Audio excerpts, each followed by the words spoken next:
changes in laws governing our meetings.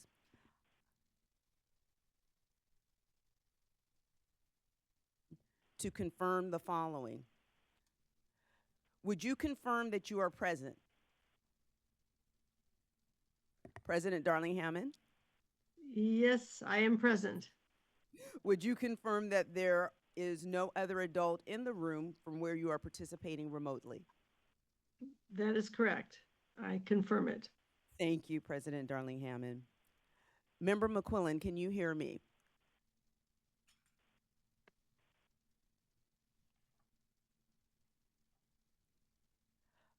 I'm going to go to Member Rodriguez. Member Rodriguez, can you hear me? Yes, good morning. I can hear you. Good morning. Would you confirm that you are present? Yes, I am present. And would you confirm that there is no other adult in the room you are participating from remotely? Yes, that is correct. I'm alone in my office. Thank you, Member Rodriguez. I'll go back to Member McQuillan just in case he is able to hear us at this time.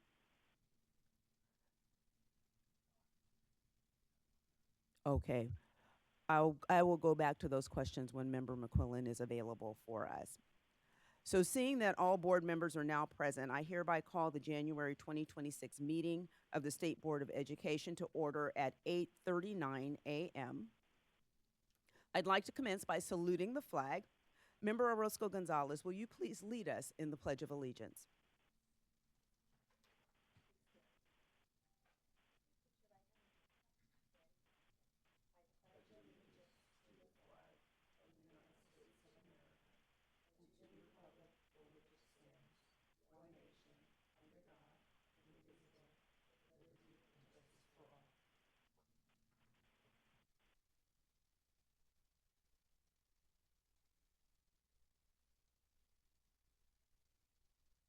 Lewis, Member Orozco Gonzalez, and myself to the State Board of Education.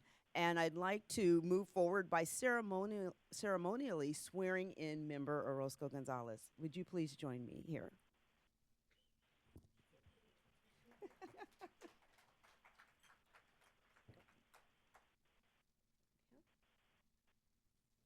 Please raise your right hand and repeat after me. I, Gabriela Orozco Gonzalez, do solemnly swear that I will support and defend the Constitution of the United States against all enemies, foreign and domestic,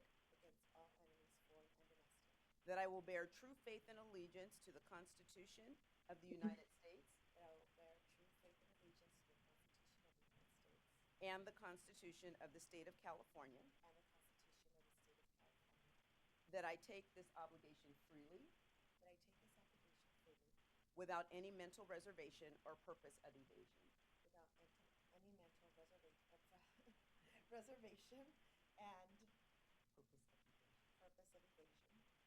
and that I will well and faithfully discharge the duties upon which I'm about to enter. Congratulations. So at this time, I invite Executive Director Allen to deliver the oath to me, since I will not do it to myself. Raise your right hand and repeat after me.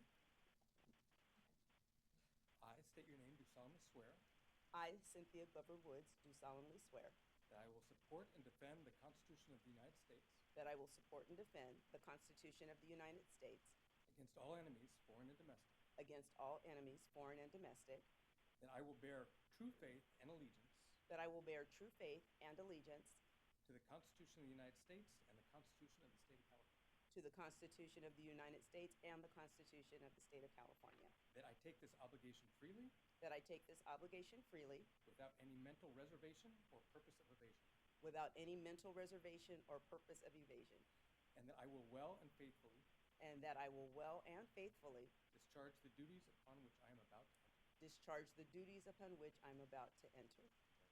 Thank you very much.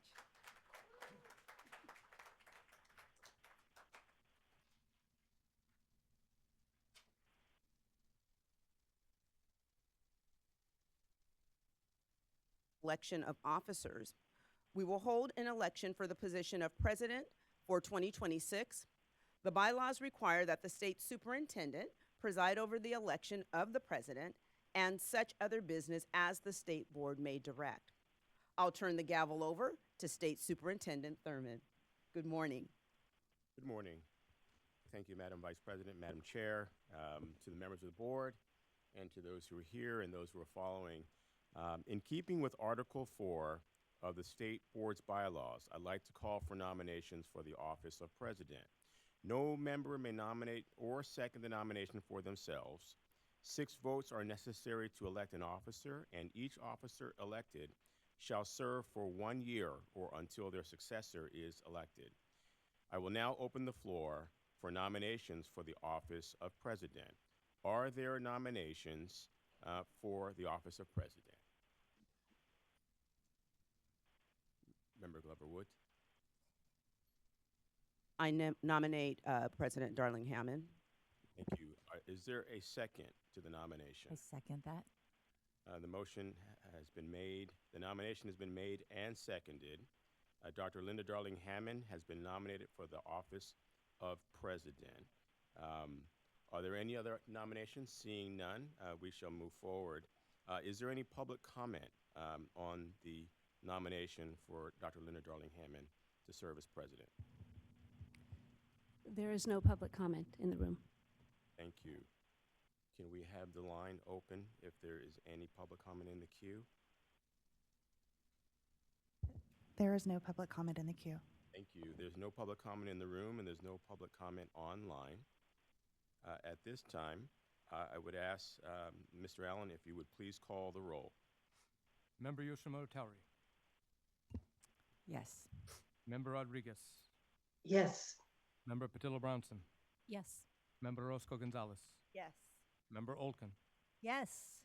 Member McQuillan. Just give Member McQuillan a moment if you can hear me. Still have some audio issues. Yes. Thank you. Member Glover Woods. Yes. Member Escobedo. Yes. Member Darling Hammond. Yes. Member Ajike. Motion carries. Congratulations. Congratulations. Thank you. It's my pleasure to announce that Dr. Linda Darling Hammond has been elected for the office of president. Congratulations, Dr. Darling Hammond. I guess we should have asked you if you accepted the nomination, but the vote has taken place, and it's unanimous, so thank you. Thank you. It is my honor and privilege to serve another year. Thank you, Dr. Darling Hammond. Now we turn to the election for vice president. Madam President, would you like to take over? Yes, thank you. I will, in keeping with Article 4 of the State Board's bylaws, I'd like to call for nominations for the office of the Vice President. No member may nominate or second the nomination for him or herself.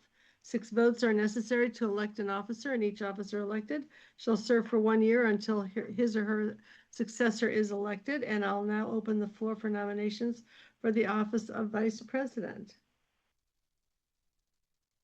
I'd like to nominate Cynthia Glover Woods as Vice President. All right, thank you so much. Is there a second? Yes, I would like to second that. Vice President Cynthia Glover Woods has been nominated for the office of Vice President. We'll now open the phone line for the public comment queue. Members of the public wishing to provide comment on this item may do so by calling the telephone number and using the access code provided on the slide that is shown now. Are there any speakers signed up to provide public comment in person? There is no public comment in the room. And is there anyone on the phone? There are no callers in the queue. All right. With that, I think we need to turn to Director Brooks Allen for roll call. Member Yoshimoto Tauri. Yes. Member Rodriguez. Yes. Member Patillo Brownson. Yes.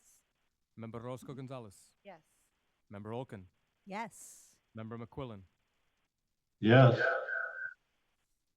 Member Glover Woods. Yes. Member Escobedo. Yes. President Darling Hammond.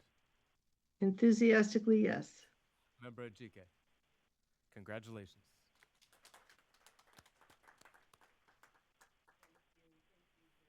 And I think with this, I will turn the gavel back over to Vice President Glover Woods. Hammond, and thank you so much. I'm honored to be able to serve one more year as vice president for the board with these phenomenal colleagues that I work with. So at this time, I'd like to welcome board members, staff, and members of the public who are attending this board meeting in person and those who are watching the live stream. Please note that for consent calendars, the proposed waiver consent items are W1 through W6, and the proposed regular consent items are items 4 through 12. We do have a couple of changes in the agenda. We will reopen item 1, SBE priorities, shortly to hear the reports from the state superintendent and from President Darling Hammond. We will reopen item 1 again later today to take action on the preliminary report of actions draft of the November 2025 meeting minutes and to report on our liaison assignments. A revision of item 4 was posted on January 6th. On page 1 of attachment 1, a publisher content developer was removed from the recommended for approval of fee reduction table at the publisher content developer's request. In the paragraph preceding the table, the count was changed from 18 to 17. A revision to attachment 1 of item 16, proposed regulations implementing the state grant program for supporting priority school districts, was posted on January 6th. Attachment 1 has been revised on pages 1 and 2 to reflect that the date of the scheduled public hearing is April 2nd, 2026. As it relates to public comment will be accepted either in person or by phone. Members of the public wishing to call in for public comment should view the live stream of the meeting to know at what time the public comment will occur for each item. Public comment may be provided by dialing the phone number, entering a participant access code, and then following each of the operator's prompts. Upon dialing in, callers will be added to a caller queue. The operator will notify callers when it is their turn to provide public comment, and we will also ask callers to please turn down the speaker volume of their computers if they are following the live webcast to avoid an echoing effect. Members of the public wishing to provide public comment in person should sign in using the binder at the table just outside the room. The binder is on the table with separate pages for each item number. This will help ensure that the staff is able to track the in-person speakers for a particular item. Public comment will be limited to 1 minute for each speaker, and where speakers require interpretation, 2 minutes will be provided. Item 17 is the general public comment item during which members of the public may provide comment on matters that are not specifically listed on the board agenda.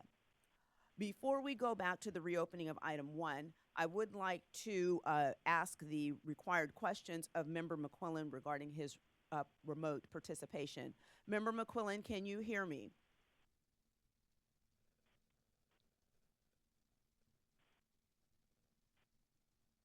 Member McQuillan? I'm alone in the room here. Okay. Would you confirm that you are present?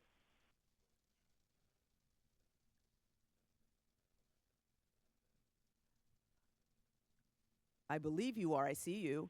We heard you. Can you confirm it? Yes, I'm present. Thank you. And would you again confirm that there are no other adults in the room you are participating from remotely?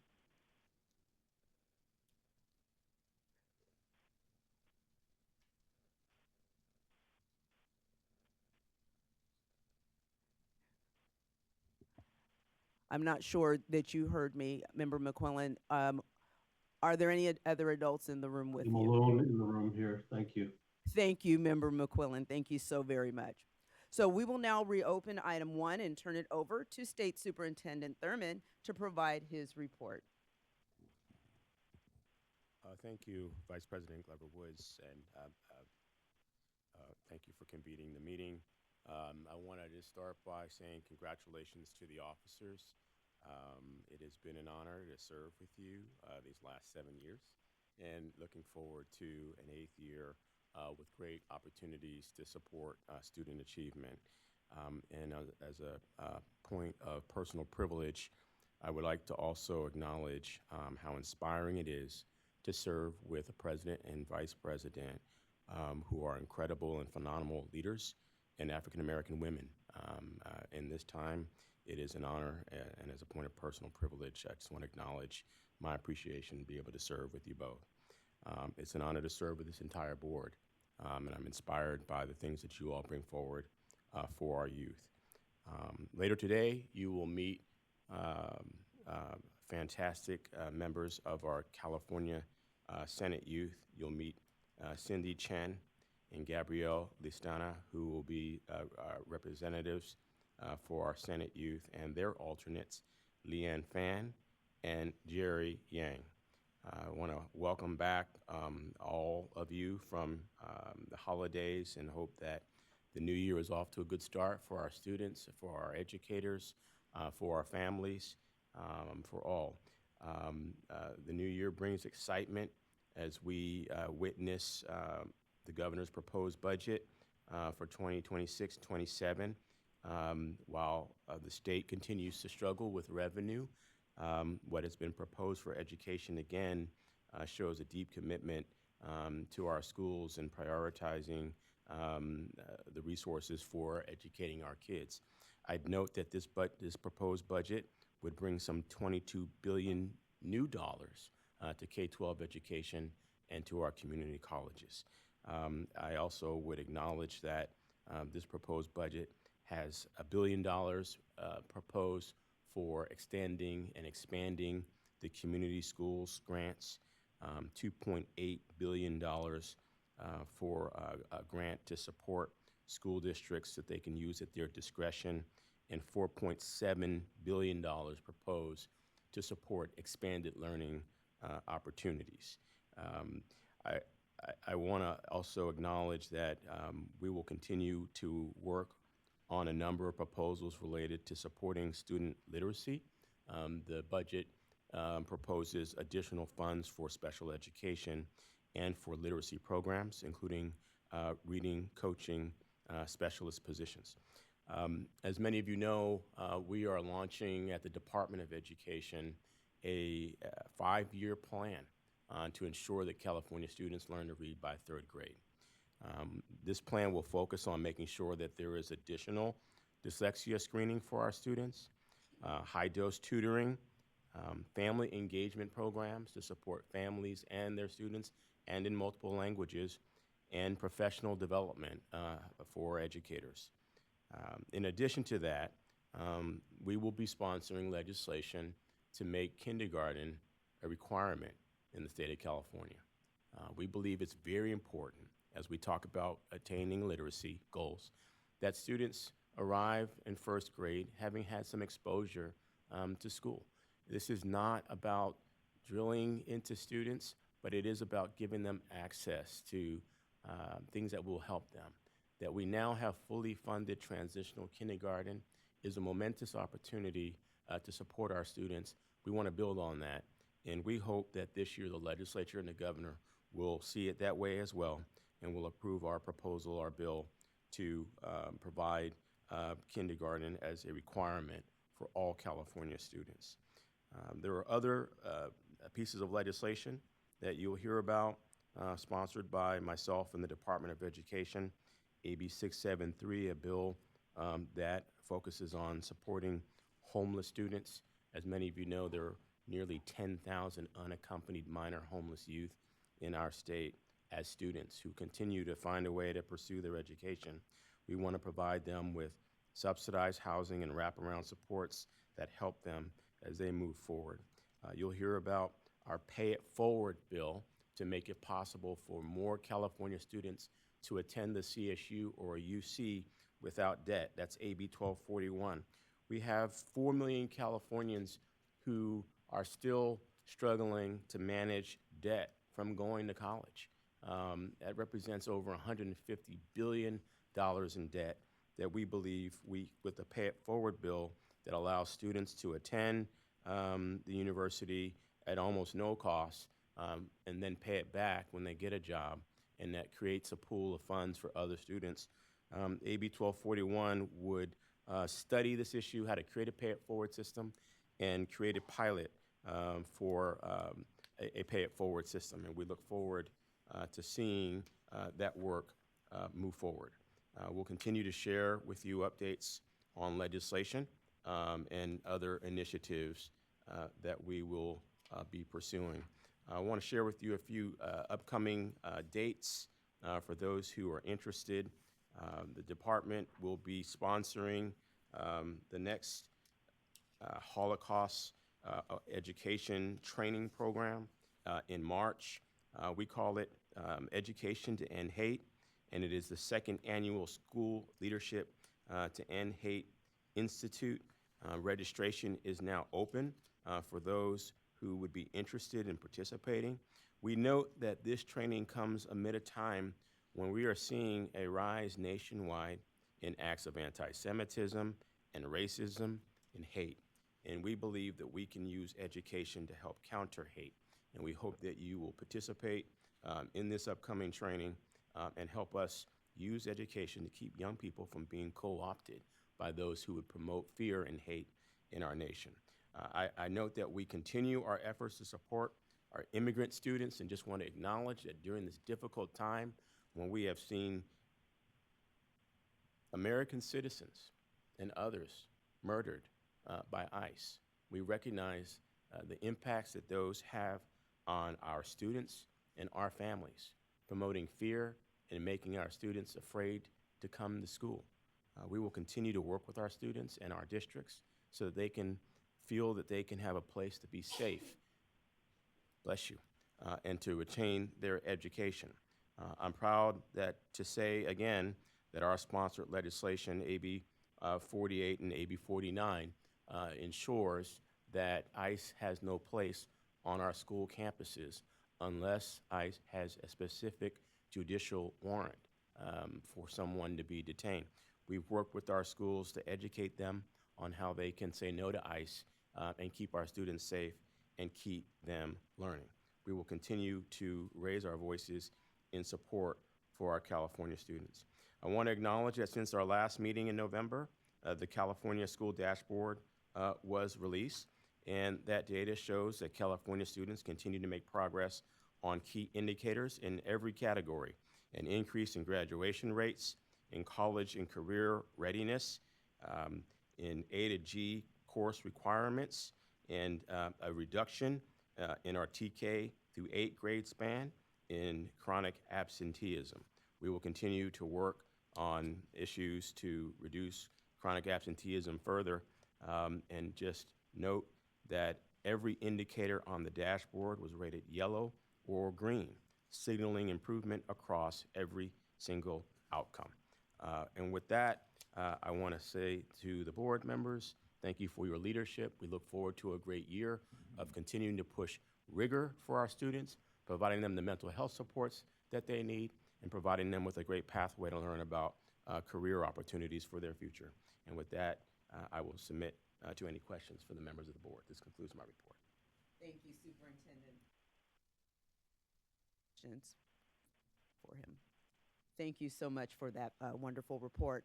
Now I'd like to invite President Darling Hammond to provide her president's report. Thank you. And thank you so much, Superintendent, both for the report and all the work that has gone into those outcomes through your efforts and that of the department. I'm sorry that I can't be there with you in person today. As many of you know, my dear husband of 49 years passed away this past weekend after a long battle with Parkinson's disease. And I need to be here to support my family and deal with many pressing matters. I'll need to be in and out of the meeting at some junctures today, but I am pleased to be here and thrilled to congratulate my fellow board members, Cynthia Glover Woods, Brenda Lewis, and Gabriela Roscoe Gonzalez, on their recent reappointments by Governor Newsom to the board. I feel so privileged to work hand in hand with Vice President Glover Woods, to lead the board through this year, and with State Superintendent Tony Thurman to support the efforts of the department. We have accomplished, as Superintendent said, we have accomplished a great deal on this board and in the department in recent years to support a whole child approach to education, to lean in on learning recovery throughout the pandemic and since then, even as our state has gone through so many traumatic events, including the major fires that reached epic proportions just a year ago. We can see that these efforts are bearing fruit across the state.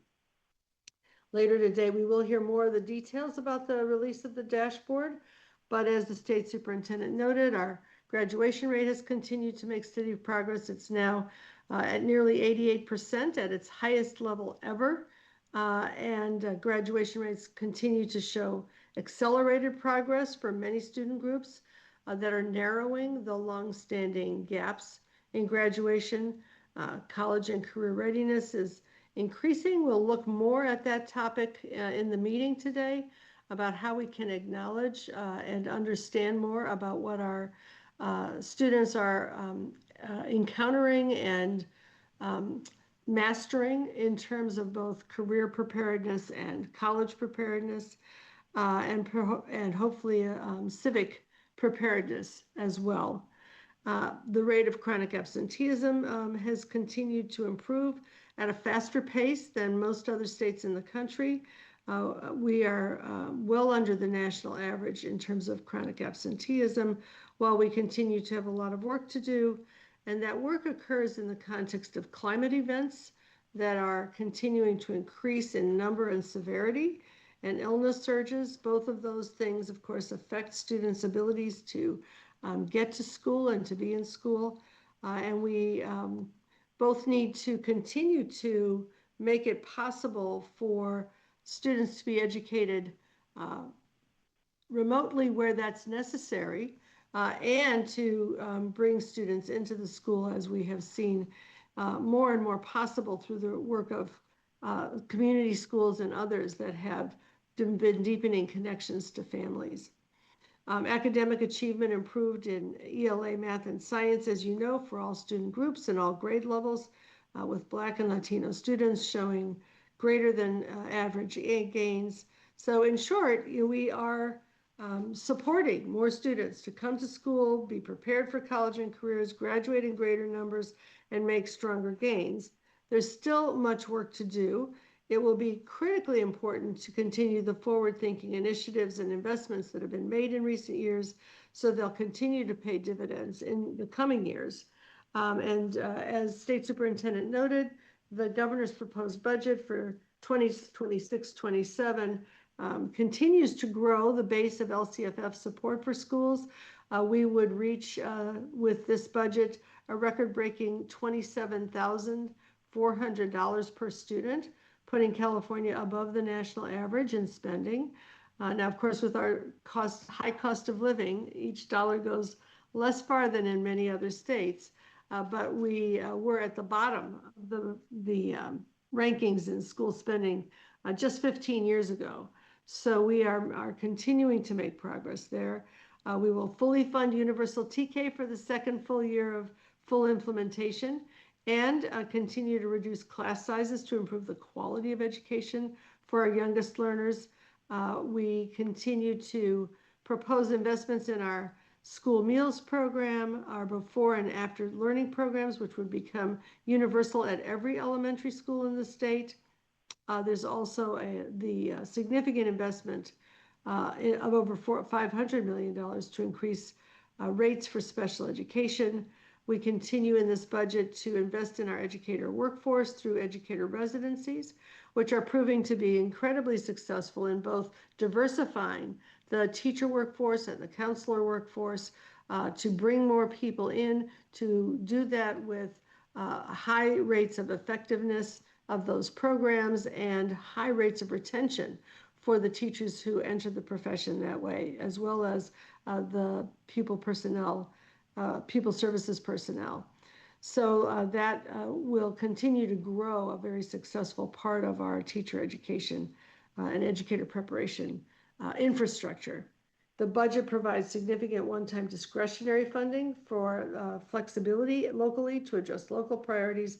And as the state superintendent noted, the budget proposes to add $1 billion to expand our community schools program and to integrate it into our ongoing commitments for education funding. So rather than one-time funding, the budget proposes ongoing funding for the very successful community schools initiative that we've begun. Recent evidence shows that the community schools in the first cohort, which was the first one that could be studied, have significantly greater improvements in chronic absenteeism and significant improvements in achievement above and beyond those of similar schools, who are also improving in the state. But community schools have a multiplier effect on those positive outcomes. So our commitment to education continues to be clear in this budget from the governor. The proposed budget would continue the vital programs and initiatives that we know are accelerating learning for all of our students. The budget also includes a proposal to modernize the management of our educational system by unifying the state board and the Department of Education, something that has been proposed many times over the last century. It was part of the master plan proposals in 2002, although the subject of reports going back to the early 1900s, and it is the subject of a recently released PACE report. There'll be considerable discussion about how to conceptualize an integrated approach to governance over the coming months, and more discussion on the fiscal side of the budget, as this is just the first step. We hope the state's financial picture continues to improve as we get closer to the annual May revision. Some of that will rest on federal decisions that strongly impact states' abilities to meet their commitments to their people. And if you're keeping up with all of the discourse about federal policy, you know that there are a number of very, very important votes coming up about how our federal resources will be allocated. Before we jump into our business, I do want to let you know that our work on the State Board of Education Portrait of a Learner and Graduate is proceeding apace.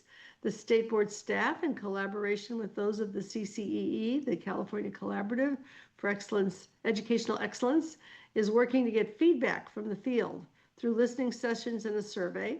I encourage all of you to fill out the short survey. It can be found on the CCEE's website. If you go in and search for the Portrait of a Graduate Learner, you will find the survey there. I want to remind everyone that the purpose of the portrait is to provide a vision of what every California student should know, be like, and be able to do that can provide a North Star for our state board decision-making about curriculum, instruction, assessment, and accountability. Any portrait adopted by the state board would not create new requirements for local districts, many of whom have already adopted such a portrait, and we are building on the work that is going on in the field. It would give us our own sort of compass for the work that we do. We'll hear more about the results of the feedback process in our March meeting. Our fearless leader, Vice President Glover Woods, will be steering this process over the coming months. And with that, I hand the gavel back over to Vice President Glover Woods to steer us through this meeting. Thank you. Thank you, President Darling-Hammond. State Superintendent Thurman, yes, please. Thank you, Madam Vice President. Madam President, we just want to, on behalf of the California Department of Education, acknowledge your loss.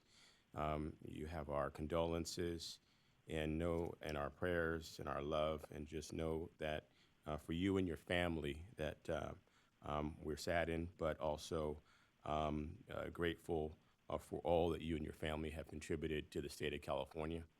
We have requested that the California State Senate adjourn in memory for your husband, Alan, and we'll keep you posted as to when that will take place. And just as a point of personal privilege, again, I want to thank you for the 7 years of incredible leadership that you have provided to this state, to this board, and to education. It's been an honor to work with you as a partner.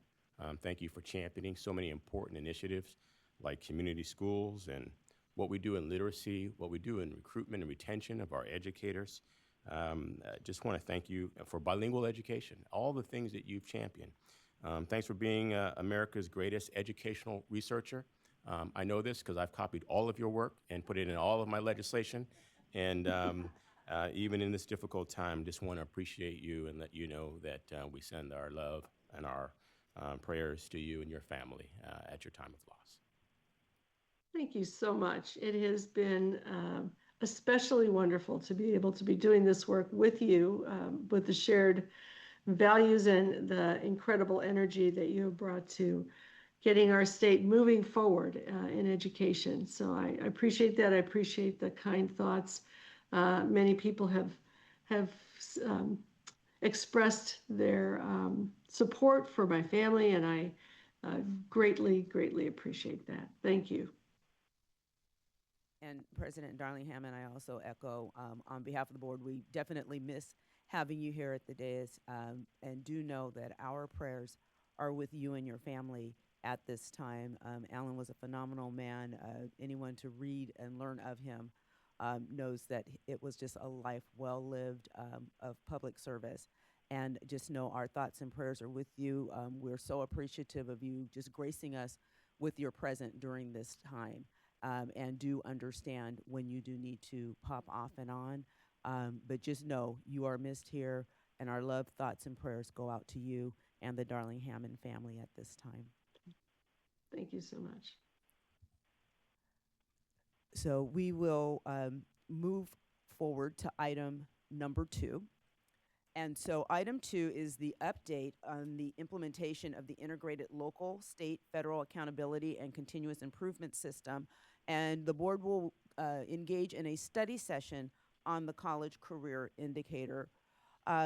Just to kind of frame a little bit what we're going to engage in, board members, over this next period of time, the next hour or two, just understand that our study session today is designed to really give us a holistic look at the college career indicator. Our goals are to deepen our understanding of the current CCI structure and to revisit the original goals of the indicator, particularly its role in supporting the state's accountability system. As the department will describe shortly, so we have a couple of presentations that will precede our discussion. Just know that the department will describe shortly the foundation of the CCI, sharing that it was built on research identifying coursework and assessments that predict post-secondary success, along with extensive input from education stakeholders and interest holders. And while the current CCI measures do a strong job of predicting college success, we know from our public comment and conversations in the field that far less is known in California about what predicts or leads to career success. And this in part is due to data limitations, particularly with an inability to link our K-12 data with workforce outcomes for researching what indicators matter. So given those limitations, we're especially interested today in examining how the CCI measures career readiness. As the labor market and career pathways continue to evolve, an important question for us is what are the most accurate and meaningful ways to measure how well schools are providing opportunities for students to be career ready, and are we fully capturing the range of student experiences and outcomes? So as we listen to our presentations and engage in our reflection, I lift those up for your consideration when we get to our discussion point. In the most recent dashboard release, we did see gains across many areas, including a 3 percentage point increase in the CCI.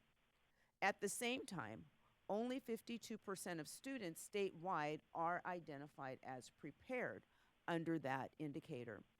So this also raises some very important questions for us, such as why are more students not being captured in the indicator?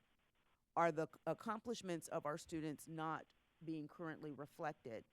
And does the indicator need to be modified to better align with our goals? So our study session today is an exploratory conversation. We will not make any decisions during our study session. We will engage in robust, reflective conversation as we learn more and reflect more on the college career indicator. So I'd like to bring forward the Department of Education, who's going to lead us off today by grounding us in the current structure and evolution.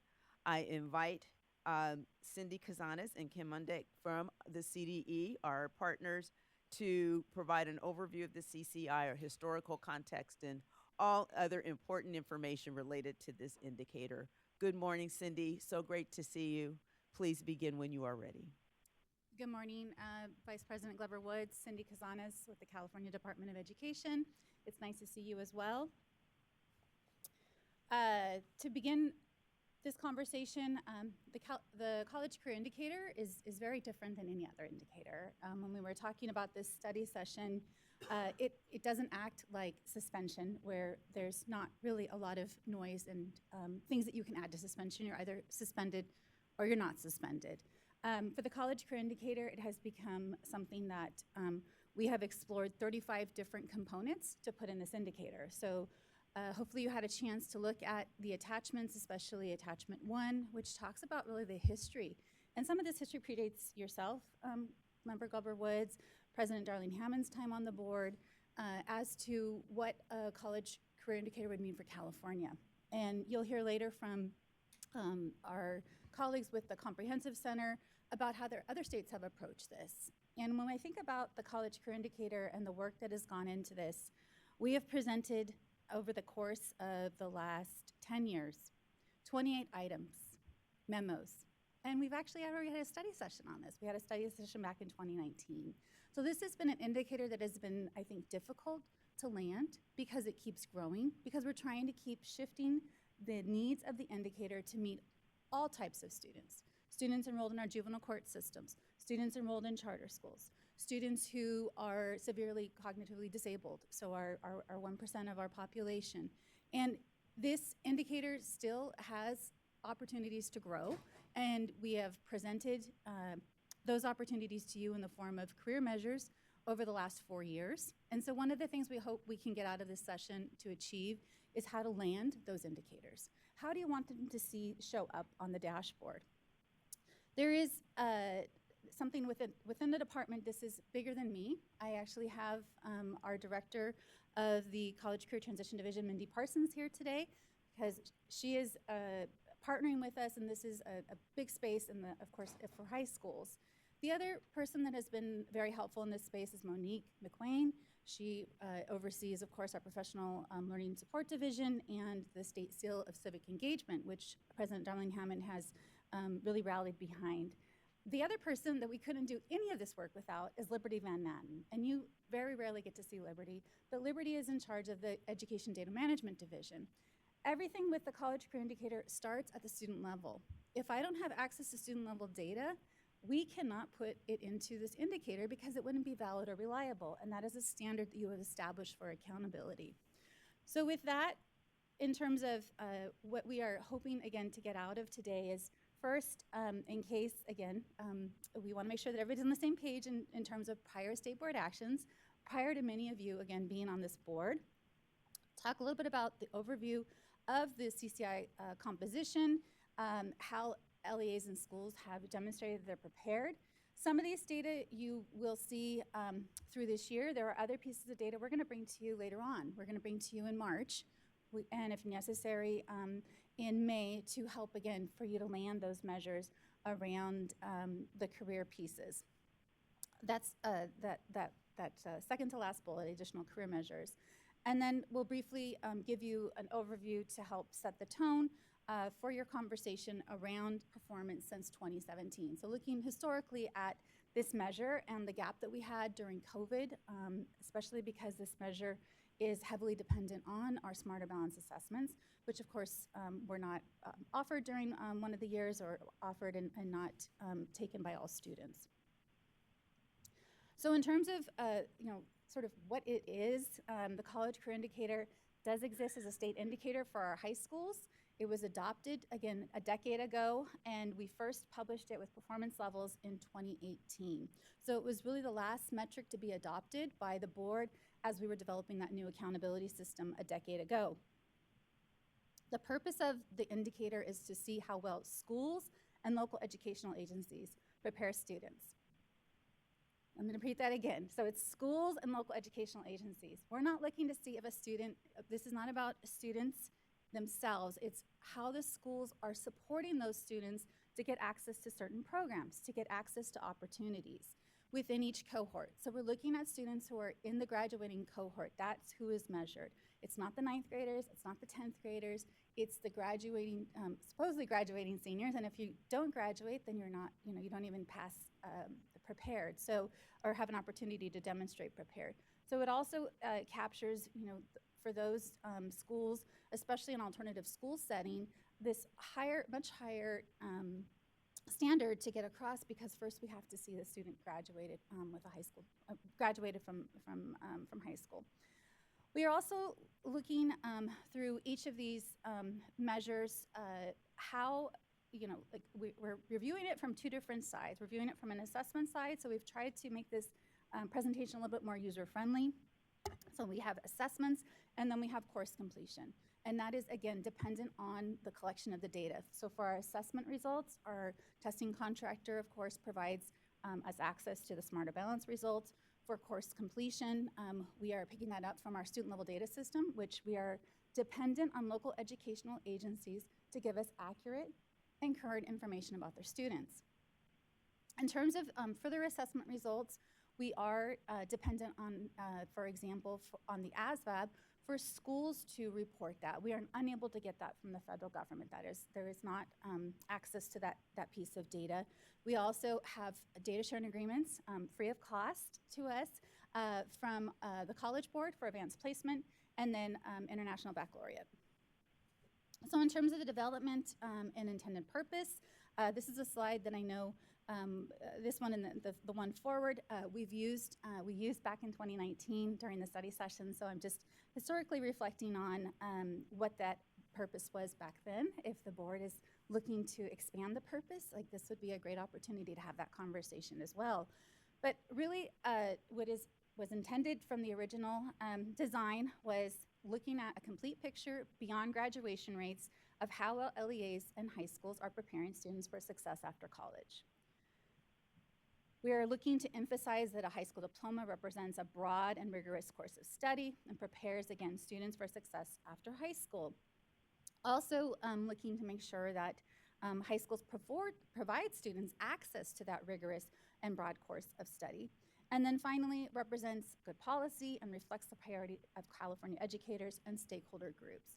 So again, this has been an area where there's been lots of interest. We've had vendor entrance as well, so you will see that in the letters that we've received time and time again around this indicator. In terms of the early development of the CCI, we began this well in advance of the accountability system being restarted or reshaped and the new system that you see today. So back in 2014, when we were still reporting out on the API, remember those days when we had this goal of 800? And there, back at that time, it was actually prior to my tenure, there was and we do this, continue to this today, is this focus on making sure that we have input from our education stakeholders, from researchers, to make sure that what we are putting in to the extent possible is grounded in not only good policy, that it is available to most students in California, and that we also try to make sure that it is technically sound as well. That is definitely a standard. In the development of that, like anything that we're doing around accountability, we held webinars, regional meetings, we had a statewide survey. We also relied on research findings from educational scholars, one of which has been, you've already heard from today, Dr. Linda Darling Hammond, but Dr. David Conley from Oregon, and then McCall Kurlander, just down the road from UC Davis, absolutely helped inform what you see today in the College Career Indicator. In terms of how we became more than just test taking in this model, really because of the work by, especially by Dr. Kurlander, looking at course-taking behavior as a predictor of college success. So looking, again, at UC CSU requirements, we have absolutely dependent on our career and technical education courses, and also making sure that we were incorporating where we could assessment measures. And so that's where the advanced placement and international baccalaureate exams have come in. And then, of course, we'll be talking a little bit today about the Cambridge assessments as well. We also have definitely focused on looking at college career courses, college credit courses, as a way to making sure that we can look at, again, things that will help students be prepared for college. The other component that is very important that I've already mentioned today is the reliance on data that is submitted by local educational agencies about every single student, and that is through our student level data system. And so we are dependent on these collections to make sure that we can report out about students who have completed A through G. We can report out about students who are enrolled in a college credit course. The other piece is this reliance on third-party vendors, advanced placement through College Board, International Baccalaureate to receive exam scores. We do know what courses they are taking through CalPAD, so that is not something that we're reliant on those vendors for. And then finally, we have stood up a separate system because the decisions have not yet been made around whether or not some of these measures will be included in the accountability system. So we don't want to bring it into CalPADS with not knowing that for sure. So we have a separate system called the California CDE Education Data Collection System, which we collect information such as the State Seal of Civic Engagement. That's where we're collecting the ASVAB scores. So those are just, the data burden for the LEAs is significant for this metric, and they are stepping up, but I think that there's still this wondering about who may not be submitting data. And so you'll see through the lens of when we walk through each of these metrics, Kim's gonna walk through how many students are actually prepared based on these metrics, so you'll be able to see a little bit of a flavor, but we will be providing you, again, more information about how many LEAs, for example, are offering the State Seal of Civic Engagement, because we're still not at 100%, just to give you a heads up. We still got a ways to go. And so why are we not there yet? What is the adoption rate, right? It's not something that is as widespread as something like advanced placement, which has had, there's a lot of history with that curriculum in California. So we're gonna just take a quick run through in I think it's 5 slides or less on this history and just the decision points, right? So knowing that we had 24 items, memos, and 1 study session, this was not done in a day. It just took meetings every single year to get us to the point that we're at. So back in 2016, when we adopted almost all of the other metrics and indicators for the dashboard, we started off with the basics. We looked at Smarter Balanced summative assessments, we looked at advanced placement exams, we looked at IB exams, and then UC CSU requirements as well as CTE pathways. The board also, during that time, adopted what status performance levels were for the CCI. In 2018, we arrived with the State Seal of State Seal of Biliteracy. So thrilled to have a lot of our students, or a significant amount of our students earning that. And then leadership military science. So there was definitely an interest in there from the schools and the areas of the state, because I think that there are pockets in the state where we have more participation than others in that space. The board also approved performance levels and colors, as well as status and change cut scores in 2018, which is why the first time you see the CCI arrive on the dashboard with a color was with the 2018 dashboard. In 2020, even though we were all, after March, meeting remotely, we still made progress. The board adopted 4 career measures for inclusion, which was registered pre-apprenticeships, non-registered pre-apprenticeships, our state and federal jobs programs, transition work-based learning experiences, and transition classroom-based learning experiences. And I can tell you from experience, these metrics really were at the core of a CCI work group that the department supported over several years. They met on a frequent basis. It was a serious amount of time and effort that was put in, not only by our local educational agencies and those stakeholders that were interested, but also by department staff. And so I don't want to dismiss any of this work. Some of this work we've realized we've had you walk back from because we had to make sure there was a right fit. But it is something that came with a lot of stakeholder input. And then in 2023, with this current board, the non-registered pre-apprenticeships were removed from the CCI. And again, because we've learned more from each of these pieces, and so we've tried to make sure when information is no longer relevant or reliable that we are advising you accordingly, and that hopefully you're taking action to remove things. The same thing with our regional occupational centers and programs and our state and federal jobs programs. There was a removal in 2025, and then we successfully added in 2025 the completion of the advanced placement courses. So that is something that is really a highlight for us. I know Superintendent Thurman talked about it in his opening remarks, so we are just delighted to be in this space. I'm going to turn it over for the remainder of this presentation to Kimberly Munhank, and she will introduce herself in just a moment.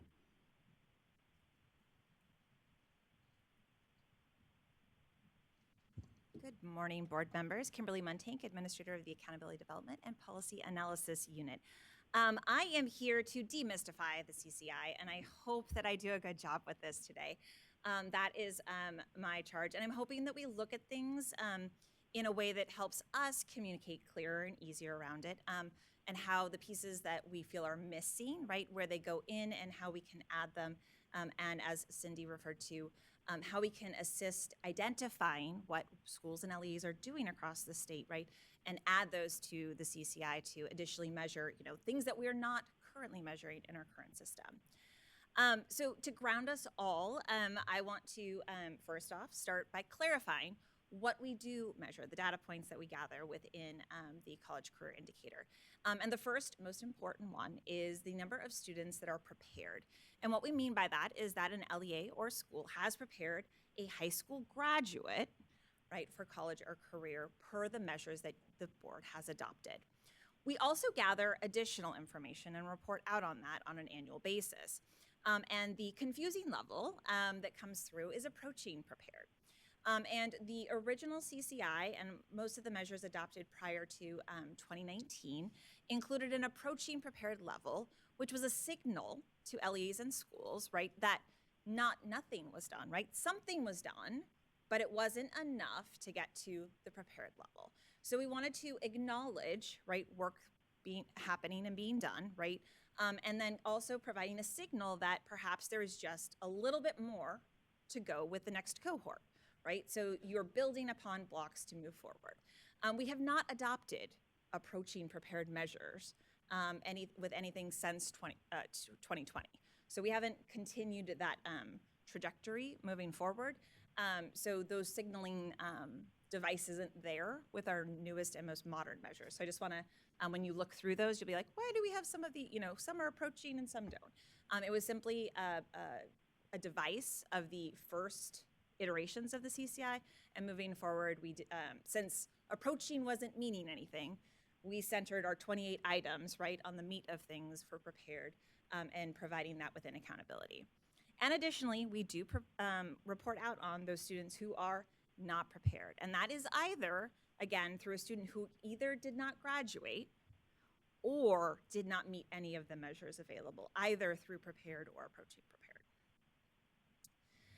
This pretty little graphic is what we share on our flyers for our accountability web pages and our flyers, showing that the CCI rate calculation is simply the number of students who graduate prepared divided by the total number of students in the four-year graduation rate, and we add in any prepared students from the fifth-year graduation rate. So it's a different cohort, which confuses everyone because it's not the same number you see in the cohort graduation rate for our five-year graduation rate, right? So that's all students who were in the 4- and 5-year graduation rate. We just give a positive addition to the denominator for the students who graduate prepared.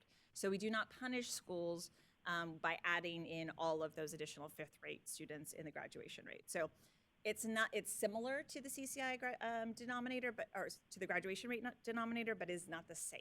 So those are parallel, but not exactly the same. And here is where I would like us to focus today, and we'll walk through all of these different components one by one.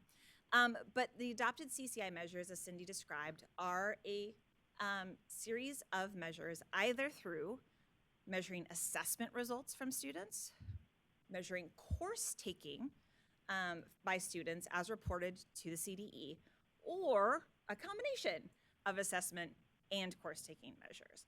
So everything you see in the CCI is one of these things, and everything that we receive is either directly through a testing vendor for those assessment results, or through CalPADS, through results delivered directly from us, the LEAs, and through course taking measures.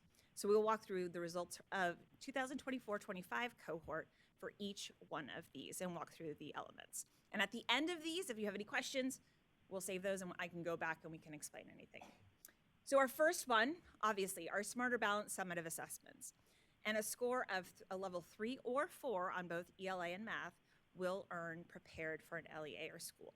And in the 2024-25 cohort, 112,044 students, or 22.5% of the cohort, was prepared through this metric. For our IB courses, International Baccalaureate, receiving a score of 4, 5, 6, or 7 on 2 IB exams would earn prepared. And there were 3,719 students across the state, or 0.7% of our cohort, that were prepared under that mechanism.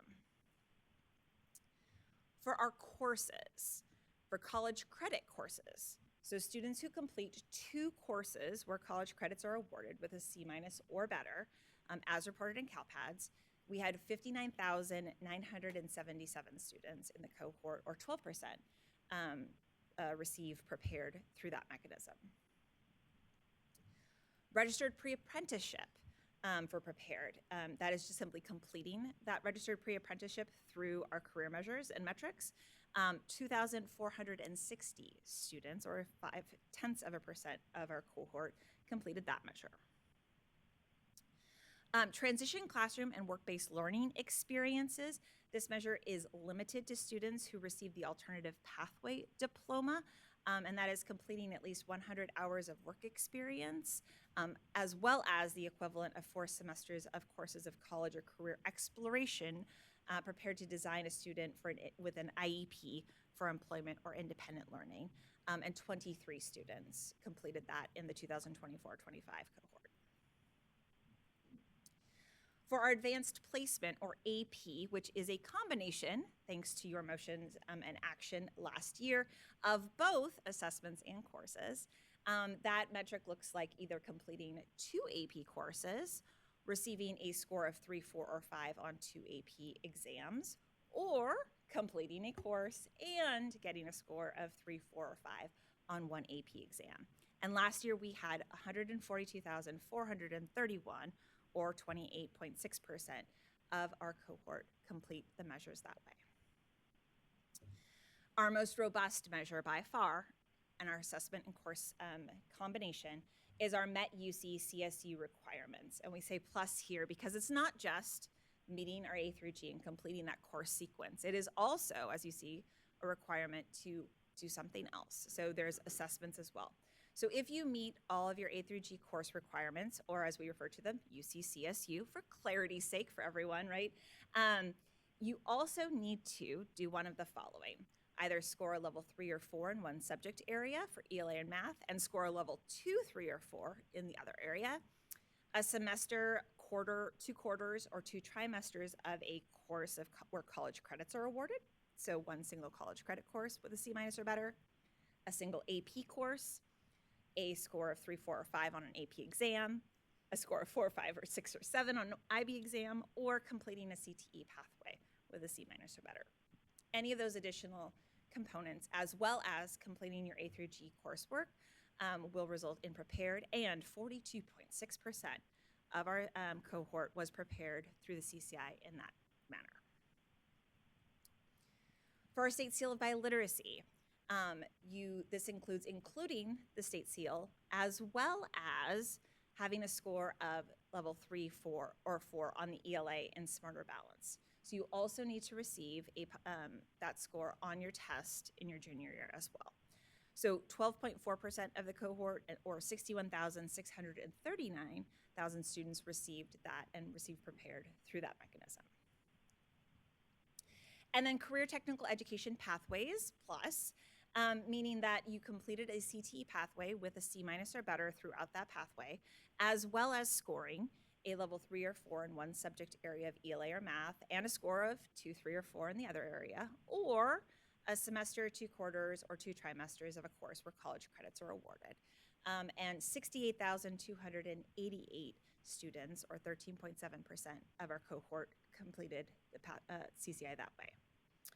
Leadership Military Science Plus also is 2 years of Leadership Military Science as coursework, and then scoring a level 3 or 4 in one subject area of ELA or math, and a level 2, 3, or 4 in the other area. And that includes about 0.4% of our cohort, or 1,769 students. State and federal jobs programs plus complete one of the following jobs programs. So we have Workforce Initiative Opportunity Acts, WIOA, Job Corps, Youth Build, or California Conservation Corps, and 1 semester, 2 quarters, or 2 trimesters of a CTE course over the C- or better. This metric is limited only to our DAS schools, and was one of those that were passed in 2020 in order to expand access to our students across all schools. And 302 students were prepared this way, or 0.1% of our cohort. Here you see laid out all of those duplicative percentages. And at this point, you're like, Kim, that added up to way more than 100%. And you were right, because we have students that are prepared across multiple of these ways, right? I do believe we had students who were prepared in as many as 8 of these different measures. And so across all of these, when we add up and just one gets you in, right, 51.7% of our cohort was prepared through the CCI in this past year. So you can see those, across many of them, right, had a lot of the same components, right, mixed and matched in different ways. So the expansion of metrics sometimes does not add new students. It may just be counting additional students in the same way. So you can look through this and see, and this is exactly what our results show, right? We have these displayed in our additional reports in a heat map. It's very fun to look at, but allows you to see all of those in detail. Now, when we go to our approaching prepared measures, this is just a small component. Again, signaling that something happened, right? Not nothing happened. So for our Smarter Balance assessments for approaching prepared, a score of level 2 on ELA and math will get you to approaching prepared. So we had 18,711 students who showed approaching prepared that way. College credit courses, a single course. And again, these are students who did not meet prepared, right? So that these are excluded from any student who was in any of those percentages. So that's one single college credit course, and that was what they did. So 9,707 students met the approaching prepared that way. Transition classroom and work-based learning experiences. This is an or instead of an and, if you see that lovely bold word there. So it's either the work experience or the coursework. 59 students completed that work. And then met UC CSU requirements. This is simply completing the course pathway without any of those additional measures that we showed previously. So 22,039 students in the state passed just the coursework component. Additionally, CTE pathways, that on its own also does not rise to prepared. So 26,798 students met approaching prepared through that mechanism. Leadership Military Science, same, right? On its own, 1,642 students met approaching prepared.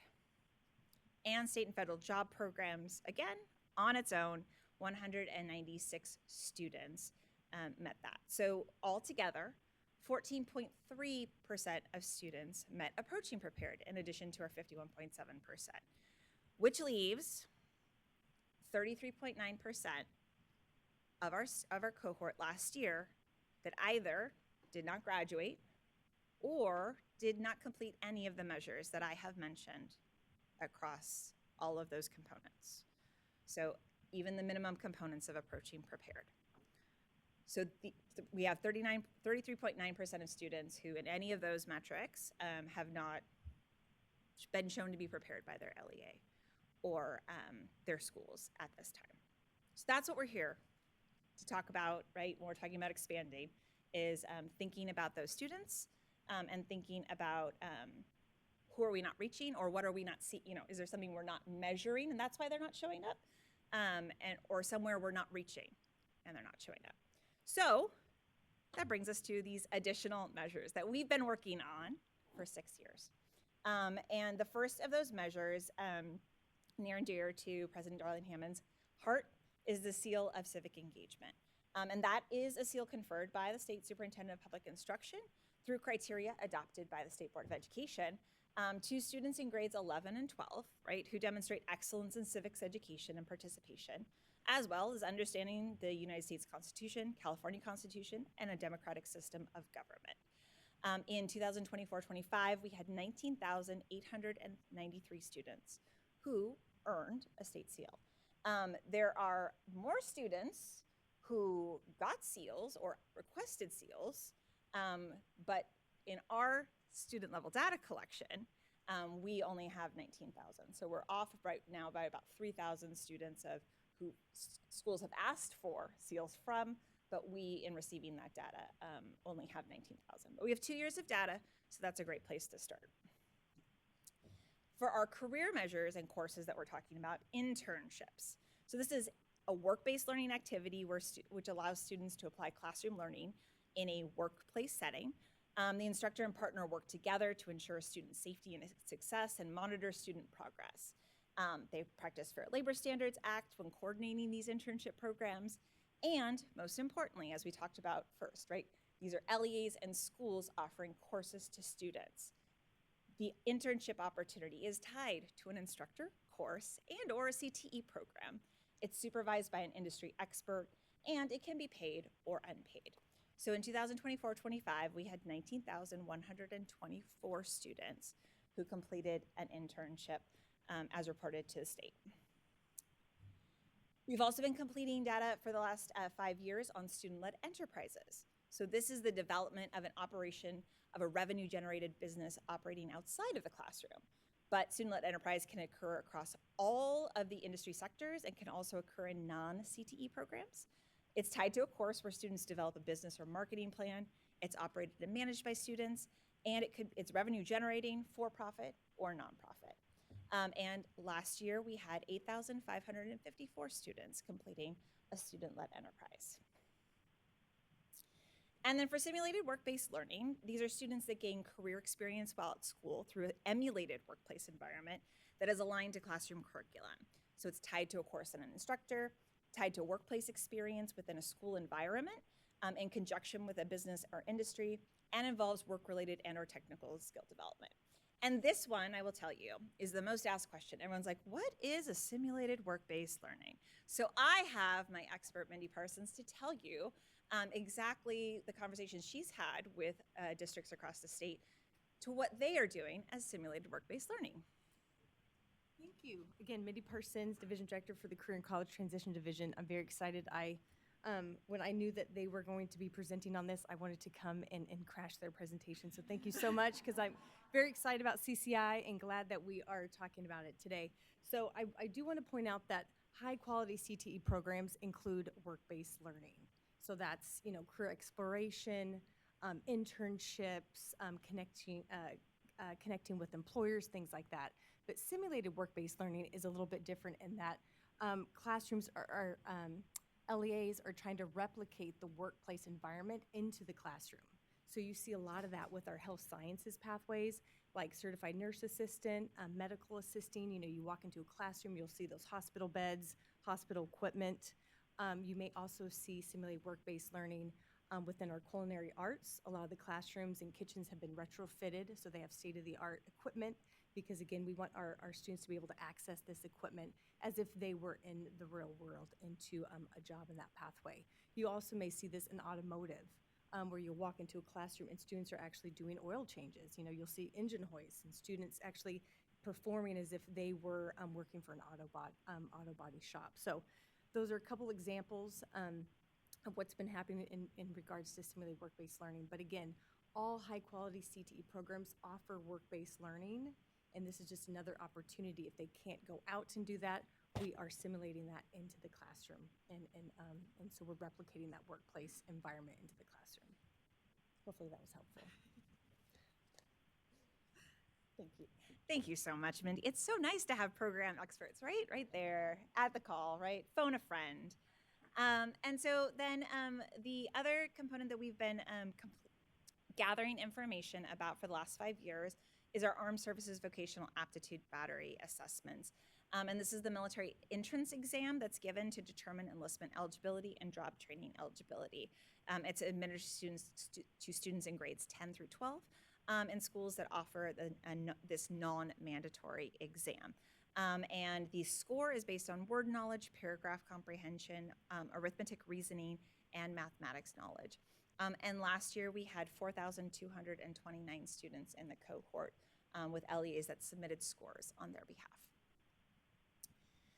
The additional piece that the State Board requested last year for us to look at, which we currently don't have any information on, we'll see coming in March, is a Cambridge International. And Cambridge International offers 1-year AS level or 2-year A-level courses across 50+ subjects to students in their Cambridge Advanced Stage coursework.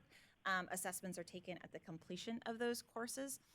And we will be able to provide numbers with you as far as within the state as to the number of students who either took exams and or completed courses within the 2024-25 cohort. And then additionally, the other request by the board at the completion of 2025 in our work plan was to look and add courses for International Baccalaureate, similar to how we did for AP this year. So IB exams, as you saw, were already included throughout the CCI, but we would be adding a IB course completion of a C- or better to this current CCI completion, and that would look like in 2024-25, 9,563 students, or 1.9% of our cohort. So all of that to wrap up, what has the CCI looked like over the past few years? So you have an in-depth look, right? Exactly into the numbers, right, percentages across this past year for 2024-25. But what does it look like since 2017? And I want to raise everyone's tiny little eyes, put your reader glasses on, and fully acknowledge that this is not 508 compliant in any way, shape, or form. But on your phone, you can zoom in, right? On your screen, you can zoom in. But the expectations for the College Career Indicator for very low for status, we have it's 9.9% or lower, right? Low is 10% to 34.9%. Medium is 35% to less than 54.9%. High is 55% to 69.9%. And very high is 70% or greater. So those are the expectations that we're looking for, and we have set since 2018 for standards across the state. And as you can see, every year since 2018, the state has been medium. We started with a status of 42.2%, and we are now at 51.7%. Our color has remained yellow, except for this past year where it jumped to green, and that is because we reached a threshold of change, right, that exceeded 3%. So, and we actually hit the increased column. So this is the first year that the state as a whole has increased year over year in growth. So you can see that there's been a steady increase, right, in the display of and the recognition of students and the preparedness of students across our LEAs and across the state as a whole. However, it's been in a very similar neighborhood, right? And it will stay in that similar neighborhood until we exceed 55%, right? So in order to get to high, we have to get to 55%. So that is the next threshold the state is looking to exceed to jump up to that next level. And with that, I will answer any clarifying questions anyone has, either from Cindy or myself, or our lovely content expert that just ran out the door to go out to her call. I had a timeline for her, so. Kim, thank you so much. Definitely appreciate you demystifying the CCI for us, and Cindy and Mindy as well. I will pause before we go into the next portion or presentation that we will have, just to see if there are any clarifying questions on this portion that you've heard. Looking to see for those participating remotely also. I don't see any hands. So I think we're good for now, Kim, for now. But we reserve the right to go back and ask questions, definitely. So, board, as you know, it's always important for us to understand and know the history behind the college career indicator within our own state. We also are able to glean a lot of good information from what other states in our country are doing. And so I'm excited that we have one of our partners here from American Institutes for Research that's going to share, hi there, share some insights from other states. So I turn it over to you. Good morning. Thank you all. We appreciate the opportunity to be here. And before I kick it off, I just want to stop and acknowledge all of the great work that has gone into the CCI indicators already, right? That's a really robust area. And the growth and the continued exploration are often demonstrating the recognition of wanting to make sure that we have accurate data to support all of our students. And that is commendable. So I just want to start with that. It is hard always to follow Cindy and Kim's presentations. So I appreciate that. We do appreciate the opportunity to be here today. And so I just want to kind of give a brief overview of what we're going to be doing, because you just heard a tremendous amount about the specifics of here, what's happening in CCI for California. We're going to get into some kind of broader conversations focusing on 4 specific states, but some of what we're hearing nationally, and then have the opportunity for considerations that may or may not be of interest. But I also am standing here hearing Cindy on my shoulder saying, let's try to land so that CDE knows where they're going. Technical.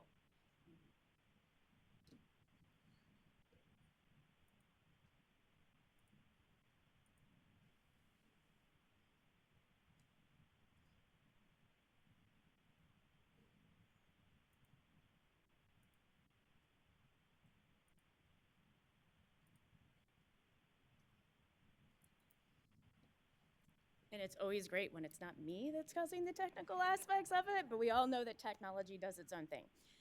So we want to make sure that we share 4 states in terms of what they're doing. You'll see some similarities from what was just discussed, but then we also have the opportunity to talk about some considerations and discussions that may be of benefit for the board.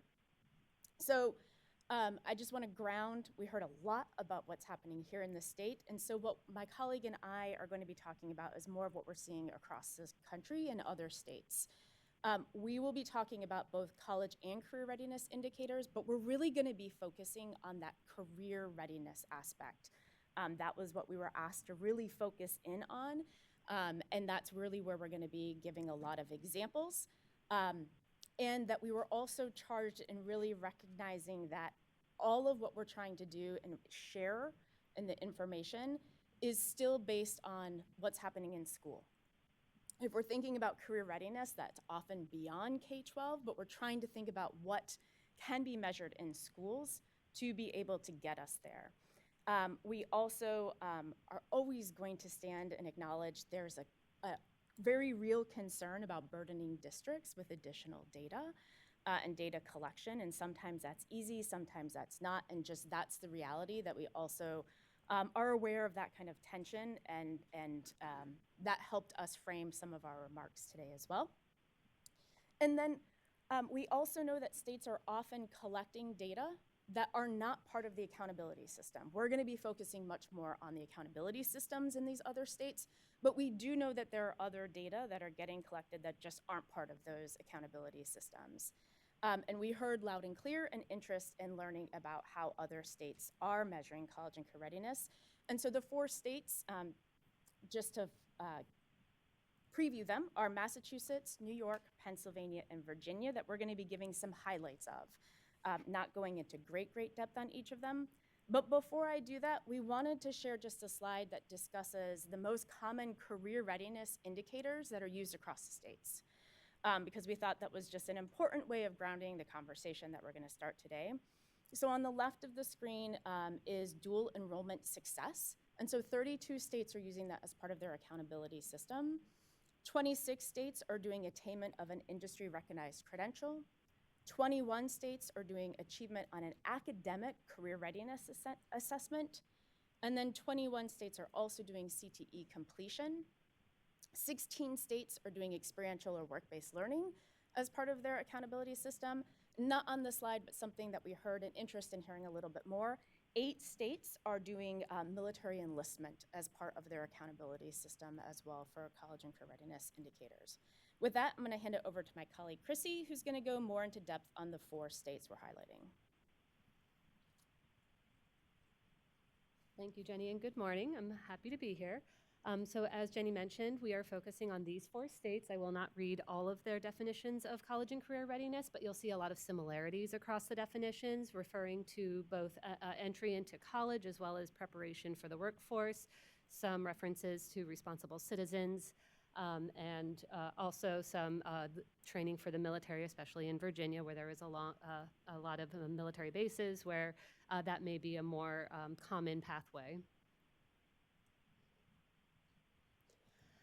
So in Massachusetts, their accountability measure, and I heard these words earlier today, a broad and rigorous coursework offering, including advanced placement, international baccalaureate, honors classes, dual enrollment, and Chapter 74, which is what they call their career and technical education approved courses.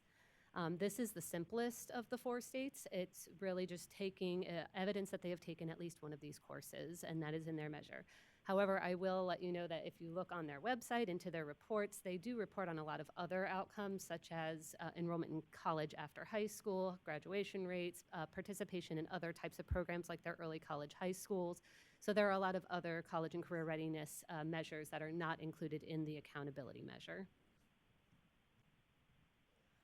Pennsylvania is interesting. It was the most unique of the 4 states that I looked into. And here the students must demonstrate evidence by the end of grades 5, 8, and 11. So really they're tracking students throughout their K-12 career. In grade 8, students create an individualized career plan so that by grade 11, they have a portfolio of at least 8 items, including 2 items demonstrating implementation of that individualized career plan. So it is really tying together their full career. School entities are responsible for reporting individual student data and assuring the quality of the evidence. And so that, similar to what Kimberly was describing, is that data system where the schools are reporting up from the district level so that they can create this accountability measure. And a few examples of these pieces of evidence include research reports, oral presentations or performances, the NOCTI exams, the National Occupation Competency Testing Institute exams and industry recognized credentials, and logs of experiences through internships. So those are some of the examples that districts would be pulling from. In New York, I will warn you, this is the much simplified version of New York. I did not put the full 2-pager on here.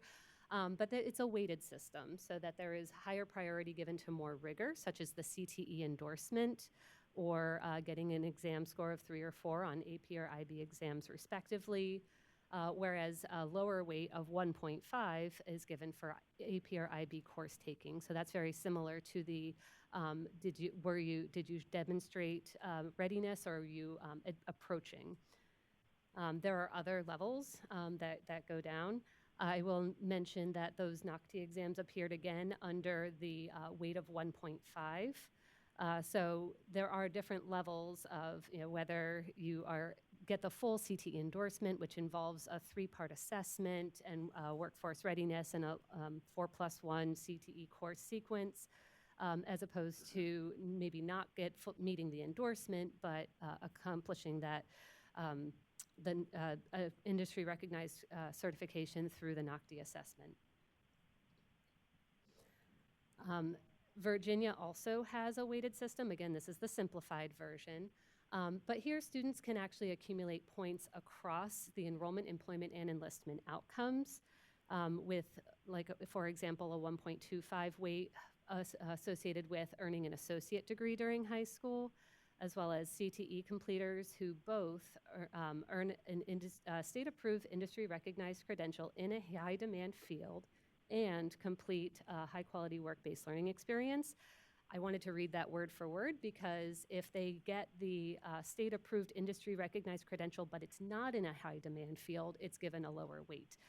And you can see under the 1 point, earning a 3 or more credit-bearing courses in AP, IB, or other exams, the dual credit courses, and here for the CTE completers who either get the credential or do the work-based learning experience gets a lower weight.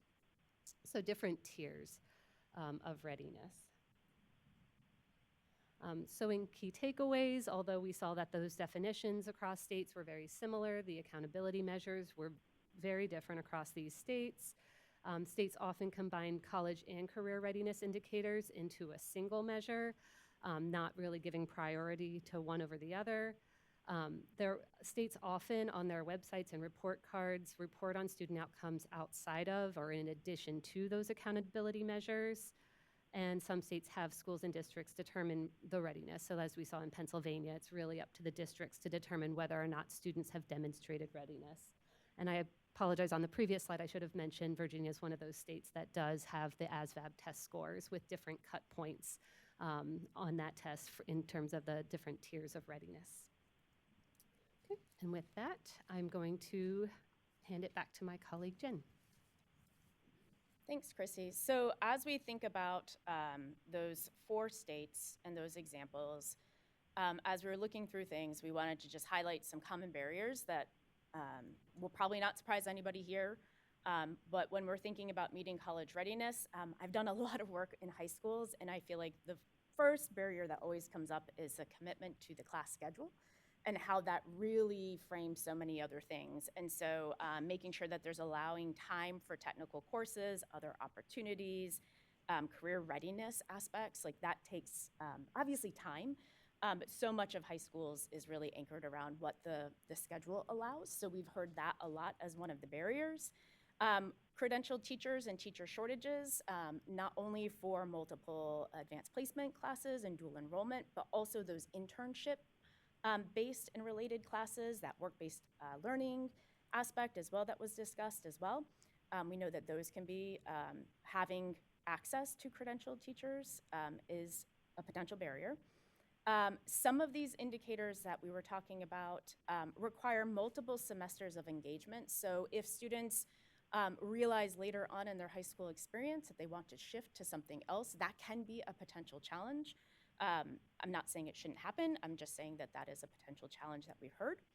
And then we also know this last one around the variation of accessibility, affordability, availability of both student opportunities and data. It varies.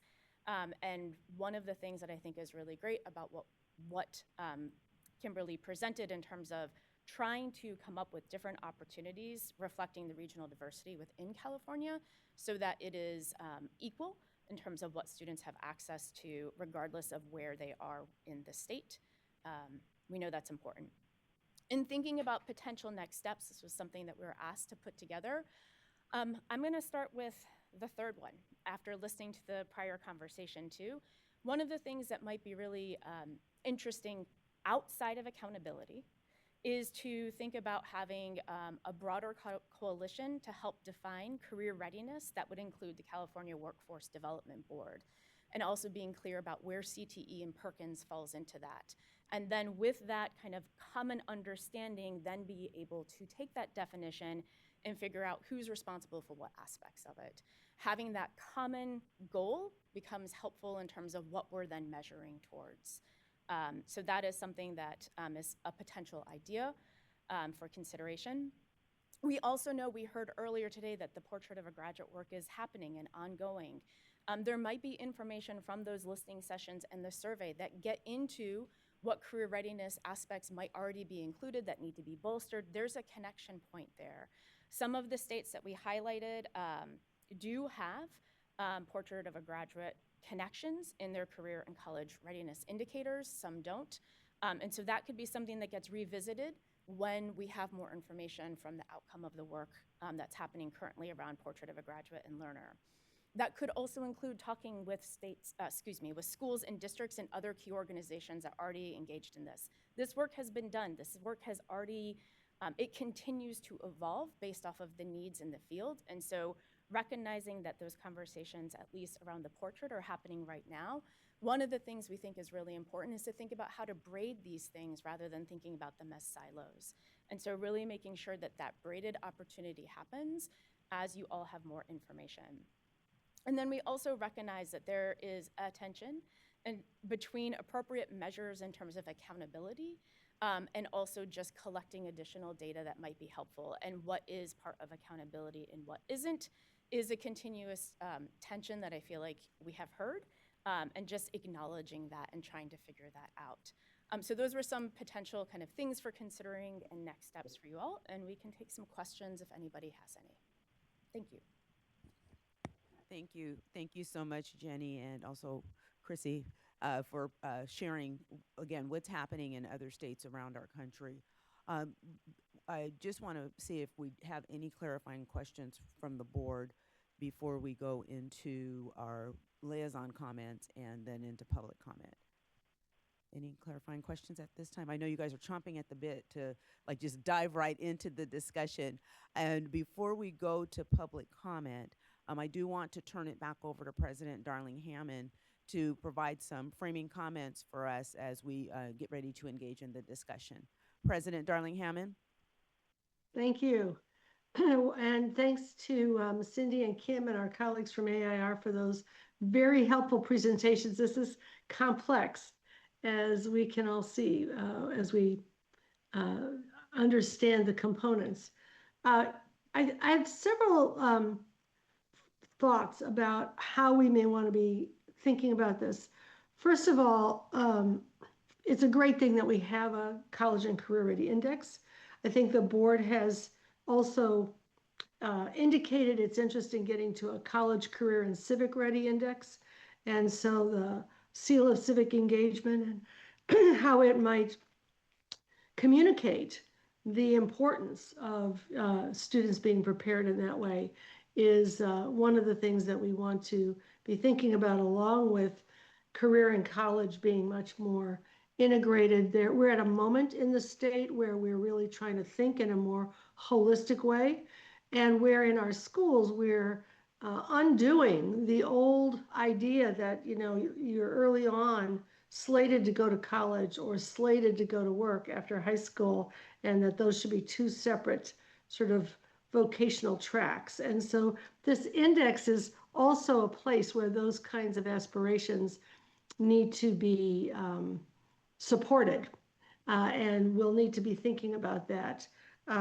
The point that was made about scheduling issues in high schools to get access to certain kinds of opportunities is a really important one in California. So while it is something we might think of as separate from the index, in fact, it interacts with what kids get opportunities to do, which is the point of the index. And so we have a very, very constrained high school schedule at this point between A through G expectations, which have been accumulating over time. The added financial literacy course that the legislature added, the ethnic studies expectation that most districts are stepping up to, although it is not at the moment a requirement, and the ways in which we've structured, college coursework and career separately. So there are schools, linked learning schools that I visited recently are good examples of this, where they're blending college and career, and where A through G courses can also be enabled to be productive of CTE intentions, and where the opportunities for dual credit are baked in, and that's a major agenda in the state right now. But we do have some constraints, and we should be thinking about those as we're thinking about both this indicator and about policy. So for example, in our schools, the opportunity to count a dual credit course for both college and high school credit can only be undertaken if there's already been 240 instructional minutes that have occurred. There are like barriers like that, even in our indicator, dual credit courses can count only if they're not CTE courses. So we need to think about how can we help in the way we approach the college and career ready, hopefully civic ready indicator, and the way we approach our other work with schools to get to a place that's a more integrated approach that really allows students to undertake a holistic set of opportunities that are available to them and that we can then understand as we look at the indicators. The final thing I'd note is that I hope that our goal will become 100% of our students prepared, and we should be sure that we understand the metrics such that those are appropriate for that goal, and then really lean in, because that is ultimately the main point of our education system, is to be sure that everyone comes out prepared for a future that is a good future for them in terms of their own, not only livelihood, but their civic engagement in the communities that they live in. So with that, pass it back to you, Vice President Glover Woods. Thank you, President Darling Hammond. And as a liaison, I'll also just add a couple of comments to that. And I can just say ditto to what President Darling Hammond has said.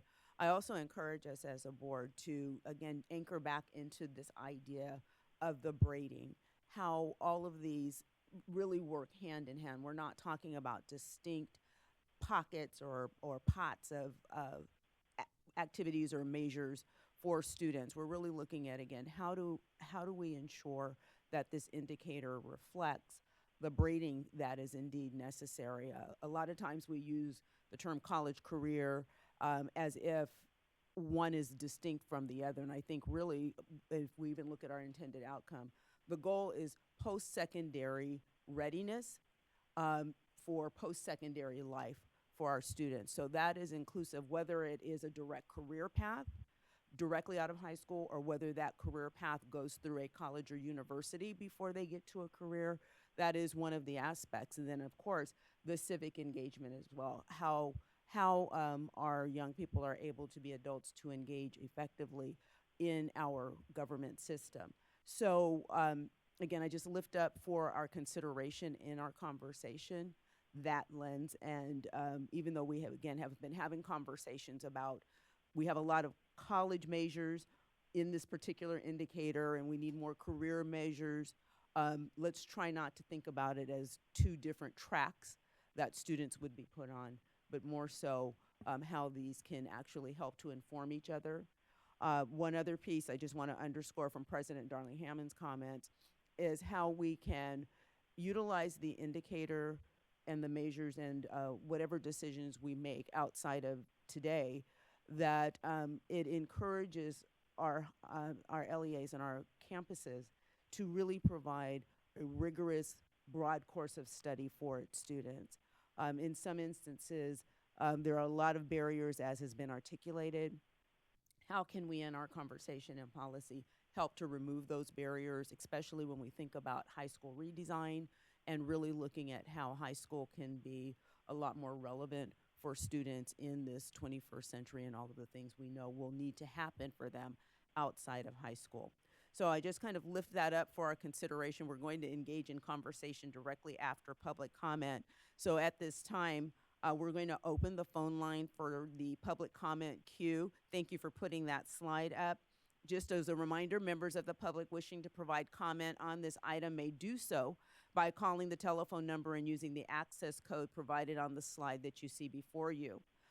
Before we go to our on the phone public comment, I'd like to ask if we have any speakers signed up to provide public comment in person. There are four people signed up for in-person public comment. Will the following people please line up at the microphone in the back of the room? Steve McDougall, Lucy Salcedo-Carter, Rachel Murphy, Lindsay Tornatori. Please remember to state your name and affiliation for the record when it's your turn to speak. Please begin. Good morning, members of the board, staff. Steve McDougall with CFT and a Union of Educators and Classified Professionals. Regarding item number 2 and the indicator, CFT believes that including data regarding both seals of biliteracy and civic engagement are indeed indicators of both college and career readiness. And regarding applying that, the CCI to juvenile court schools and community day schools for students that are justice system involved or school district justice system involved, you really got to rethink about that, because it's not like these students have the ability to be completers. That's not reality. We need equity multiplier money aside. It's not enough to provide programs for this population. We really need to think about how we assess those schools and programs. And lastly, we welcome the attention to long-term English learners on the dashboard moving forward. Thank you for listening. Good morning, Lucy Salcido Carter with the Alameda County Office of Education. Thank you for your attention to the CCI and its effectiveness as part of the 2026 Accountability Work Plan. I'd like to highlight just a few points from our written comments from our perspective as an administrator of court and community schools. The current CCI presents unique challenges for COEs. Many of our court and community school students are with us for only a short period of time, which makes long career pathways difficult for them to complete while they are with us. We ask that the board consider incorporating CCI measures such as single CTE, course completion, industry mini certifications, and short-term workplace learning opportunities like the internships that were mentioned by CDE staff today. Incorporation of these measures would ensure the CCI better serves all students. Thank you for your consideration of this request.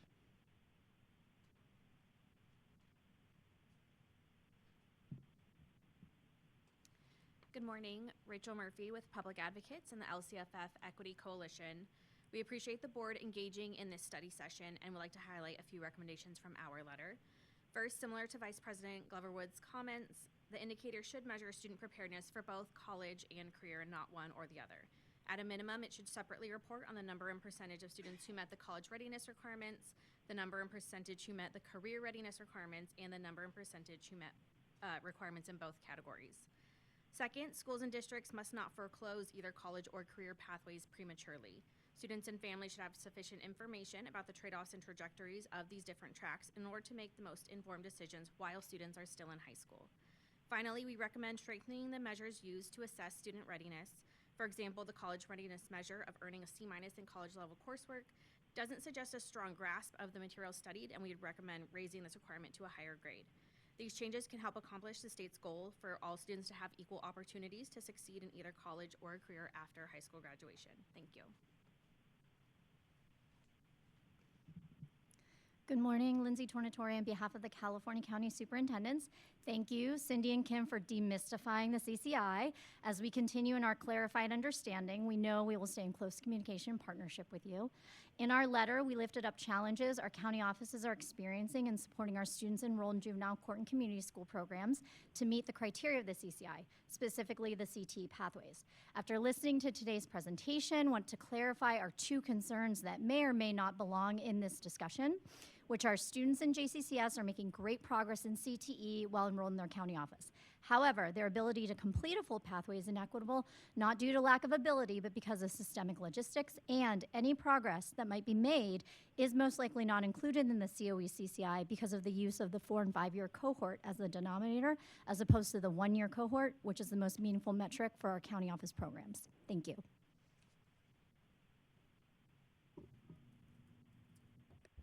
Thank you very much. I don't see any more public comment in the room, so at this time I'd like to find out, do we have any public comment on the phone? We do. There are 7 callers in the queue. I will open the phone line now. Caller with the last 4 digits, 1046. You are now live. Please start your public comment. You have 1 minute. Good morning, President Darling Hammond and members of the State Board of Education. My name is Dr. Fabi Bagula. I am the Superintendent of San Diego Unified School District.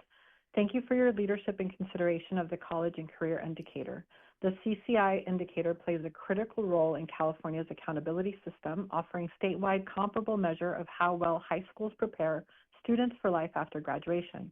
As preparation for college and career continues to evolve, so do the ways students demonstrate readiness. Increasingly, that includes industry-recognized certifications, which are not currently reflected in the CCI or visible on the California School Dashboard.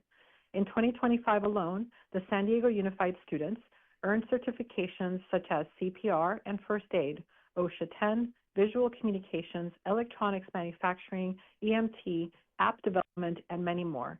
As you can see, all of these reflect career. These certifications represent real skills that are aligned with labor market demands and have immediate post-secondary value. We recognize the importance of clear guardrails, including data reliability, external validation, and equity protections. I do want to speak a little bit about equity protections. Your time is I'm very interested. Thank you. Thank you. Next caller with the last four digits, 2051. You are now live. Please start your public comment. You have 1 minute. Hello, my name is Amber Riemann on behalf of Californians Together. We appreciate the updates and improvements to the College Career Indicator. As the board delves into the study session, we request that you revisit both the description of the criteria for the seal of biliteracy and that it be added to the flyer showing the elements of the career as well as college. Since the initial inclusion of the SSB into the College Career Indicator, new criteria for demonstrating proficiency in English have been adopted. The new language offers the rigorous options that are outlined in our letter.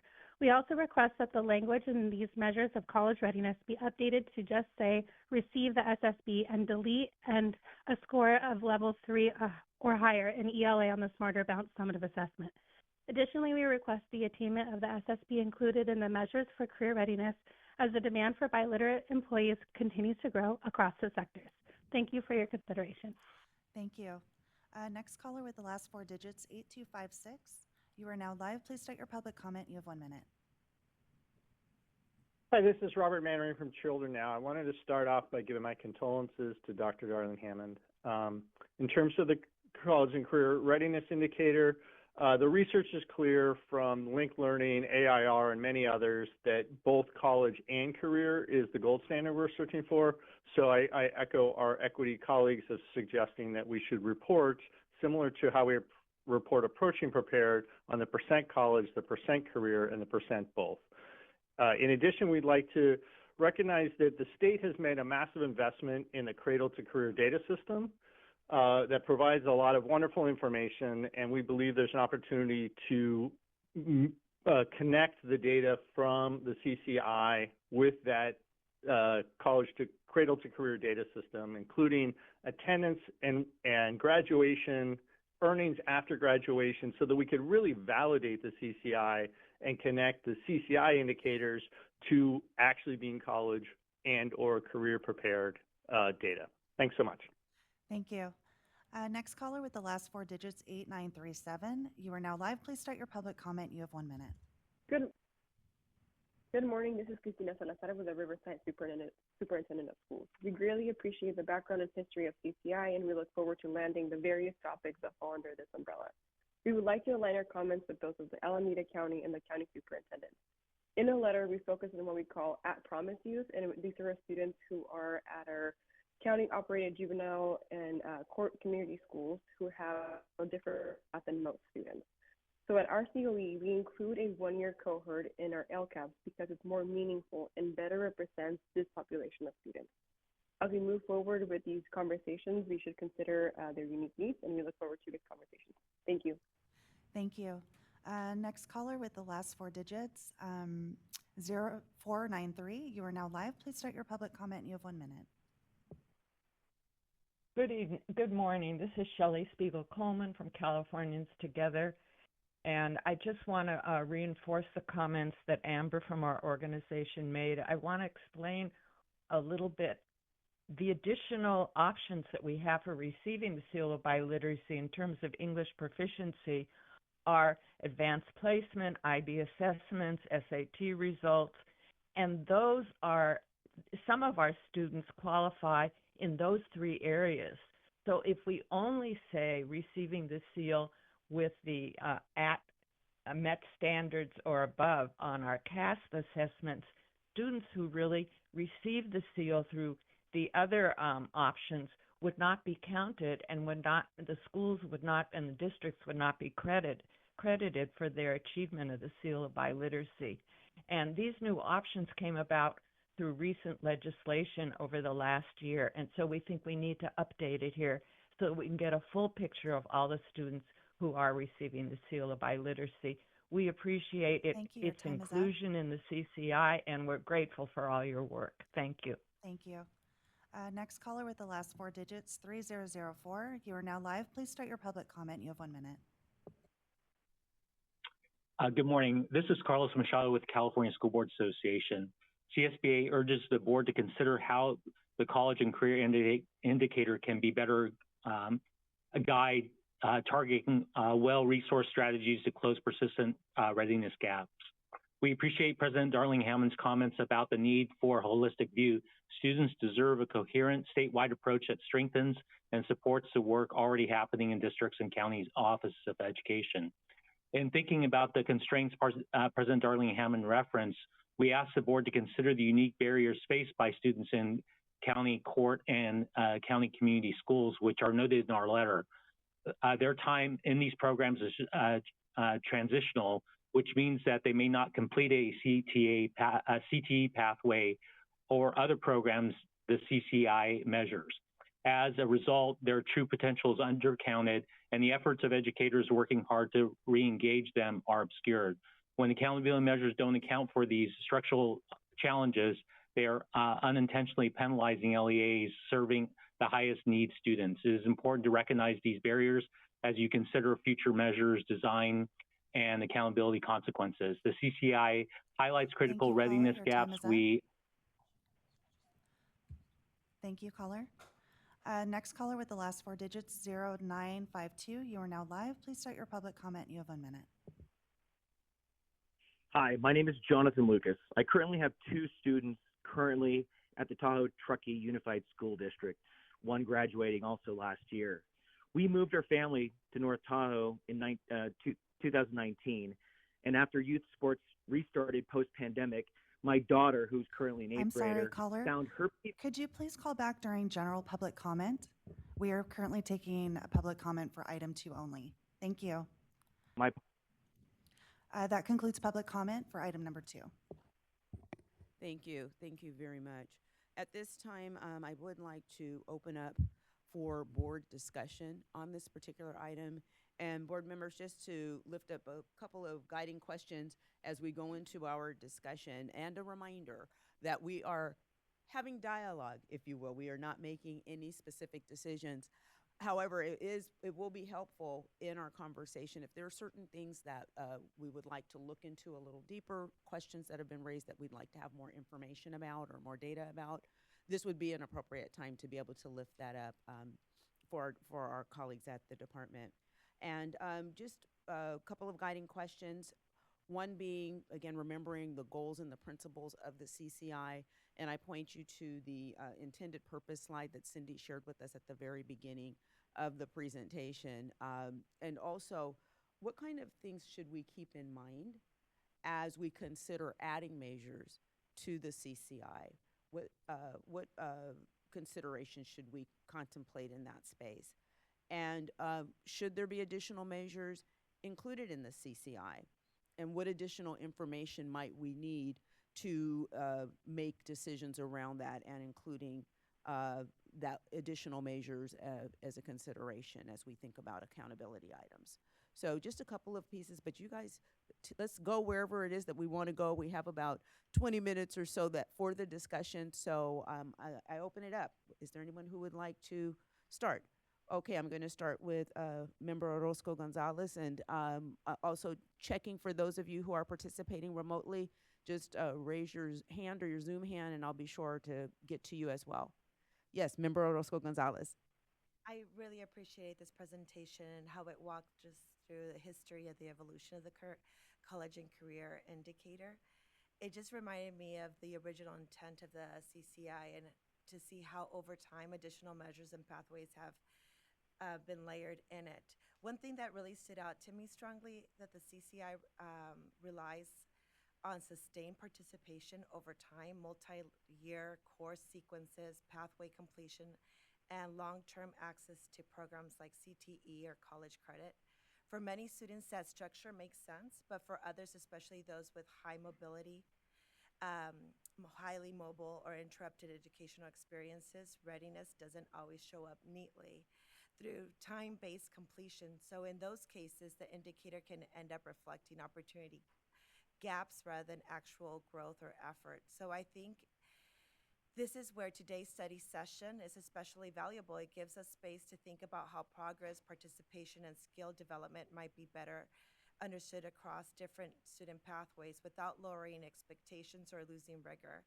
As a teacher, I think that meaningful learning can happen in short windows of time, and that students can demonstrate readiness through discrete accomplishments, applied skills, and real-world experiences, even when traditional sequences are not feasible. So I also appreciate the connection between this conversation and the broader accountability system. How we design and interpret the CCI has real downstream implications, particularly for systems that serve students facing mobility, credit disruption, or limited access to full programs offerings. Keeping those realities in mind as we continue to work with this important will be important as we move towards the accountability work plan.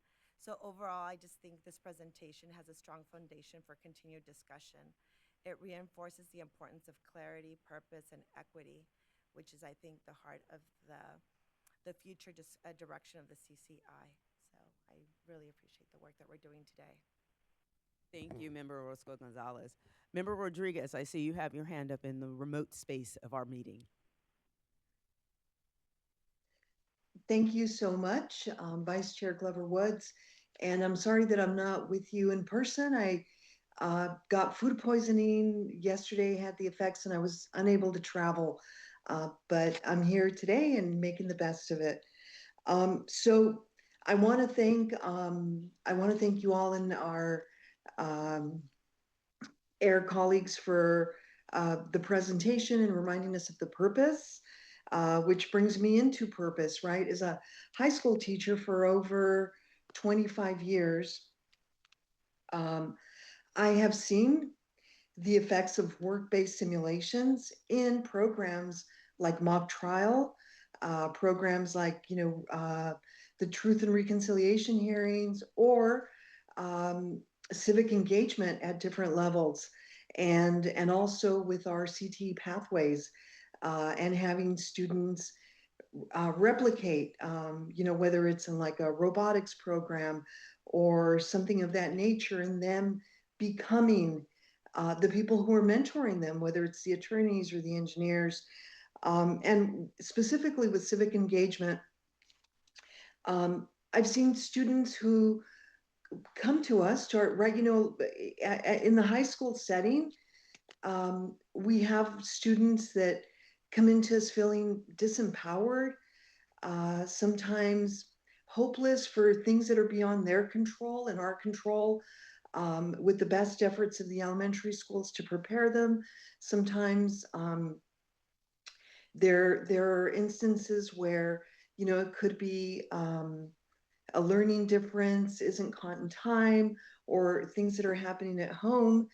And I have personally witnessed, and I know that this is the case, that with opportunities, and that's a word that keeps popping out at me, the opportunities that we provide as schools at the high school setting have created pathways for students, and have engaged them and motivated them in a way that is always inspiring to me.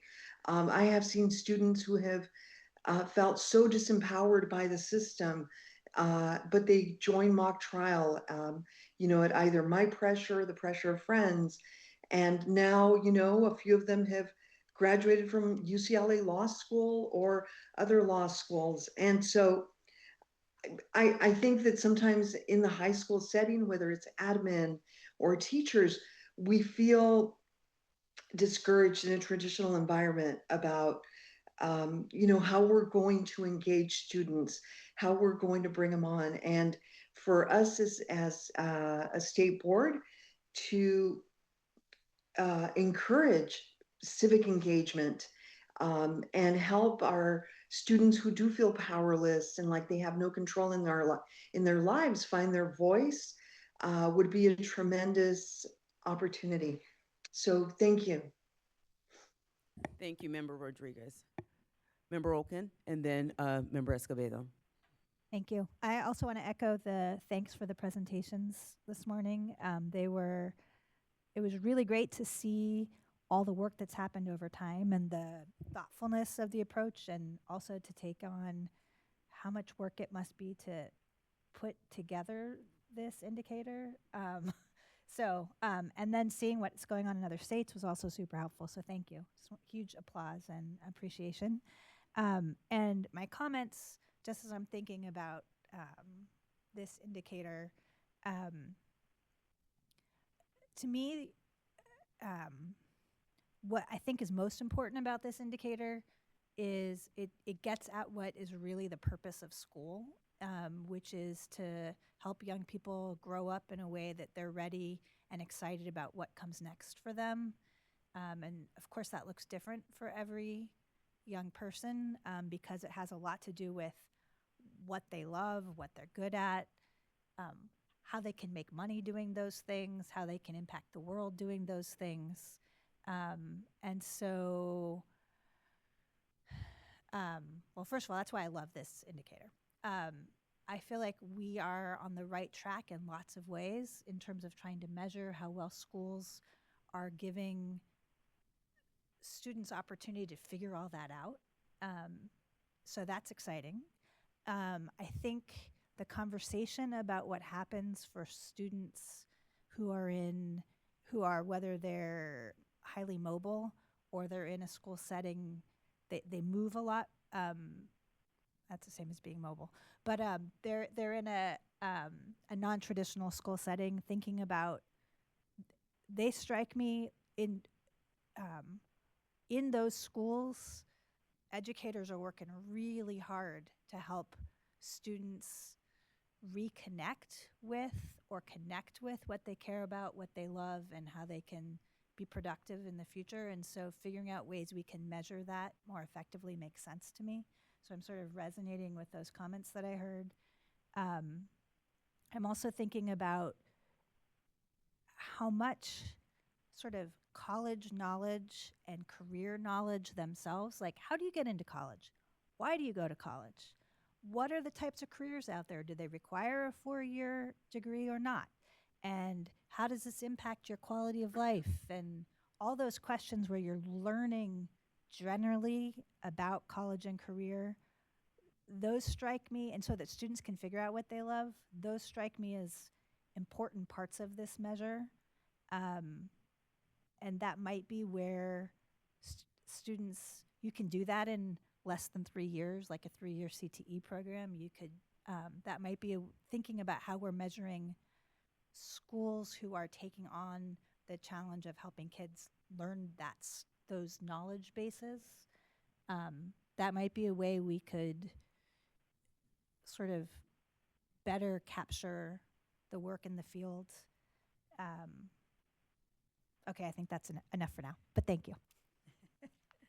Thank you, Member Olken. Member Escobedo. I just want to honor all the work and the thought with this indicator. It really has made a difference in the lives of many students and in looking at their future potential. When you look at the workforce, this indicator it is expected that it will change because the workforce is changing dramatically. We think of white collar work and blue collar work, well, actually it's becoming more baby blue, truly. You need both. It's not just one or the other. I recommend NASB's, this month's NASB's newsletter is all about this item. Amazing. And I want to uplift AIR's potential next step. The third bullet is creating a broader coalition to define career readiness, including the California Workforce Board. It really focuses on how important that it is because the workforce is changing so rapidly. And really, one of our callers from San Diego talked about industry recognized credentials. Micro credentials is huge. People are getting these credentials through LinkedIn, through Google Space. So we really need to broaden, right?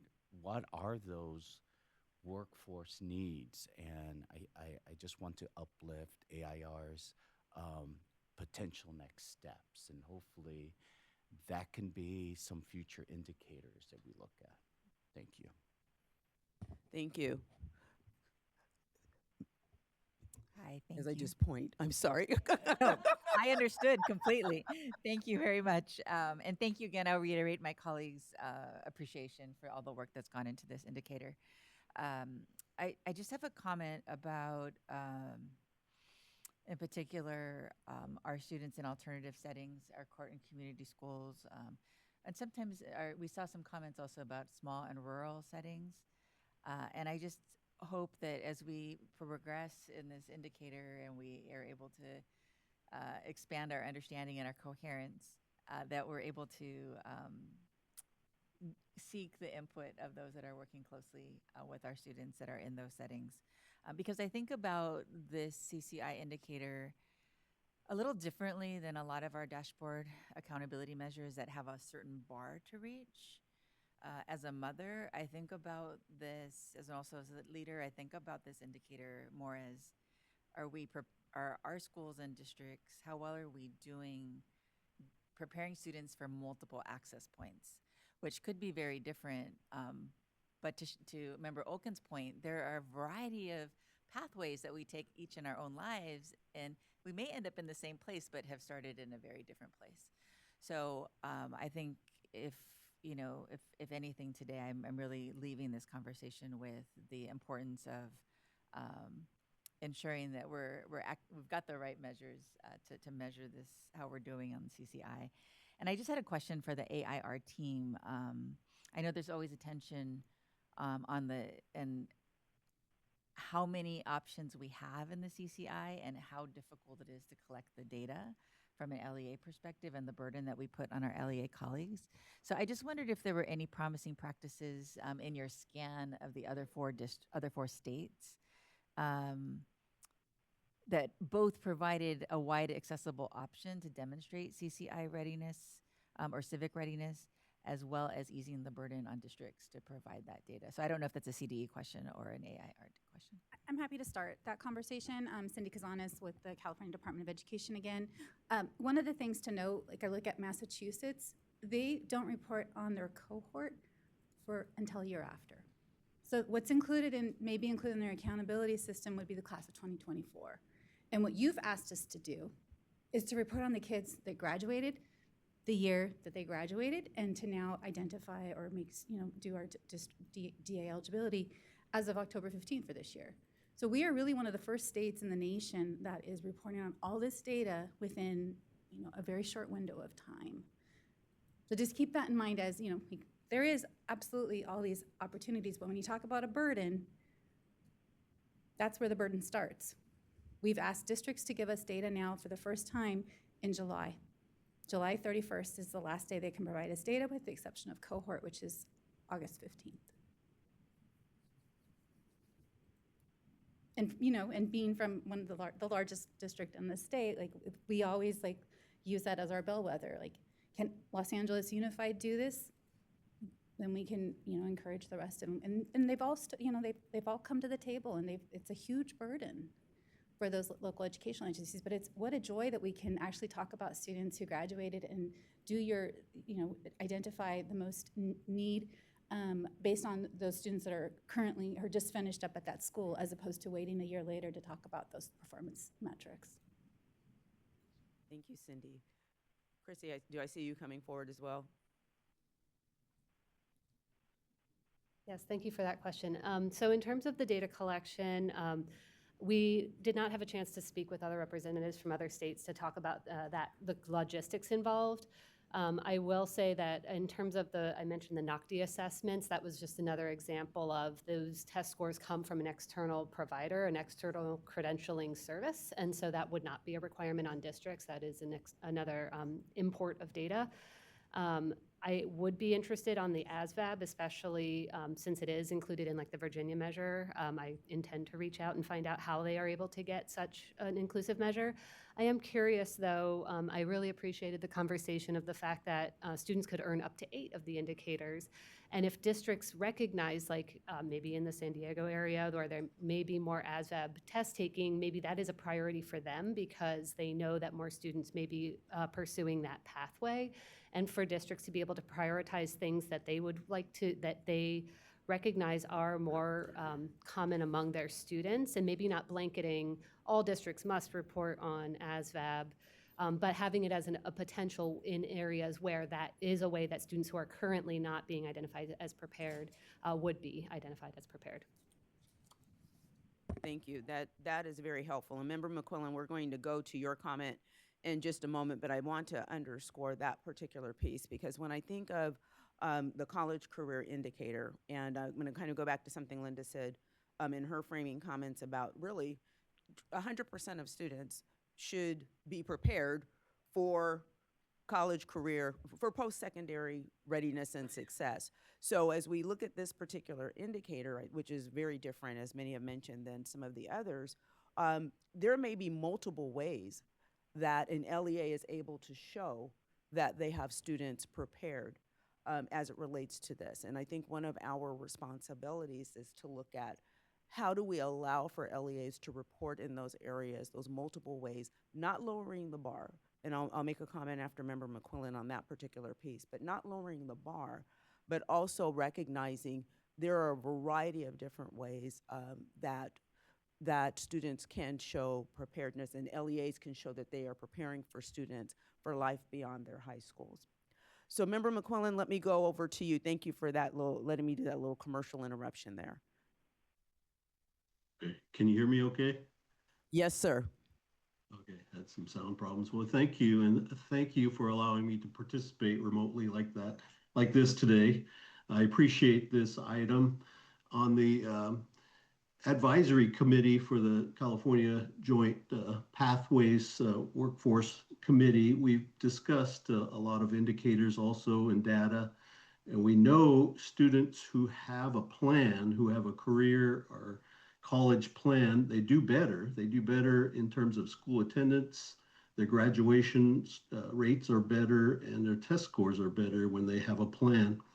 And I was thinking of one of the states that was mentioned that also measures students that have a plan, who have completed a survey or a career indicator survey, that they include that in their measurement. And going forward, I'd like to see the pros and cons of somehow including those students who have a plan in place or who have completed a survey on their career pathway. You know, that could be useful.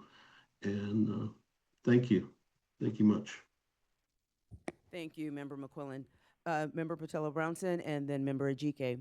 And board members, just to let you know, we have maybe about 5 minutes or more, or 5 minutes or so, not or more, or 5 minutes or so for this particular discussion, but I surely want to hear everything. So Member Patella-Brownson, please.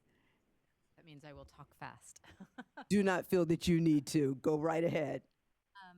So I'll join the chorus of thanks to all of our presenters, and it's a really impressive sweep over the course of many years, really, of including and considering multiple indicators, and also looking to have a level of inclusivity, which is about career and post-secondary readiness, but also is about life readiness, and I appreciate the orientation of thinking beyond sort of just the boundaries of the TK to 12 school time.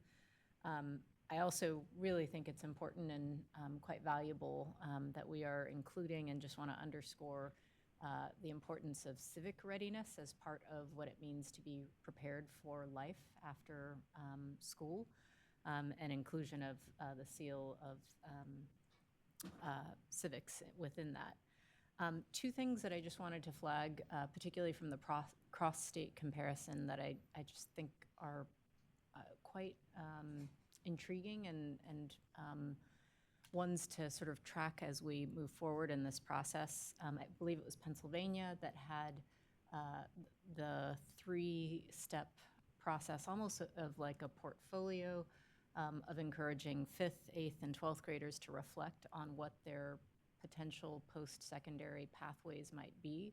I think there's a level of applied learning, which I really appreciate about that approach, of enabling students to individualize how they are thinking about their post-secondary pathways, that I think is really exciting, promising, and something that we should consider emulating.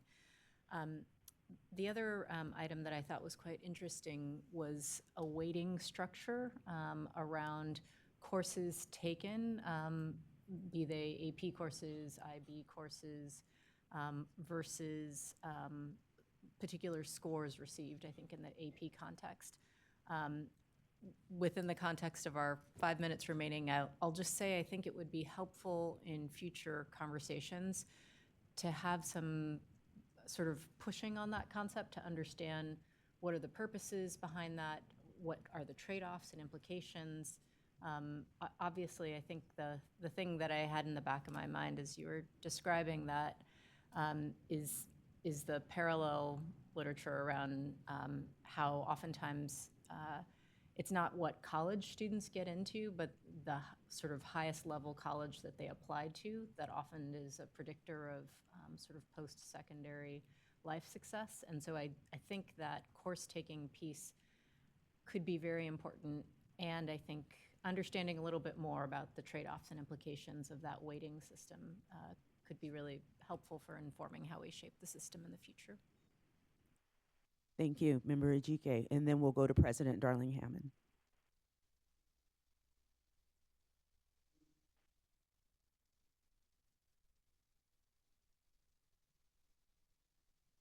Questioning the adequate preparedness.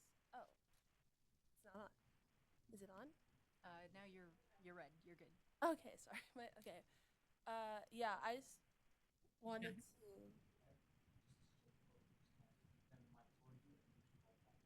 Lights on. Okay. Okay, so it's good. Yeah. Okay, sorry. I'll just briefly restart over. But I just, again, wanted to thank the CDE for the very thorough presentation.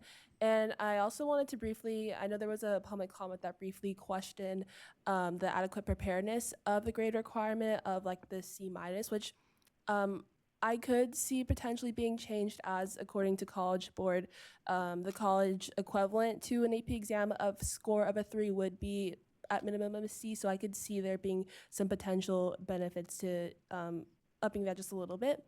But I also just wanted to personally testify to the relevance of the different stuff that are on the indicators, like, you know, the career-related internships and the CTE pathways, which for me as a student really helped me identify the things that I was interested in and the things that I maybe wasn't so interested in. And so I think that's just a great resource and an incentive for students to explore different career pathways. And so once they graduate from high school, they're more prepared and they're able to do things that they're passionate about.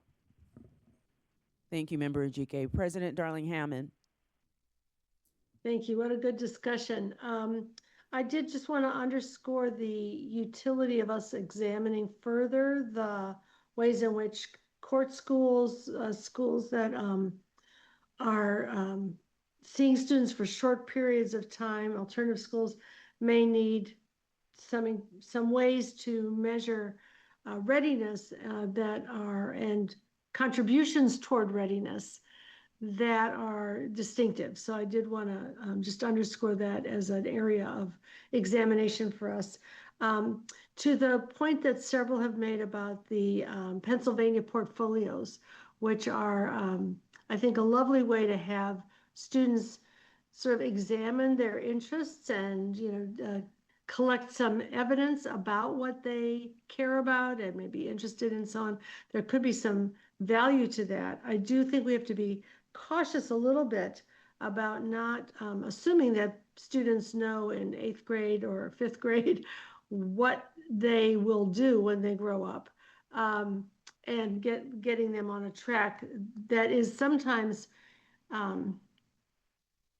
stratified both by self-stratification, what students have experienced and think is appropriate for them or might be accessible to them, or school stratified. So I think we should look at the ideas of developing interests and thinking about futures and so on in a way that's very careful to keep open the possibilities for young people that might otherwise be encouraged to close in too soon without enough, information about what's really possible. Thank you. Thank you, President Darling Hammond. And I did have a couple of questions just to kind of lift up, I think, for future conversation.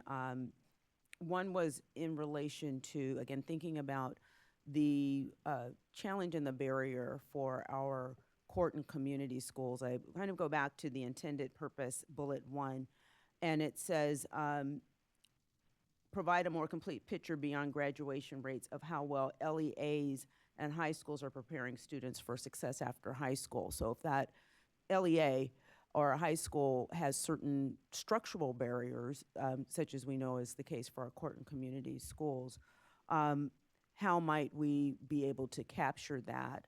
And come on up, Cindy, come on up. And one of the thoughts or ideas I believe I heard during public comment at different points was looking at a 1-year graduation rate as opposed to the cohort, the 4-year cohort for students in that particular setting. What would be the implications of something like that, doing something different for one of the measures within the CCI? Absolutely. And again, Cindy Cazanas with the California Department of Education. With our juvenile court schools, I mean, I've toured one in the last year as well, and I've seen, the experience that those students have on a daily basis. The thing to keep in mind about this measure overall, it's who stayed with that cohort. So at a juvenile court facility, you're usually not graduating from that facility. You're usually moving back to a court community school rather, or you're transitioning into a traditional school or another school, right? And it's really those lost transfers or those dropouts that are counting against those juvenile court schools the most. And so we can dig into that and I think bring you back some data that would be really helpful to enlighten you on this. And work with the county superintendents like we always do.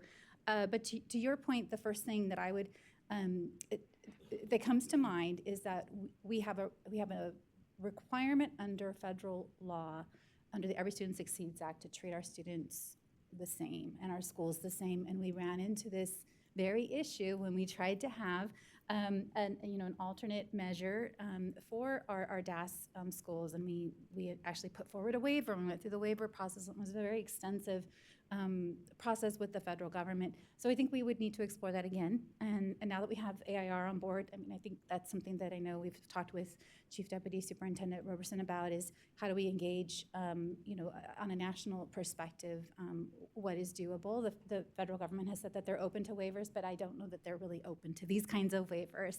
But that said, what does it mean to have our state system for state determinations? I know you have before you through statutory requirements to look at differentiated assistance eligibility. So is it for our state system of eligibility that we use this separate metric? We have reported on, we've continued to report on this metric, though. Please be assured, we actually just released those in December with our supplemental release. So it is available for our dashboard alternative school status schools, which is all of our county-run schools receive that 1-year rate. So it is something that we've continued, even though we're not able to use it for accountability purposes in the sense of eligibility for differentiated assistance or the federal requirements for schools. Thank you, Cindy. And yes, I think it would be helpful for us to, in a future meeting, have more information about what this looks like for students that are attending those schools in short periods of time. And So thank you for lifting that up. I'll look forward to that. Also, just as we get ready to close this item, also would be interested in knowing more of the industry recognized credentials, what that might look like, how would we collect data around those areas, and also the revisiting of the seal of biliteracy measure, if there have been additional aspects to that, to the seal of biliteracy that were added after we added it to the CCI. It would be helpful to know as we look at the seal of biliteracy and the additional measures that are necessary to show preparedness, just to be sure that there's still alignment with that. Absolutely. We can bring back what you approved back when that was originally adopted. Thank you for pointing that out, Cindy, No, that we it approved is- that. I mean, nothing around accountability is done in isolation. It is absolutely approved in a public setting, by this board. So Yes. Well, we appreciate that and appreciate ongoing conversation in this space. So before we close the item, I'm looking to be sure that all have had an opportunity to but jump into the study session discussion before we get ready to move on to the next. Yes, Member Olkin, please go right ahead. I just want to say one thing, which is I feel like, per usual, we came up with all sorts of interesting, important, maybe plausible new ideas. But also, I think part of what was the hope of this was to look at those proposed measures that we've been collecting data on for years without actually adding into the accountability system.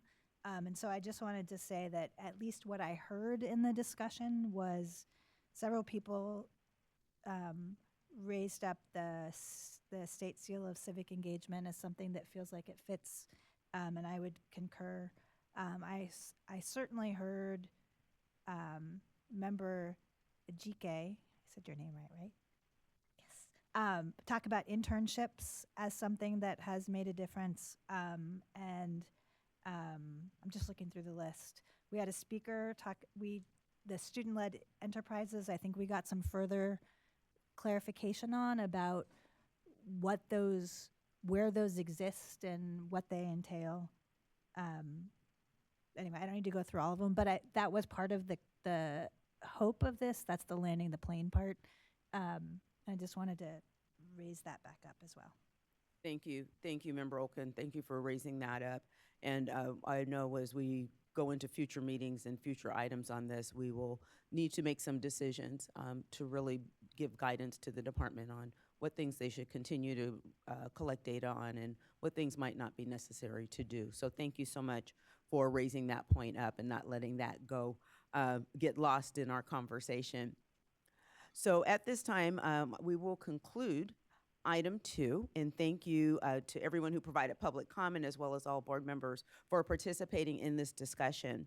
We're now going to move to item 3, and when we complete item 3, we will take a brief break so that we can grab our lunch. And I hate to break it to you all, but it's lunch at the dais today. We're continuing to move forward, but we will take a brief break so that we can take pictures. We're gonna have a photo opportunity, and you'll find out why in just a moment, and grab our lunch and come right back. So just to let you know, a break is a-coming, okay? All righty, so we're gonna move on to item 3. Item 3 is the 2026 United States Senate Youth Program Recognition of California Selected Student Delegates and Alternates. This is an information item, and the CDE will be presenting the 2026 USSYP delegates and alternates. So we have delegates Cindy Chen and Gabrielle Listana, and alternates Leanne Fan and Jerry Yang. This item will be presented by Dina Fong of the CDE. Dina, welcome.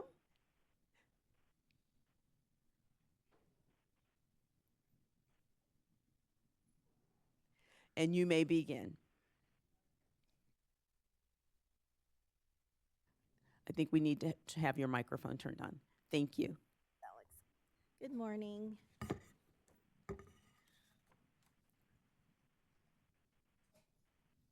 Good morning. honorable board members. I'm Dina Fong, the United States Senate Youth Coordinator for California. Today is one of my favorite days and always a great way to kick off the new year as we honor students from our annual U.S. Senate Youth Program. I'll provide a brief background of the program and then introduce each student who will say a few words. The U.S. Senate Youth Program is sponsored by the U.S. Senate and funded and administered by the William Randolph Hearst Foundation. Now in its 64th year, this program provides students with a unique educational experience and especially geared for outstanding students who are interested in pursuing careers in public service. High school juniors and seniors are nominated by their principal to apply for this highly competitive merit-based program. To qualify, students must currently be serving in an elected or appointed leadership position in student government or a civic or educational organization representing a constituency and serving others for the entire school year. Our students have gone through a rigorous and competitive application process and were selected based upon their leadership qualities, academic achievement, school and community involvement, and commitment to public service. The last phase of the program is to formally present our 2026 U.S. Senate Youth Delegates and alternates to the board. These extraordinary individuals are among the top students in their schools, serving their communities with passion and a desire to make a difference. Our two delegates will represent California and join delegates from other states in Washington, D.C. from March 7th through 14th, where they will get an in-depth view of federal government in action through meetings with senators, cabinet members, and other federal agencies. The delegates will each receive a $10,000 college scholarship for undergraduate studies with encouragement to study coursework in political science or history.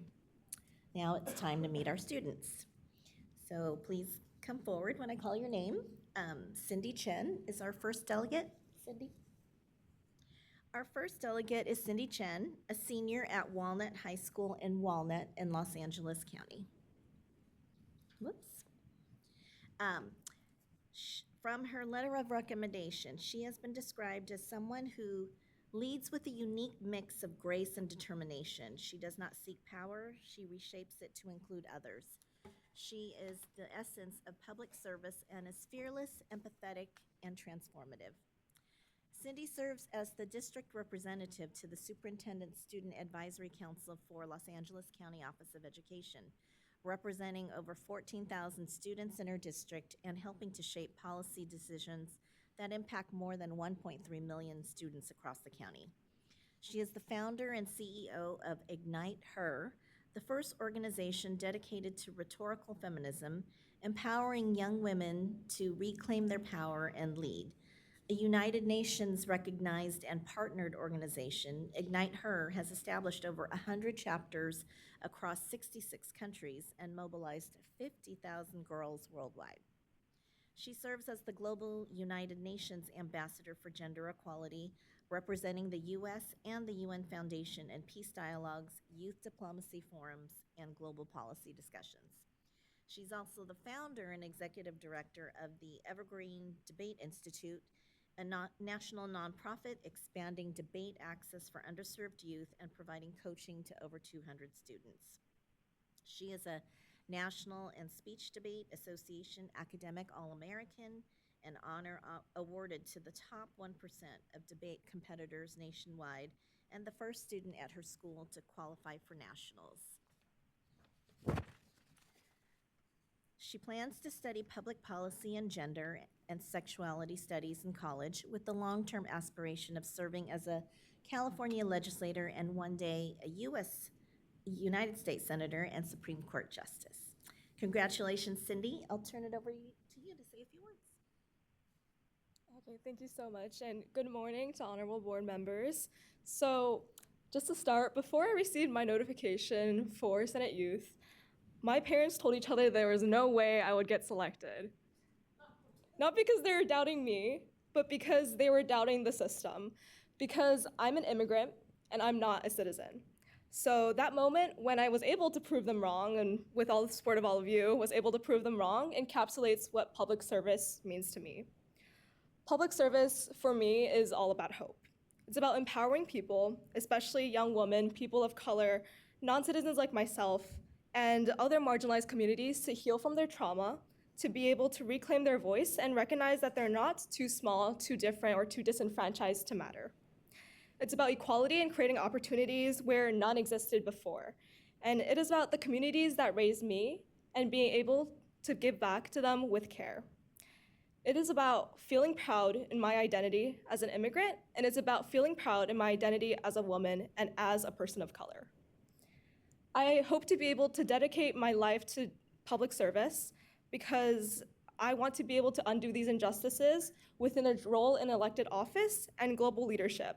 Because for me, fulfillment has never been about chasing money or chasing a check. It's about being able to leave the world and leave the communities I'm a part of a bit more just and a bit more hopeful than they were before me.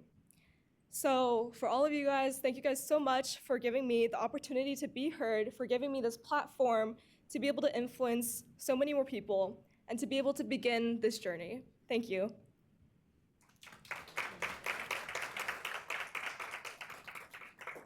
Thank you, Cindy. Our second delegate is Gabrielle Listana, a senior at Sacred Heart Cathedral Preparatory in San Francisco.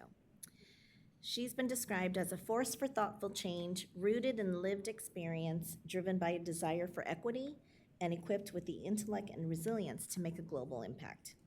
Gabby is currently the chair and District 6 Commissioner of the San Francisco Youth Commission, where she represents over 175,000 youth in the city and county to the mayor and board of supervisors, advising on youth policies, coordinating community engagement efforts, and tabling at events.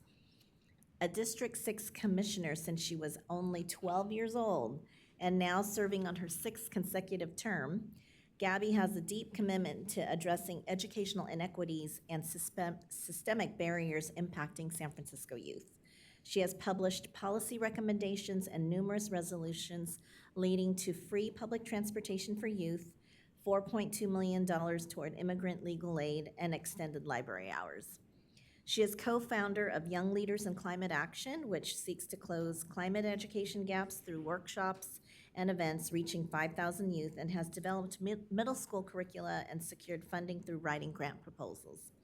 As co-captain of speech and debate at her school, she competed locally and nationally with original speeches on identity and politics and was a semifinalist at the Cal Invitational Tournament. She has been a high school fellow for the University of California, Berkeley Sustainable Internet Lab, where she researched the social, economic, and environmental impacts of illegal e-waste trade. An AP Scholar with distinction, Gabrielle received the Questbridge College Prep Scholar Humanities Award based on her writing, academic excellence, motivation, and desire to succeed. She desires to major in public policy and science, technology, and society, to learn how to develop equitable climate solutions for Californians through science and legislation, and eventually pursue a career in environmental policy and education at the local or state level. Congratulations, Gabby. Say a few words. Good morning, board members. I am extremely grateful and honored to have the opportunity to speak to you all today. Growing up in San Francisco's Tenderloin neighborhood, I never imagined I would be in a space like this as a low-income girl from an immigrant family. The Tenderloin is often labeled the ghetto part of San Francisco, and communities like mine are frequently overlooked in decision-making spaces like this. There's a Tagalog saying, isang bagsak, rooted in the Filipino-American farm worker movement. It means when one of us rises, we all rise. That belief shaped how I was raised. My dad, a community organizer, instilled in me the values of justice and collective responsibility, and that is what guides me in my journey of public service today. I've used my role on the Youth Commission to advocate for underserved youth from communities like mine, especially young people from the Tenderloin, from writing policy recommendations for immigrant protections and language access to championing equitable climate education policies in public schools.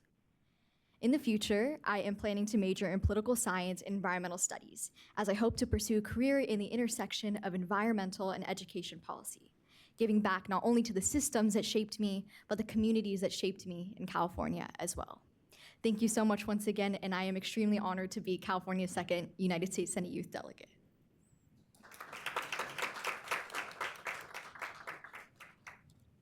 Thank you, Gabby. If Cindy or Gabby should be unable to participate in Washington Week, then one of our alternates will take their place. Our first alternate is Leanne Fan. Leanne, you want to come up? Leanne is a senior from Westview High School in San Diego. She's described as someone who embodies civic curiosity, integrity, and a collaborative spirit, understanding that leadership is not only about excellence, but about service, about lifting others through informed action and shared vision. Leanne was elected to the Superintendent Student Advisory Council for Poway Unified School District, where she has initiated several new programs from student input, such as organizing a district-wide What I Wish My Parents Knew panel and expanding unified physical education programs for inclusivity. She is the co-editor-in-chief of her high school newspaper, leading an award-winning newsroom and setting standards for sourcing, verification, and editorial civility. She was selected to represent U.S. students at the COP29 UN Climate Change Conference in Azerbaijan, meeting policymakers and country delegations on K-12 climate education and environmental health. As a result of COP, she founded the Semi-Sustainability Youth Network, where she has built K-12 climate literacy programs connecting students with industry experts to develop projects and hold local sustainability research policy competitions. Named America's top young scientist by 3M and Discovery Education, she invented a pair of headphones to detect and treat ear infections to prevent hearing loss in kids. She also received an award from NASA among 1,600 finalists for her wound healing research. Leanne plans to major in molecular and cellular biology as well as global health and health policy. Someday she would like to become U.S. Surgeon General or lead the Centers for Disease Control. Her goal is to share the knowledge and skills needed to protect our most vulnerable citizens and advocate for the disenfranchised by listening to communities and building solutions with them. Congratulations to Leanne. Thank you all for this incredible opportunity. And first, I wanted to express my gratitude for my teachers, board members, parents, and friends who have inspired me with their never-ending kindness and wisdom. Public service to me means using my skills to create meaningful, positive change in people's lives, which is why I'm committed to serving in the public sector. I plan to continue educating the next generation about sustainability and the human cost of climate change through organizations such as the Semi-Sustainability Youth Network. We're starting a program this year in Manali, India, connecting students with local government and communities to reforest a mountain and depollute their river. And the goal in the next decade is to scale this model globally, cleaning up hundreds and protecting the health of more cities across the world. In college, I hope to continue my current biophotonics research to create low-cost chronic wound healing interventions. And as research funding faces unprecedented cuts and public health agencies struggle with credibility, I feel that advocating for science and building interventions that people trust is the most important thing I can dedicate my life to. Ultimately, I plan to pursue a career in public health, making scientific knowledge accessible across cultural and ideological barriers while protecting our most vulnerable citizens by listening to communities and building solutions along with them. Thank you so much.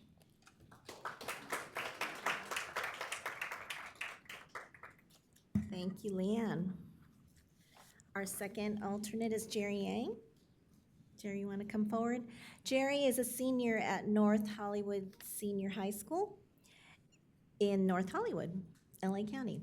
His recommendation letter describes him as someone who stands out as truly extraordinary, possessing a unique blend of intellect, empathy, and humor, making him a transformative force and elevating the student voice. Jerry was elected as a student board member by 86 high schools to represent 500,000 students in Los Angeles Unified, the second largest school district in the U.S. He is actively shaping his district's future by expanding the climate literacy program and helping to develop LA Unified's first comprehensive sustainability plan, ensuring student perspectives guide curriculum and facilities planning. He has an ability to connect across diverse communities and planned a Young Men's Leadership Conference, creating a powerful platform for underrepresented youth. He launched Dream It, Achieve It to expand career paths, internships, dual enrollment, and expanded busing, buffers, and support groups to address immigration fears. A strong advocate for youth development, Jerry is president of the Los Angeles Youth Council, where he represents 1.2 million youth in LA and planned the LA City Youth Summit and LA Youth Expo for thousands of youth. In addition, he is also ASB president, on the school site council, speech and debate captain, and involved in the performing arts.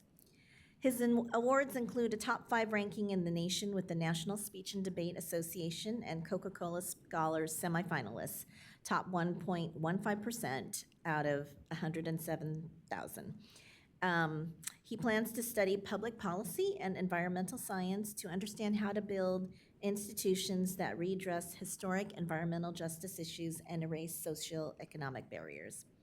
Someday, Jerry would like to become California State Superintendent of Public Instruction and working in the intersection of education and social justice to ensure holistic coverage of student needs.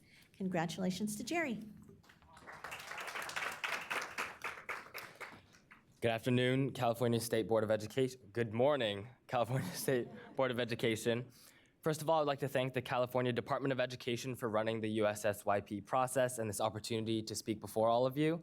As the Los Angeles Unified School District Student Board member serving over 500,000 students, public service to me is driven by 3 core tenets: empathy, transparency, and optimism. Empathy for those students and community members who have untold stories, unaware of the decades of precedent designed to keep them down. Transparency for communities who have been advocating for years with no results, so they can finally see their voices acknowledged and issues resolved with minimal bureaucracy. And optimism for all the future leaders that we cultivate in the present, who see a future for them built upon trust and ambition. Above all else, public service to me is the people, the faces that I get to meet every day, the stories I get to hear, the relationships we build, and the change I get to make as a result. Thank you.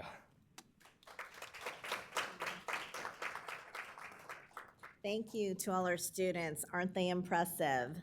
What I've shared is just a small sampling of everything that they've done, and we would be here all day if I read you their entire bio. And I really don't know how they have time to sleep and eat. So I just want to say congratulations again. These extraordinary youth are inspiring and shining examples of leadership. They give us a hope for a bright future through their dedication to public service. So I will turn it back to the board members to offer congratulations and take photos and present certificates. Thank you. Thank you. Thank you so much, Dana. And let's give another round of applause to all 4 students. Absolutely phenomenal. Before we go into public comment, Chief Deputy Roberson, would you like to say anything? Thank you for that. So on behalf of the state superintendent, I just once again want to offer my congratulations. And I have a lot of hope and inspiration listening to you all. And as I understand it, we have a future Supreme Court Justice, a future Surgeon General, and a future State Superintendent of Public Instruction. That is pretty incredible. I think all of us can attest to just the difference that public service really makes for our students here in California and across the nation. Definitely also heard this theme of climate and sustainability. I think to the earlier conversation, we might even want to take a look at something like the seal of climate literacy. Actually, that's something that Colorado as a state just passed. Really heard that from you all, and you just give inspiration for what we need to be able to do today to set up the kind of future that you're trying to lead for. So congratulations. Thank you. Thank you so very much. And yeah, I just got goosebumps when you read out that list of future positions. Outstanding. We'll now open the phone line for public comment. Do we have, let me say this first, members of the public wishing to provide comment on this item may do so in person or by calling the telephone number and using the access code provided on the slide that is being shown right now. Do we have any speakers signed up to provide public comment in person? We do not. Is there anyone waiting to provide public comment on the phone? There are no callers in the queue. Okay, thank you. Do we have any brief comments from the board as we get ready to conclude this item? And you will get a chance to meet the students because we will be taking a picture with them shortly. Member Ajike, please.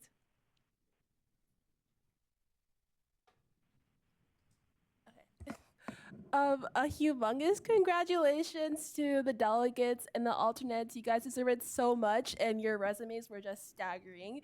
You guys not only inspire me, but the thousands of students and the thousands of people that you guys are impacting through your activities. And you guys are just truly trailblazers. And I just want you to know that your work does not go unnoticed. To all the delegates who are going to Washington, D.C., I hope you guys have a blast, and I'm sure that you guys will reinvest all that you learn back into your communities when you return back to California. And so, again, thank you guys so much for sharing your stories. You guys are just so inspiring. So, yay. Thank you, Member Ajike, and I echo that. Yay, that is wonderful. So I believe this will conclude our item at this time, and we will take a quick break for lunch. So board members, just a couple of points to let you know. Please first stay here so we can take pictures. Afterward, please go and grab your lunch and come back to the dais. We will come back at, let's say, 11:45. We'll come back at 11:45 and resume the agenda.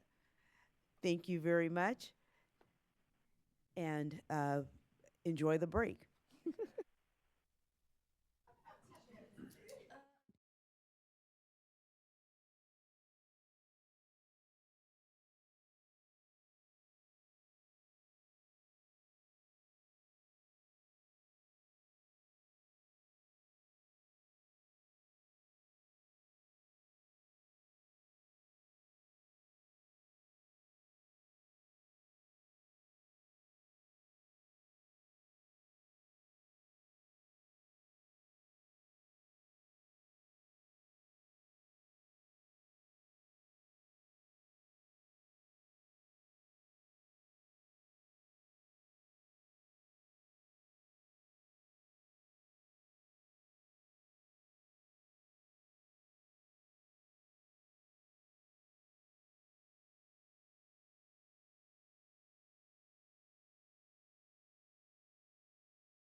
Everyone, we are now going to go forward with the consent agenda.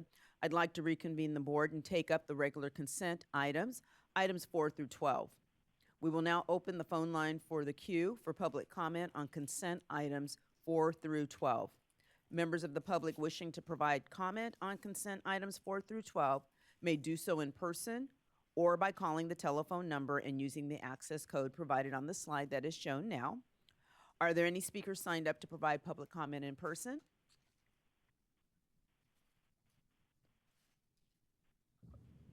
No speakers are signed up for in-person public comment. Thank you. Do we have anyone waiting to provide public comment on the phone? There are no callers in the queue. Thank you very much. At this time, I will ask for a motion on consent items 4 through 12. Do I have a motion to adopt the CDE recommendations on items 4 through 12? I motion to approve the consent items. Thank you. Member Escobedo, do I have a second? Second. Okay. Thank you, Member Olkin. Brooks, would you please call the roll? On the motion to approve consent items 4 through 12, Member Yoshimo Tauri, Yes. Member Rodriguez,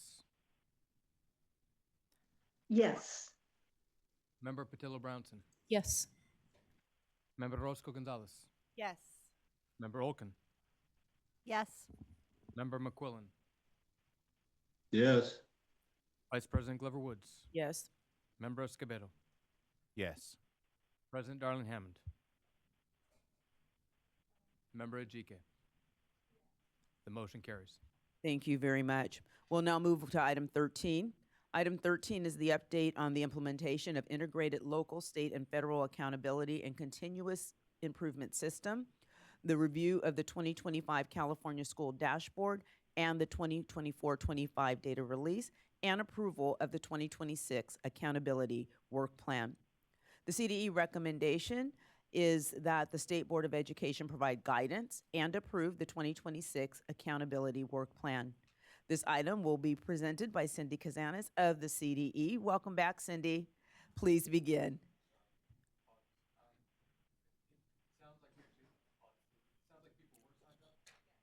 Oh, I'm sorry.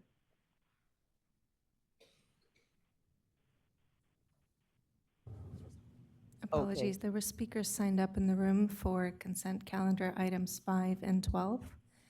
Would Lorraine Richards and Rachel Murphy please line up at the back and microphone?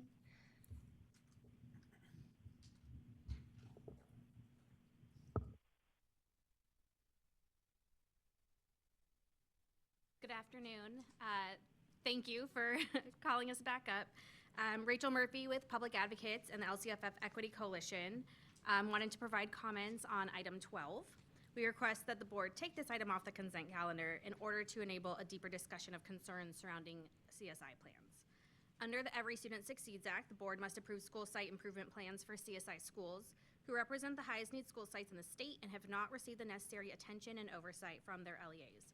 However, the current state process lacks the thorough review and monitoring required under ESSA. We urge the board to update County Office LCAP and federal addendum approval rules by 1, providing COEs with objective review and approval criteria, and 2, requiring that COEs more directly review and recommend approval or denial by the board of CSI plans according to those criteria. As the board continues to consider updates to the DA performance criteria and the system of support, we also recommend considering how the state is meeting this federal education obligation to serve our highest needs students. Thank you.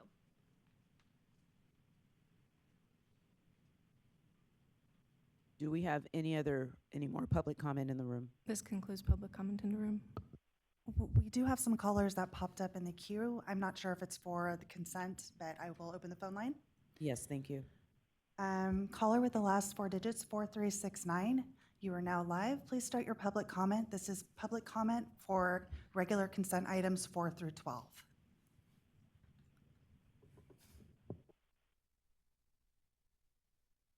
Caller with the last 4 digits, 4369. You are now live. Please start your public comment. Hello, this is Sally Fox from San Diego on behalf of CADE, the California Association for Bilingual Education. CADE signed on to the LCFF Equity Coalition letter for multiple agenda items, including this one. I would like to emphasize that we greatly appreciate the upcoming 2026 long-term English learner LTEL work plan and are in strong support of a separate suspension rate. I'm sorry, I apologize for interrupting. Um, we're currently taking up public comment for the regular consent items. If you don't mind calling Oh, I back. thought it was for, No, no. Thank you. Next caller with the last four digits, 8351. You are now live. Please start your public comment. You have 1 minute. Good morning. My name is Heather Calamise. On behalf of EdVoice, I'm calling in for public comment item number 5. As the board appoints reviewers today, we want to acknowledge and appreciate the shared understanding. Also discuss with the IQC that reviewers must have experience with effective evidence-based literacy instruction. Reviewers with this foundation are better positioned to engage meaningfully in the review process and uphold the intent of AB 1454. At the same time, the most important lever available now is reviewer preparation and training. Strong training is what ensures reviewer expertise translates into consistent, high-quality evaluations, and we encourage the board to clearly signal that reviewer training should be grounded in California's literacy priorities, SBE adopted materials guidance, and statutory criteria so that reviews are objective and evidence-based. Again, thank you for the board for your leadership and the opportunity to provide public comment. Thank you. Next caller with the last four digits, 8256. You are now live. Please start your public comment. Your time starts now. Thank you. This is Robert Mannering from Children Now, calling in about item 12 on approval of the CSI plans. So currently the CSI is providing substantial resources to the bottom 366 schools in the state. These schools are our lowest performing and need extra attention. Currently, the plan approval is done very indirectly despite being required of the board to approve these plans. No one actually reviews these plans. County offices review a summary of these plans for the entire district and their LCAP. We believe that's insufficient oversight for the dire improvement needs that these schools have. If you could include this discussion as part of your broader look at differentiated assistance, resetting those criteria and thinking about your system of support, we greatly appreciate it. Thanks. Thank you. Next caller with the last four digits, 2250. You are now live. Please start your public comment. You have 1 minute. Good afternoon, Raquel Morales with Ed Trust West. +1, we align our comments with the previous commenters from the Equity Coalition. For agenda item 5, we urge you to ensure that equitable representation of CK and multilingual learner expertise is experienced across all panels. Every panel should include an English learner and ECE expert. The materials are reviewed through the lens of the EO roadmap, the PTKLS, and California's diversity. For agenda item 12, as the board develops changes to the DA eligibility criteria and reevaluates an improvement support structure that is more responsive to LEA and school needs, we urge you to reconsider the level of oversight that is necessary to understand CSI school improvement needs and how those needs can effectively be met by the state system of support. Thank you. Thank you. Next caller with the last four digits, 4369. You are now live. Please start your public comment. You have 1 minute. Hi, this is Sally Fox again from CABE, and I did have a comment for item 5 about the ELD instructional materials follow-up adoption. I'd like to emphasize, based on my experience as a content review expert in the 2015 process, the importance of ensuring that each review panel include reviewers with comprehensive knowledge and experience related to English learners. In addition, reviewer training should utilize helpful resources similar to the math benchmarks of quality from the English Learner Success Forum used during the recent math adoption.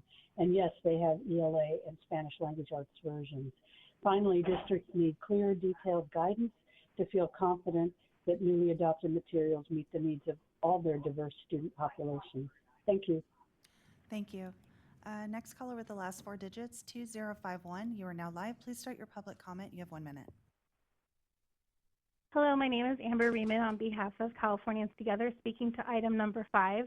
We were thrilled to see the inclusion of English learner experts among the reviewers for the ELA, ELD instructional materials follow-up adoption. As these new reviewers and experts begin to undergo training, we want to emphasize understanding the needs and diversity of students, as well as the need for a better understanding of the strengths and weaknesses of each new material. We kindly request EL experts be intentionally placed on each reviewer panel to ensure EL student instruction representation. Additionally, as with the recent math instructional materials adoption, reviewer training should utilize helpful resources such as the ELA benchmarks of quality from the English Learner Success Forum in order to ensure materials are suited to support all students, including multilingual learners and EL students. Districts need clear details and need to feel confident that the new materials meet the needs of their diverse student population. Thank you. Thank you. And we do have one more person for in-person public comment.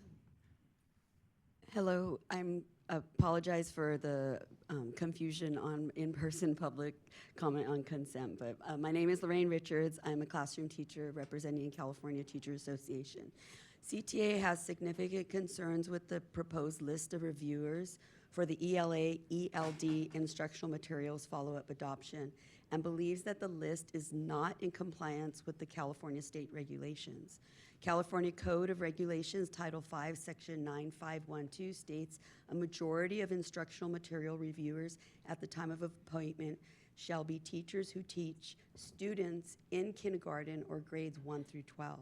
CTA has engaged with State Board of Education and CDE staff on this important issue, and we look forward to future opportunities to collaborate to increase teacher voice in the instructional material process. Thank you. Thank you. That concludes public comment for regular consent items. Thank you very much. Since we did have public comment, we will need to have a motion to adopt the recommendations, and we will redo the vote, please. So may I have a motion to adopt the recommendations on items 4 through 12? Motion to adopt the consent items. Thank you, Member Escobedo. May I have a second? Thank you, Member Olken. Brooks, will you please call the roll? On the motion to adopt consent items 4 through 12, Member Yoshimoto Tauri.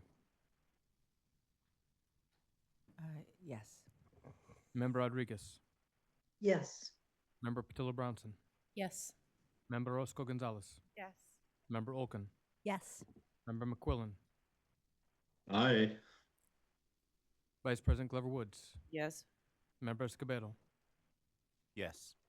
President Darlene Hammond. Yes. Member Ajike. The motion carries. Thank you, Brooks. We now will go back to item 13, which again is the review of the 2025 school dashboard, the 2024-25 data release, and approval of the 2026 accountability work plan. Cindy, welcome back again. And please begin when you are ready. Thank you. Good afternoon. I think we just hit that. Cindy Kazan is with the Analysis, Measurement, and Accountability Reporting Division for the California Department of Education, and very grateful to be up here talking about our regular accountability item. This one is action. We are going to cover, I think in 10 minutes or less, our results from this last year. We'll go into the work plan and talk about our outreach activities, including some hot off the presses numbers that I think we'll be able to share as we hit the bottom piece of this about the presence of this web tool that we call the California School Dashboard. So again, this is for action that we are asking the board to adopt the work plan. So let's get started with year in review. We released the dashboard the earliest that we have ever released it, which was November 13th, with great pleasure of providing you first a couple of updates that you all adopted. So not only did we have science present, but we had science present, of course, with colors. And we have a very colorful dashboard. This one has very much resonated with the field, and I know that you continue to receive letters of support for further inclusion from this community. So this is something that was different on the dashboard this year for the first time. Of course, this is what the card looked like that you adopted, and this points that the board adopted from 0 to 100. The other significant piece that we've talked about already is the addition of the advanced placement courses, and we will be teasing out some of this data when we come back to you in March, so you have a full understanding of that addition to the dashboard. So I'm just going to touch base on the cards itself, and then you're going to see me move through some slides very quickly, or just skip over them altogether. This slide deck is available in the public folder. It has been presented to the California Patrician Advisory Group, so I'm very mindful of time and the people that are after me that need your attention as well and action on things. So first, the graduation rate indicator, super thrilled to have the strongest graduation rate that we've had to date at 87.8%. And of course, for the dashboard, we are combining 4- and 5-year graduates. So, typically when you see a press release, it's usually reporting out on 4-year graduates, but we are now in the green, and it is a delightful place to be for the class of 2025. Moving over to college career indicator, we've obviously talked about this also being in the green, and the fact that we have a little over half of our students now in the prepared category, which is an increase from the prior year. Chronic absenteeism has been one that's gotten a lot of news. It continues to get a lot of news, and of course the state superintendent has made this part of his agenda not only for this year, but prior to even becoming state superintendent. We are continuing a downward decline, which is, of course, for this measure, what we want to see. You don't want to see upward numbers on chronic absenteeism. We are, of course, measuring transitional kindergarten through grade 8. We have a direct link on the dashboard to high school, so we're able to talk about high school and have easy access to that for schools and for districts.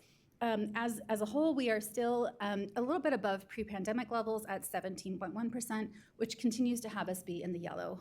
This was one that we've been in the yellow for, I think, now 3 years in a row, and hoping again that some of the things that the department has done, especially with kicking off the year, we were in I think Folsom Cordova District in August, the superintendent did a press conference talking about chronic absenteeism at an elementary school. And so hoping that we've kicked off the year right, and by the time we start this data collection in May and start calculating it for release in October, that we'll see some further declines.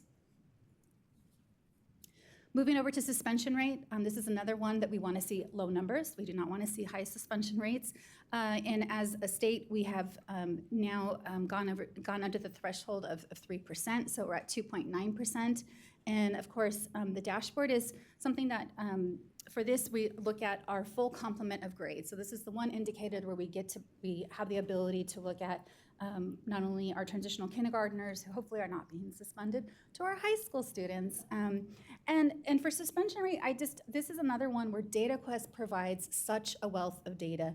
The dashboard is looking at school and district performance. When you get over to DataQuest, we can look at it by grade spans, we can look at it by gender, we can look at it by much more things that are measured, because it's in a place where it doesn't have this color value to it. It's just data. And then of course we always make all of these things available through downloadable data files, and we know that those files are used. We see them quoted in the press, clips that we get. We see them quoted in research studies, and so suspension rate is just one I would, again say that we are really excited as a state to see that drop under the 3% piece. For English learner progress indicator, this is one where we just have the 2 student groups, of course, our English learners, and then our long-term English learners. So as a whole, since long-term English learners are a subset of English learners, we are at a yellow for the state, with just under half of our English learners making progress, and our long-term English learners are actually making better progress than our English learners, and they are in the green. So that is something to be noted as well. And then concluding with our academic indicators, our English language arts being in the yellow with 8 points above standard, which is an increase from the prior year of the 5.1 points. And with our mathematics also in the yellow with an increase of 5.2 points, but the 42.4 points below standard. So. Science as a whole, just to give you a perspective on how this looks, we are at a yellow for the state. Again, there is not a color at the top of that baseball card, and that is by design to show that this is not being used for accountability, for eligibility purposes, for differentiated assistance, or for the Every Student Succeeds Act school eligibility. So that is the nuance there. This is one where I'm going to show off our student group performance. This is very accessible, not only on the dashboard, through our additional reports, through a lot of different pieces within this tool. But this is one where our long-term English learners really, shows that they need improvement. They're the ones that are only student group that is in the red.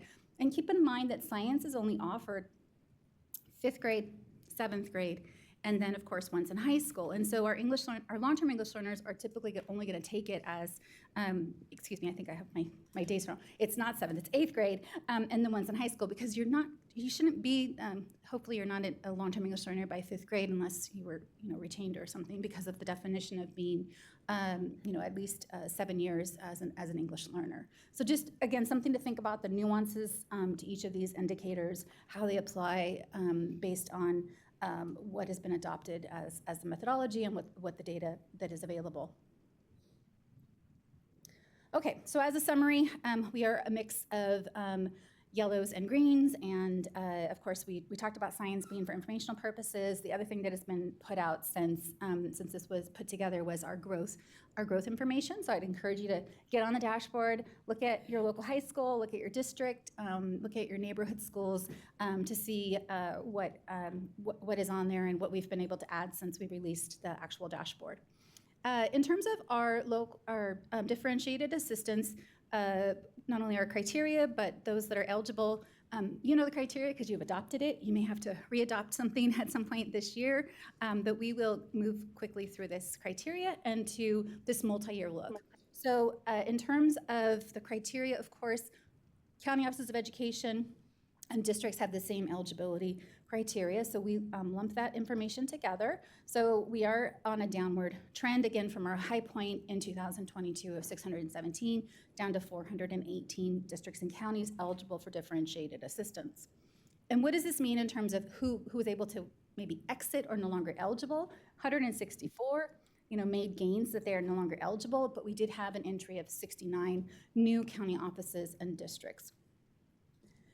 In terms of our charter schools, which of course have a little slight difference in their eligibility criteria, we see as well a downward trend from 173 in the prior year to 135 in the current year.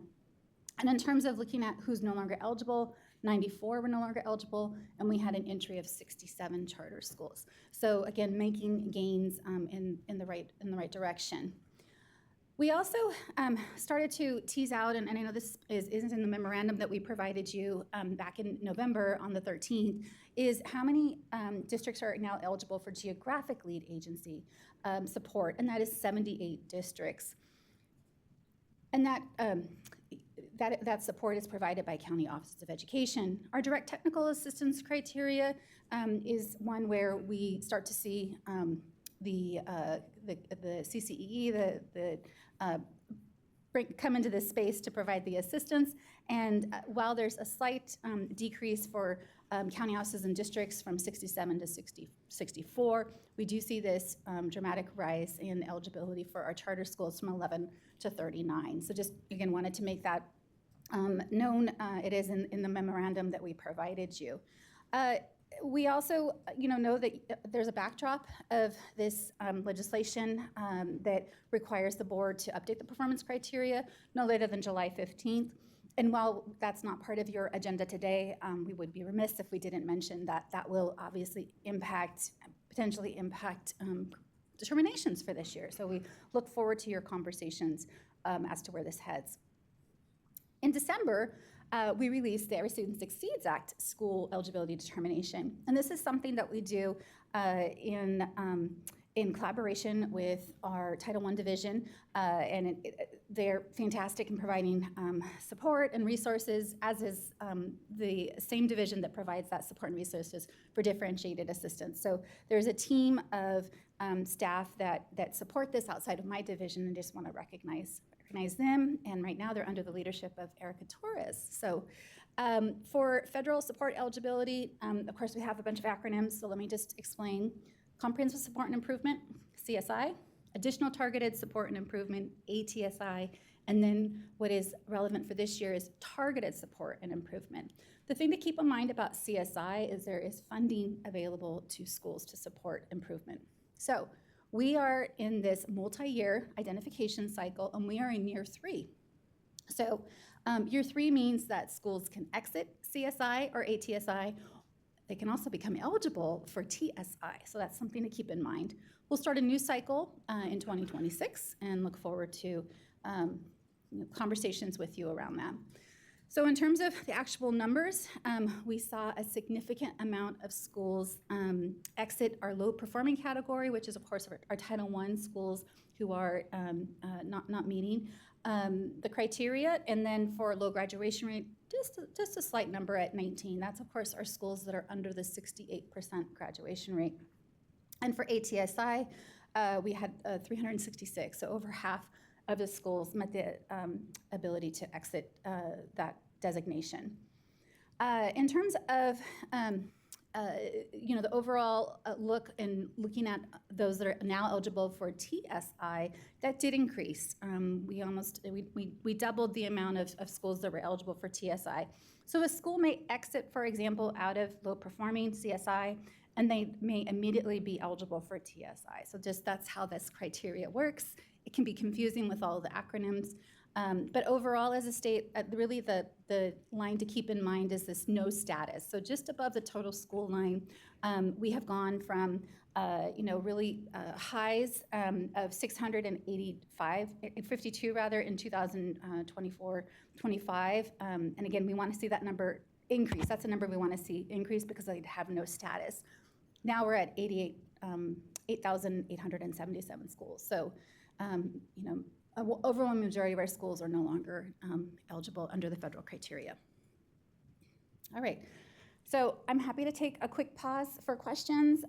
That piece of it is there's no action. It was a reflection of the year and student outcomes for the class of 2025.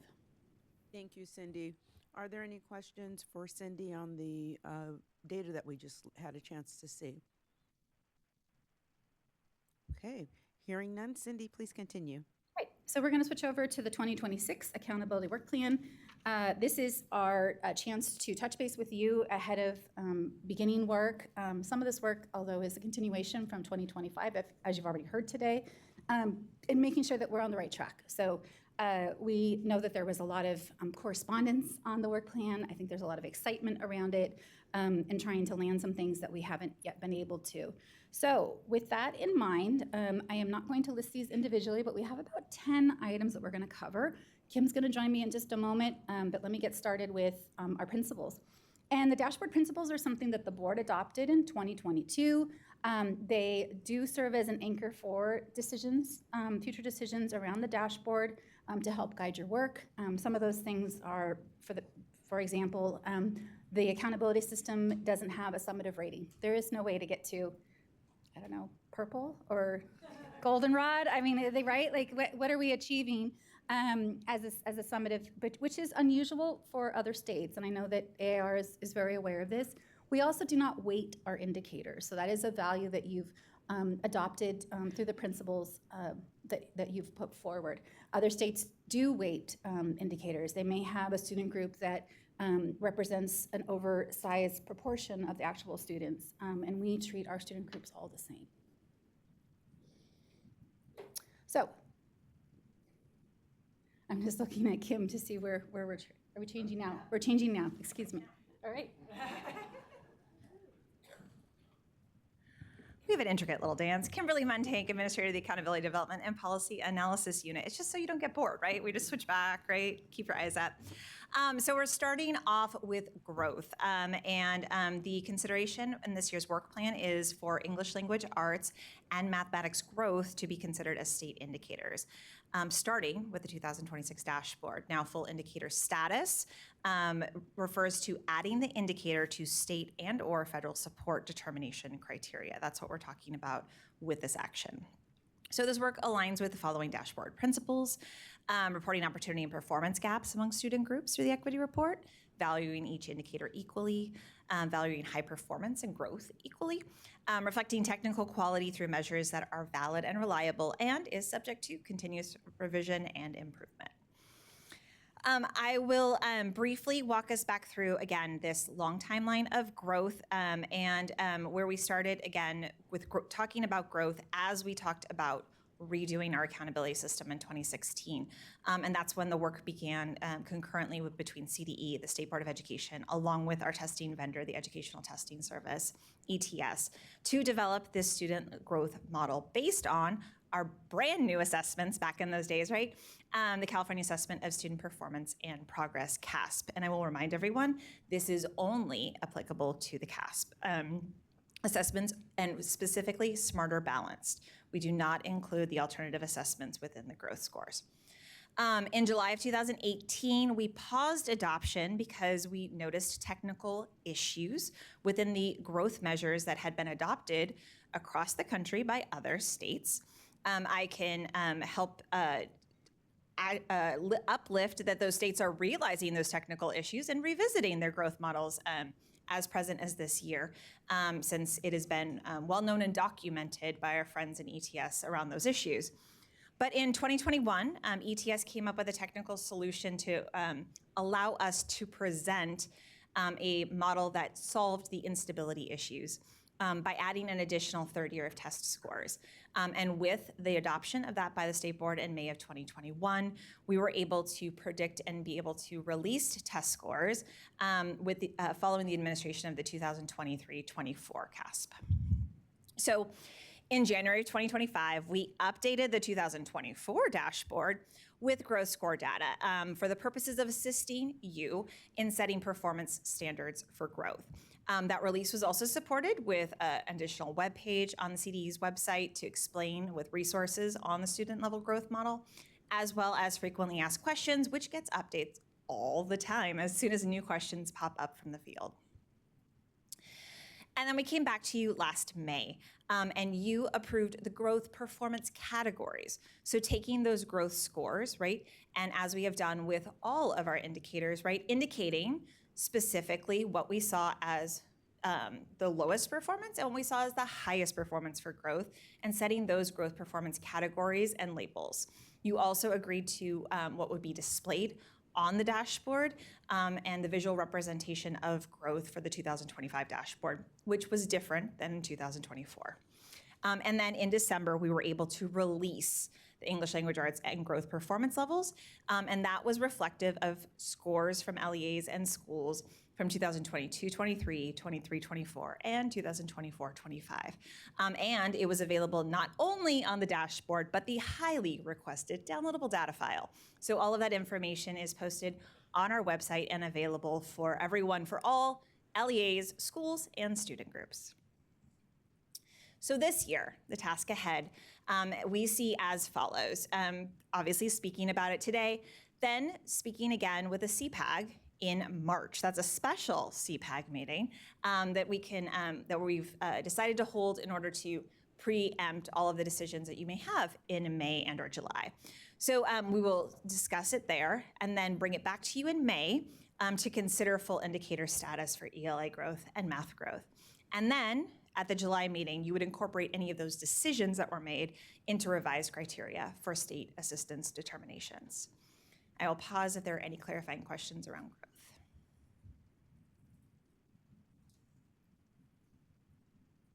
I'm just looking at my screen for my friends too.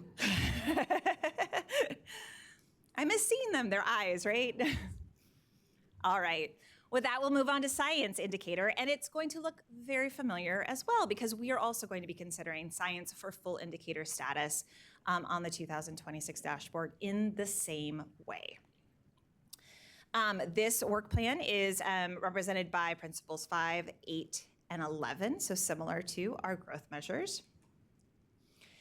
And as you know, for science, it's an equally long journey, right? Maybe not as long, but pretty much just as long, with our first operational test of the CAST being administered in 2018. So we know the development of that was long before, right, to get that out into our students' hands.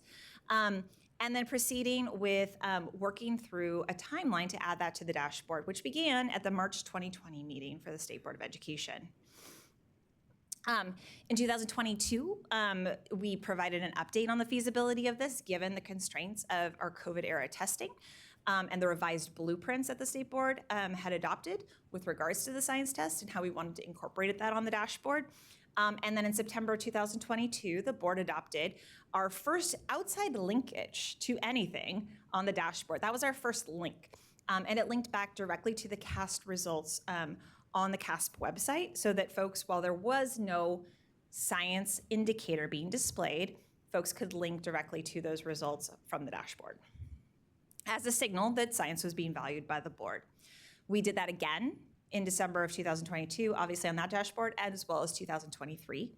And then in July of 2024, you adopted a metric to measure science on the dashboard, including a participation rate, as well as how to measure our high school performance when students take the test once in high school. So we discussed all of those different ways, and you adopted the metric of that measurement.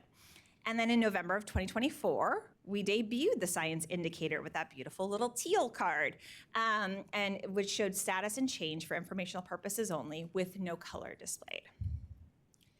And then just last March, you approved the following pieces for the science indicator, allowing us to publish it on the 2025 dashboard, inclusive of science cut points, change cut points, as well as the balanced color scheme for the 5x5 color grid, which enabled the dashboard, the science indicator, not to have teal this year, but to have a color. However, it still was not utilized for differentiated assistance purposes and/or federal support determinations. Therefore, that's the decision ahead this year. So we will do the same thing as we did with the growth model, right? We're going to take it to CPAG. We'll hear what they have to say. We will bring it to May for your decision and discussion there. And then in July, if a decision is made, it is up to you to incorporate those decisions into the revised criteria for state assistance determinations. At this time, it cannot go into federal assistance determinations unless the SSA plan is opened up. So that's another piece to consider. So that is why we note that there. Any questions about our science indicator work plan?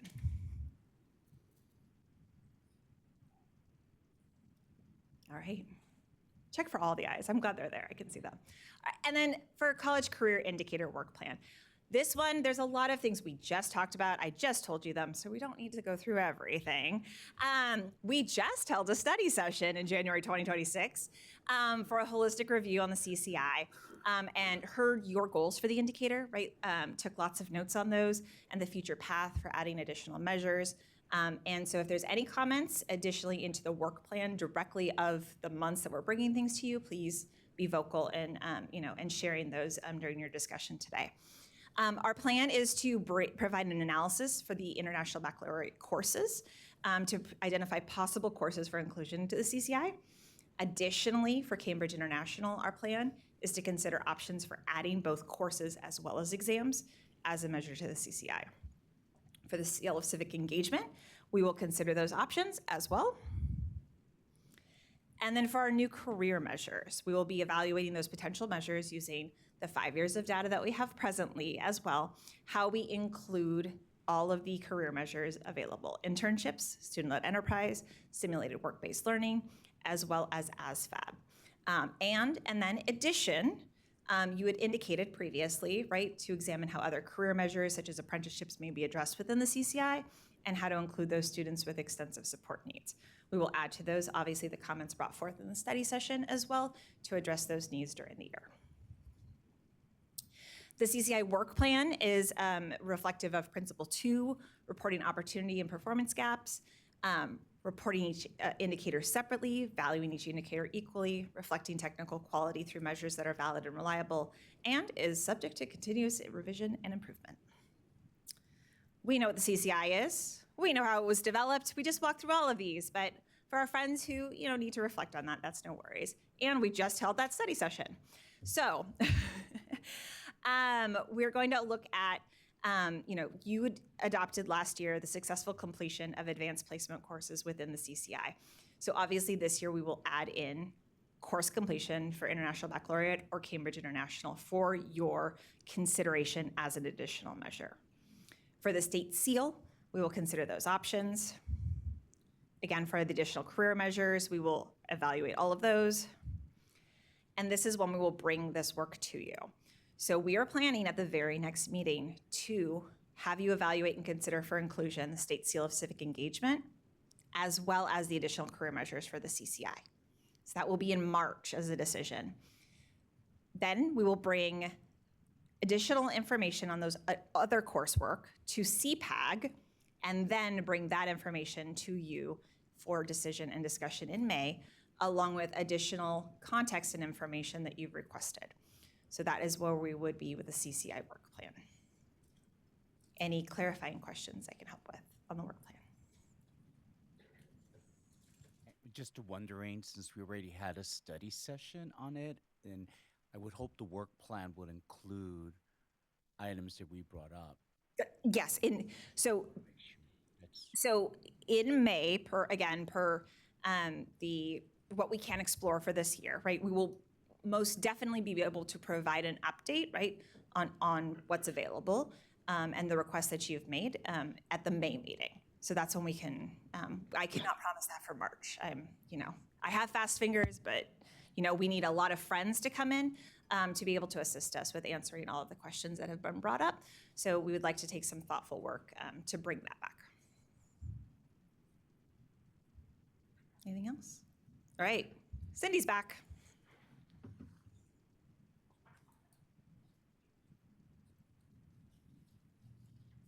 Okay, so for the Cindy Kazanis, California Department of Education, for the application-based dashboard alternative school status,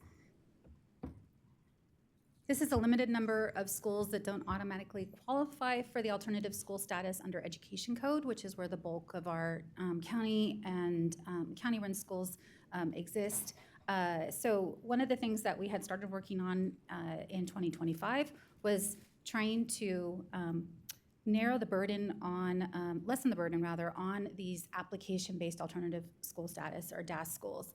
And one of the ways in which we were trying to do that is to shift the burden of demonstrating that they were eligible for this status to data they were already giving us, right, through the California Longitudinal Pupil Achievement Data System, or CalPADS.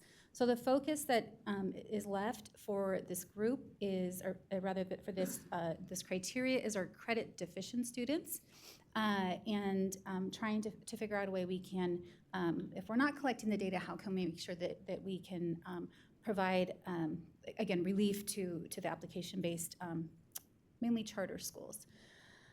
These are the principles, dashboard principles that this indicator, or rather this piece of the work plan reflects. And then just as way of background, most of you may already have this committed to memory, especially Member Olkin, but there is provision in Education Code that allows the state superintendent, with the board's approval, to develop this alternative accountability system for schools that serve high-risk students. And that definition has been defined by this board on several occasions. And so we commonly refer to this as DAS, but again, as I've already mentioned, the bulk of these schools are automatically that are run by county offices, so our juvenile court schools, our county community day schools, and such. We have been operating an application-based system since 2018, I believe, for the remaining schools that aren't part of this, that want to demonstrate that they are serving high-risk students. And so what we have been collecting to date is schools have affirmed that they support high-risk groups such as students who are expelled, suspended, wards of the court, parenting, pregnant and/or parenting, recovered dropouts, habitually truant or habitually insubordinate and disorderly, and retained, so our students that are retained.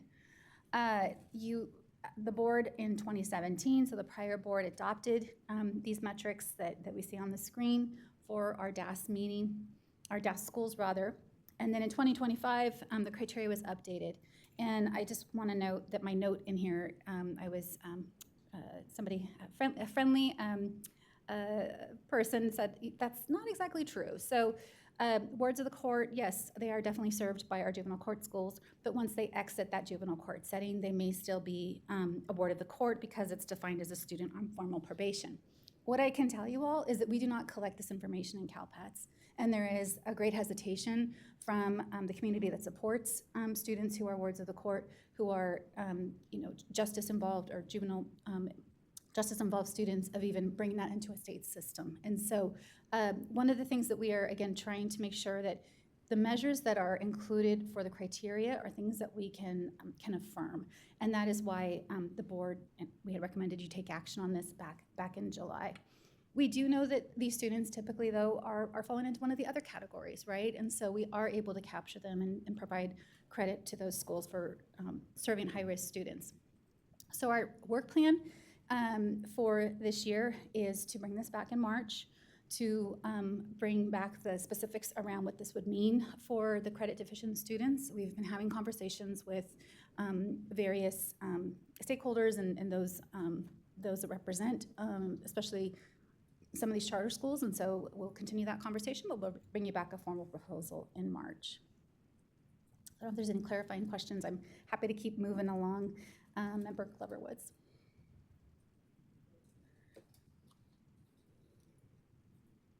Okay, so our next topic is around priority 1 and the teacher assignment data. This was one that you've taken up in 2025, and so some of this should not be a surprise to you because you actually directed this action for the 2026 work plan. That is to align, to look at the ability to align teacher assignment data terminology. So those things that the board has oversight of is the dashboard and the school accountability report card.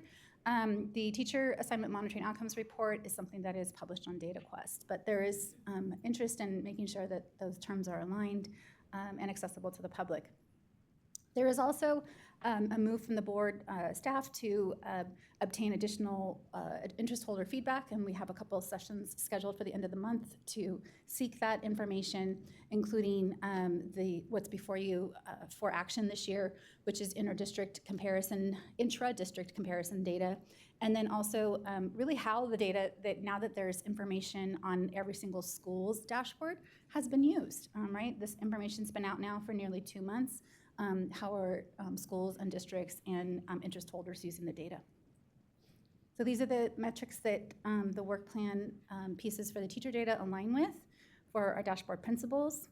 And then just historically, this has been something that the board adopted originally in 2023 with using the teacher assignment monitoring outcome data, or TAMO, as part of displaying on the dashboard in priority 1. In 2025, this information was adopted for use on the school dashboard pages, and this is displayed more prominently with the percent of teachers who are in the clear. So this is our work plan. Again, those meetings are towards the end of January. I'm not sure if you're aware, but of course the board has to publish this, your agenda, always 10 days in advance, and we have to get information to the board about a month before then. So we are always working 6 to 8 weeks ahead of a board meeting. So in terms of March, we will see what we can put in there for those modifications, and then bring forward the same information for CPAG with intended adoption as needed in May. Okay, onto our 14th student group, our beloved long-term English learner students, and just what a change this group has made in conversation. So just want to acknowledge we continue to see the fruits of adding them to the accountability system, to the dashboard, and sunshining the data set. For the first time, districts are able to see those long-term English learners with the click of a button in the student level data system. So at the state level, we have added reports for this student group, which is it's phenomenal. It takes a couple years to do that. So I just want to recognize our colleagues in the CalPADS team that have supported us in this effort. So we have a couple of things left to do. The first was the suspension indicator and looking at modifications for this student group, especially the 5x5 grid and which ones should apply based on the fact that these students cannot become eligible to be in this student group until they've been an English learner rather for 7 years. The other piece, which you directed us to add to our plan, was this inclusion of recently reclassified students, or what we call RFEPs, in the English Learner Progress Indicator. So we are working as we speak on some of this as a team, so we can start to deliver these items to you early. So in terms of the dashboard principles that this reflects, we see those on the screen. And then just to make sure that we're all on the same page for LTELs, although I have said this out loud, but I'll give you the full definition. Our long-term English learners are defined as a pupil who has not obtained English language proficiency within 7 years of initial classification as an English learner. So we see our long-term English learners in every single measure on the dashboard. Of course, in 2024, they were added to all of the state indicators, including the English learner progress indicator. And then in 2025, when our science and growth model were added, we do see that information in there as well. So they are treated like any other in terms of a data display, but of course, they are not included in our Every Student Succeeds Act state plan, so they're not used for those school eligibility determinations, just for differentiated assistance determinations. So for 2026, again, looking at the suspension rate indicator to determine whether a modified application of the 5x5 grid is warranted, because we have been using the elementary piece of it for pieces of the student group. And then looking at the English Learner Progress Indicator to include students who have recently reclassified to fluent English proficient status. And this is a throwback for those of you that weren't here, which is all of you, back to 2017, I believe, when we did this whole waiver process around pieces of this. And so some of this is picking up some older work, but it's also bringing it present to today. So we're excited to be working on this as well. So this is our anticipated work plan, is to get suspension, I think because it was a holdover from July when we had an overwhelming number of decisions for you all to make, that we can have you adopt the proposed changes to those at the March meeting.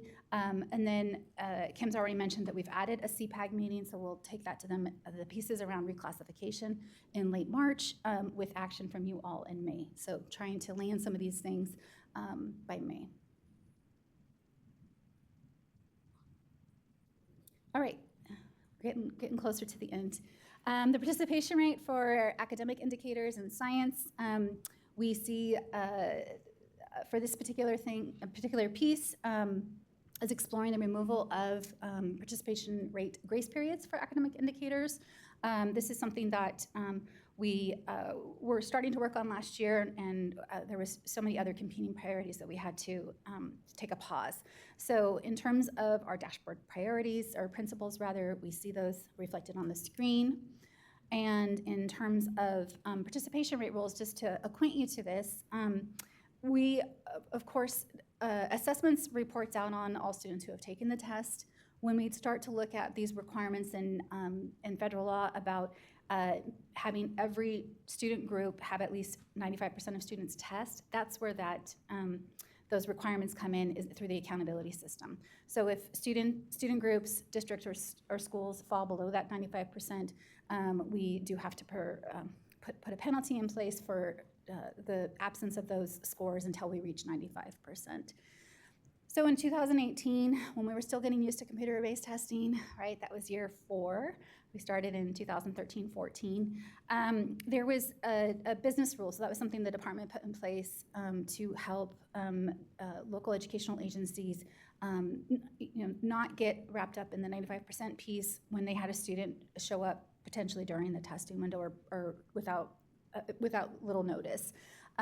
So we have been thinking about, like, how can we streamline some of these processes, and is this still relevant? And now that we're well over a decade into computer-based testing, some of the concerns about why these pieces were put in place, we find are no longer true. And it is so amazing that we are actually in a state where we do see a lot of students test. We don't see the opt-outs that some of the other states experience. So there is high rates of participation, so that we don't have as many schools, districts, or student groups having this penalty applied to them.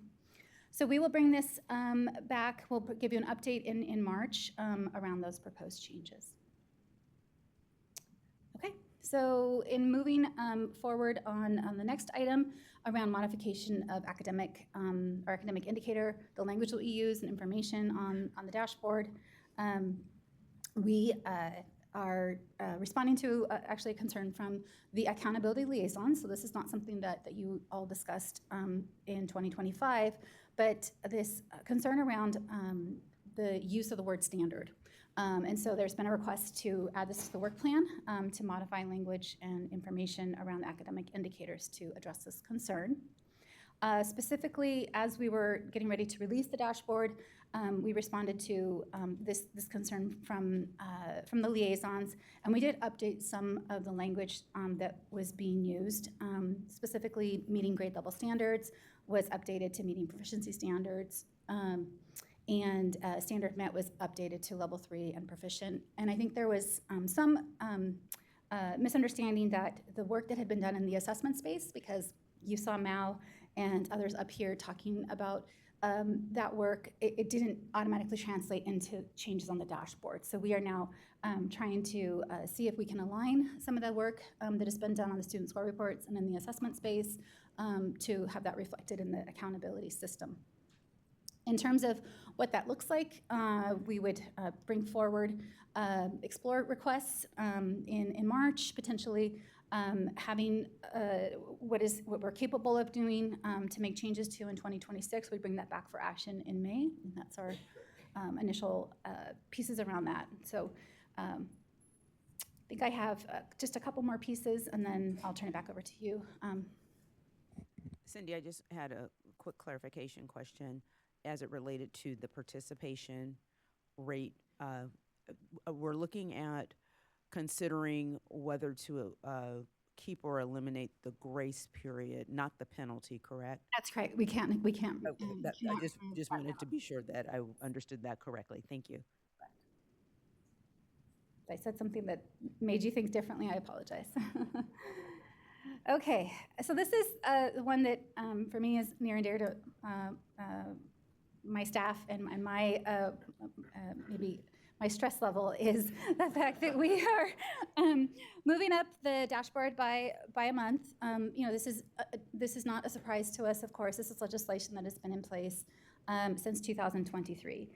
That said, you already heard my remarks this morning that we had to also move up our collection of data. So the weight of this is shared by local educational agencies to an extent. We've moved up to really just about a 3-week window for them, because we were traditionally closing our collections to around prior to Labor Day, at least over the last 5 years, I would say.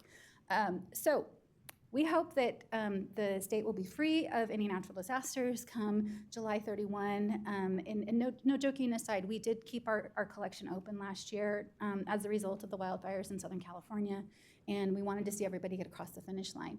That was for enrollment. We're talking about student outcomes, data, and course completion and information around suspensions and absenteeism that takes place in July.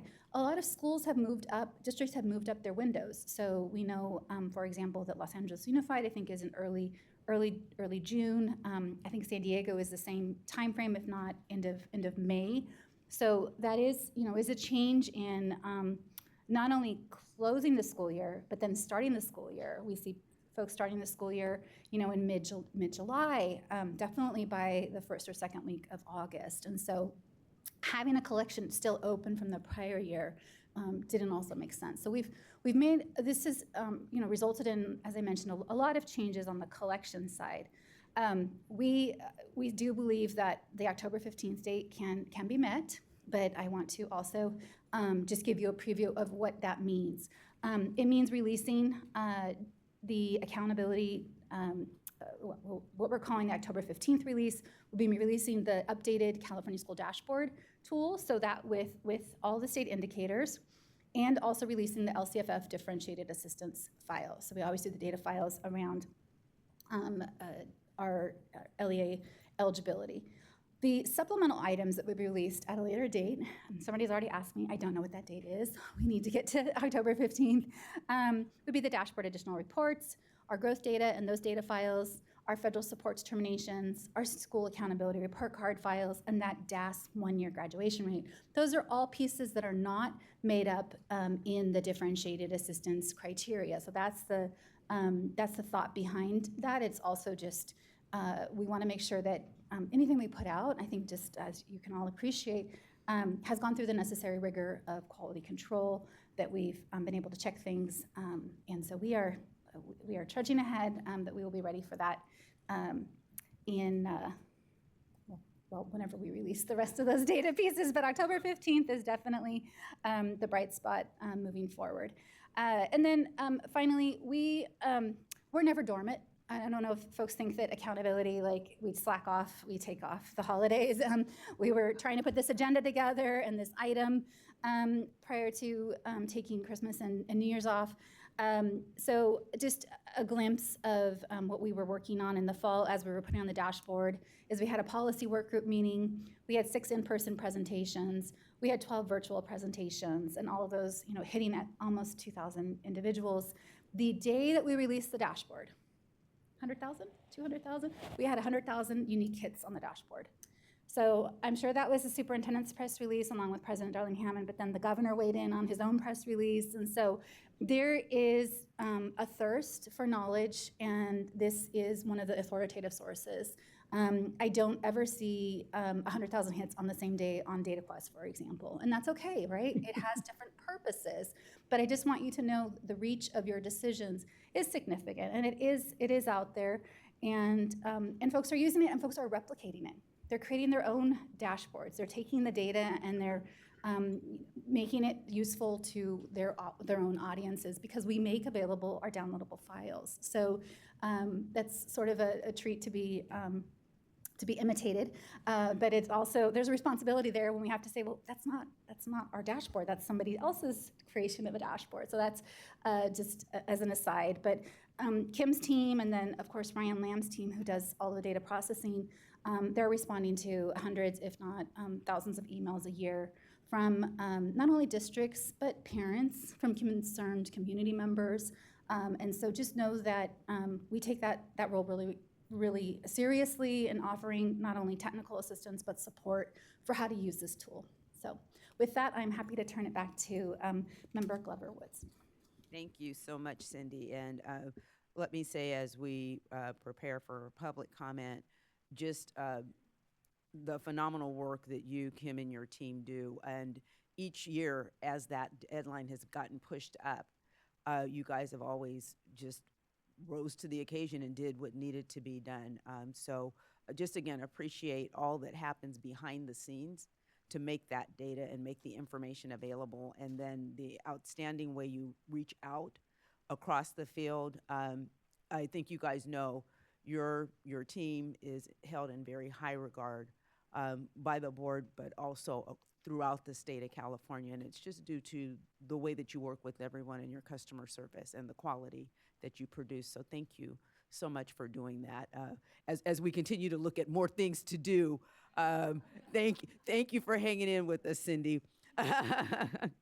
So we are going to open the phone line for the public comment queue, and just a reminder, members of the public wishing to provide comment on this item may do so in person or by calling the phone number or using the number and access code that you see in front of you. So while we are waiting for members of the public to call in and getting prepared for our in-person comments, I'd like to turn things over to President Darling Hammond to give us just some framing comments from the liaison perspective. President Darling Hammond. Thank you. Well, I want to add my gratitude to what you've already expressed to the CDE team. It is an enormous amount of work. It's also work that takes a lot of knowledge and expertise, which we are fortunate to have, and a lot of problem solving. So just kudos. And I particularly appreciated also the explanation of the complexities of the timing in terms of, when schools are able to provide data and how it then has to be processed so expeditiously. So really appreciate all of that. I think it's a very well conceptualized and well explained work plan. It's a lot to do, clearly. I really also think we are appreciative of the fact that we will be getting some of these decisions along the way in sort of a bite-sized manner. rather than having to make them all in July. So we appreciate all of the staging and so on. The fact that we'll be getting advice from CPAG along the way as well. Just a couple of things that I think we may want to take up in discussion, in addition to all that's been presented.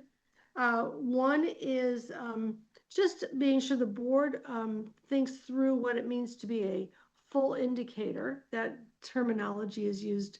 And of course, we are exploring changes in the differentiated assistance criteria. So those two things will sort of intersect in new ways in the coming year. And then the other thing that I think we'll want to explore a little further is how having looked at the ways to communicate with the field, the performance levels on the assessments, particularly the math and the ELA assessments, how we can be sure that in the representation of the performance of students on the dashboard, we're able to show the various levels of performance and consider the ways in which we bring that knowledge base and that information to those who are using the dashboard. As Cindy mentioned, 100,000 people looked at it as it was being released this year, and then probably several times that look at it over the course of the year. So as we're thinking about this, we want to think about both the components, what it means for them to go into different statuses like full indicator, and then how we can think about the representation of students' performance across the levels. And with that, I'll pass it back to you, Vice President Glover Woods, for public comment and for our further discussion. Thank you, President Darling Hammond. So at this time, I don't have any additional comments as a liaison to add to this. I'll save my comments for our discussion. At this time, let's find out if we have any speakers signed up to provide public comment in person. We have 5 speakers signed up for in-person public comment. Please remember to state your name and affiliation for the record when it's your turn to speak. Will the following people please line up at the microphone in the back of the room? Steve McDougall, Lucy Salcido Carter, Rachel Murphy, Lindsay Tornatore, and Diana Vu. Members of the board, Steve McDougall with CFT, a union of educators and classified professionals. A couple of comments regarding item 13. Number one, in the end, the accountability system should optimally align with the LCAP 3-year cycles. School improvement and continuous improvement is long-term work. Tacoma miracles aren't real. They've always been disproven. It takes time. We need to be aligned with our resources in order to improve.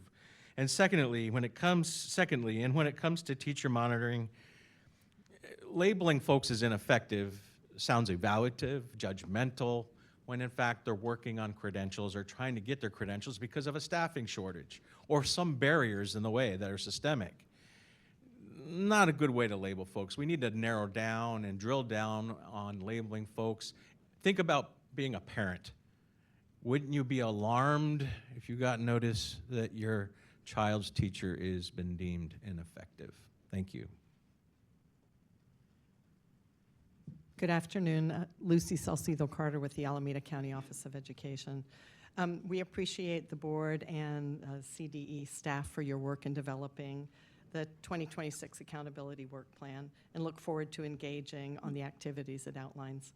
We do, however, want to echo some of the concerns of our partners at AXA and CFT and other organizations surrounding the continued use of the term ineffective teachers. This term encompasses a wide range of teachers, including appropriately permitted early career educators who are in the process of earning their full credential. Using the term ineffective is unfair to those individuals and is confusing to parents and other members of our communities. We support AXA's requests that the board consider disaggregating teacher assignment data by the permit or authorization held when reporting these data. To do so would ensure greater clarity among educators and our communities and better support individuals entering the teaching profession as well as the districts who employ them. Thank you for your consideration of this request.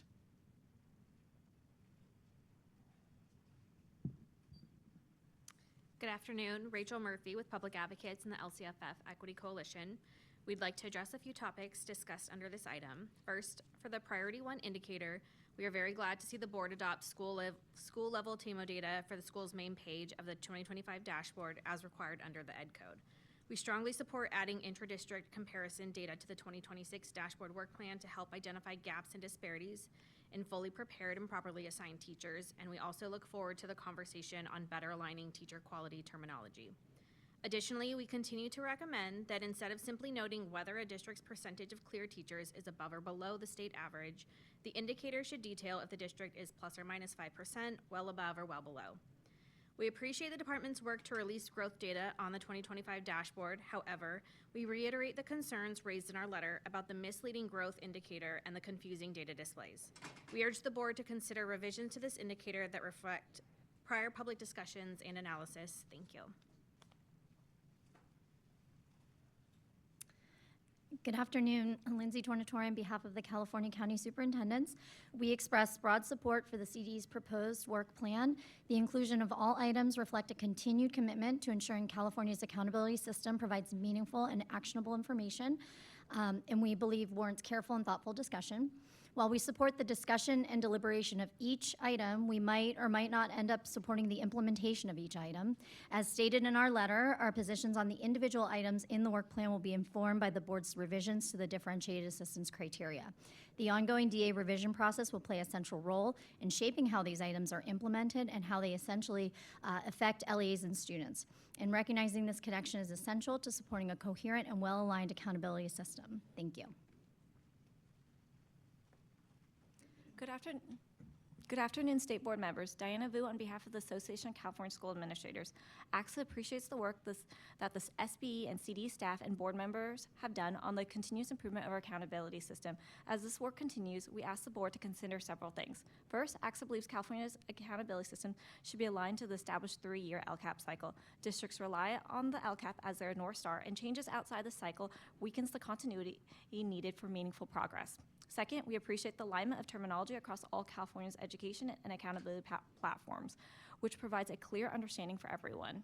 Further, as the board continues to work on the TAMO, we ask that the board consider disaggregating the term ineffective by permit types on all California platinums. As a point of clarity, we are not asking to change the definition of ineffective. Instead, we believe the display of permit types would provide a more clear and accurate understanding of teacher assignments for families without unfairly stigmatizing developing new teachers. Thank you. We will now move to public comment on the phone line. There are 8 people in the queue for public comment. I will open the phone line now. Caller with the last 4 digits, 4369. You are now live. Please start your public comment. You have 1 minute. I'm sorry, it looks like we still have people that are in here for in-person comment. Just to double check, do we still have some? We do. So if the caller on the line can hold until we finish the in-person public comment, that would be wonderful. Thank you. Please, sir, go right ahead. Thank you. Good afternoon.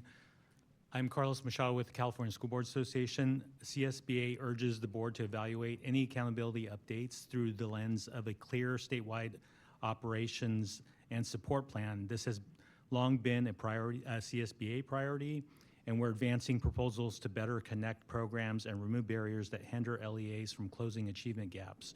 We stand ready to partner with this board and CDE to build a coherent, aligned, and accountability system that truly supports districts and county offices of education in helping every student succeed.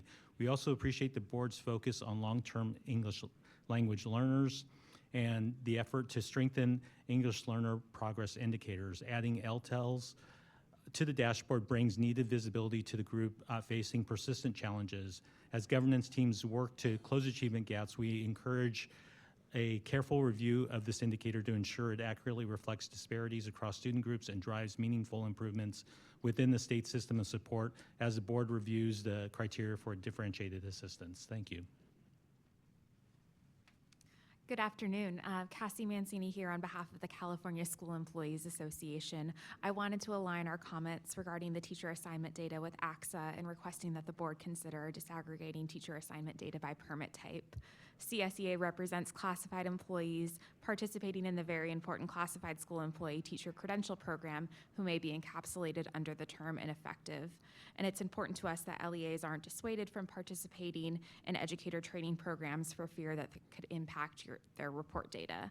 Data disaggregation will help present this important information in a more accurate and informative way. Thank you. Thank you. I believe that concludes the in-person comment, so we are now ready to hear public comment from the phone. Thank you. Caller with the last four digits, 4369. You are now live. Please start your public comment. You have 1 minute. Hello, this is Sally Fox again from San Diego on behalf of CABE, the California Association for Bilingual Education, with a comment in addition to the LCFF Equity Coalition letter for the previously mentioned agenda items. I'd like to emphasize that we greatly appreciate the upcoming 2026 long-term English learner LTEL work plan and are in strong support of a separate suspension rate computed for LTELs in the middle and high school. We agree that reclassified fluent English proficient or RFEP students should be included in the English Learner Progress Indicator, ELPI, the middle of the school year in which they were reclassified. We would, however, like to first see an evaluation of the impact this change would have on the LP, possibly creating a need to reevaluate LP cut scores. Thank you very much. Thank you. Caller with the last four digits, 8945. You are now live. Please start your public comment. You have 1 minute. Hi, this is Suzanne Cooey from the Charter Schools Development Center. We want to thank the CDE for their hard work. We have two requests for the board. First, to restore ELA and math growth scores to the 2025 dashboard, along with possible range. We did not understand from the CPAG or state board agendas or discussion a possibility that growth scores might disappear. We understood proposals to add new items to the growth display, but not to actually remove the actual board-approved growth metric. We wonder if state board members may have also heard that as we did. Second, regarding DAS eligibility, we recommend broadening the item to review all changes that may impact DAS schools' ability to maintain their status, as some changes may inadvertently remove DAS status of some schools that are actually serving high-risk students well, and under the non-DAS renewal rules could end up closing. Thanks so much for your attention to these items. Thank you. Next caller with the last four digits, 2250. You are now live. Please start your public comment. You have 1 minute. Good afternoon, Raquel Morales with Ed Trust West. We align our comments to those expressed in the Equity Coalition letter and urge the board to create a plan to address persistent inequities in dashboard outcomes, address the need to make student groups with small N sizes more visible, and make science a state indicator. We also urge you to take the necessary steps to maximize the benefits of the student growth measures by ensuring that the display of the growth indicators are not misleading and aligned to actual growth outcomes. We also strongly urge the board to move forward with the growth measures, state indicators for the purpose of DA identification. Growth is one of the strongest indicators of student academic progress over time and can reveal both academic successes and inequities hidden by considering proficiency alone. Our accountability system would significantly benefit from including growth as a state indicator. As you move forward towards growth as state indicators, we urge you to consider changing the math and ELA indicators to reflect only proficiency status rather than both status and change. The current change component of the academic indicators do little to meaningfully reflect student learning over time as it compares different cohorts and students from year to year. Thank you. Thank you. Next caller with the last four digits, 2051. You are now live. Please start your public comment. You have 1 minute.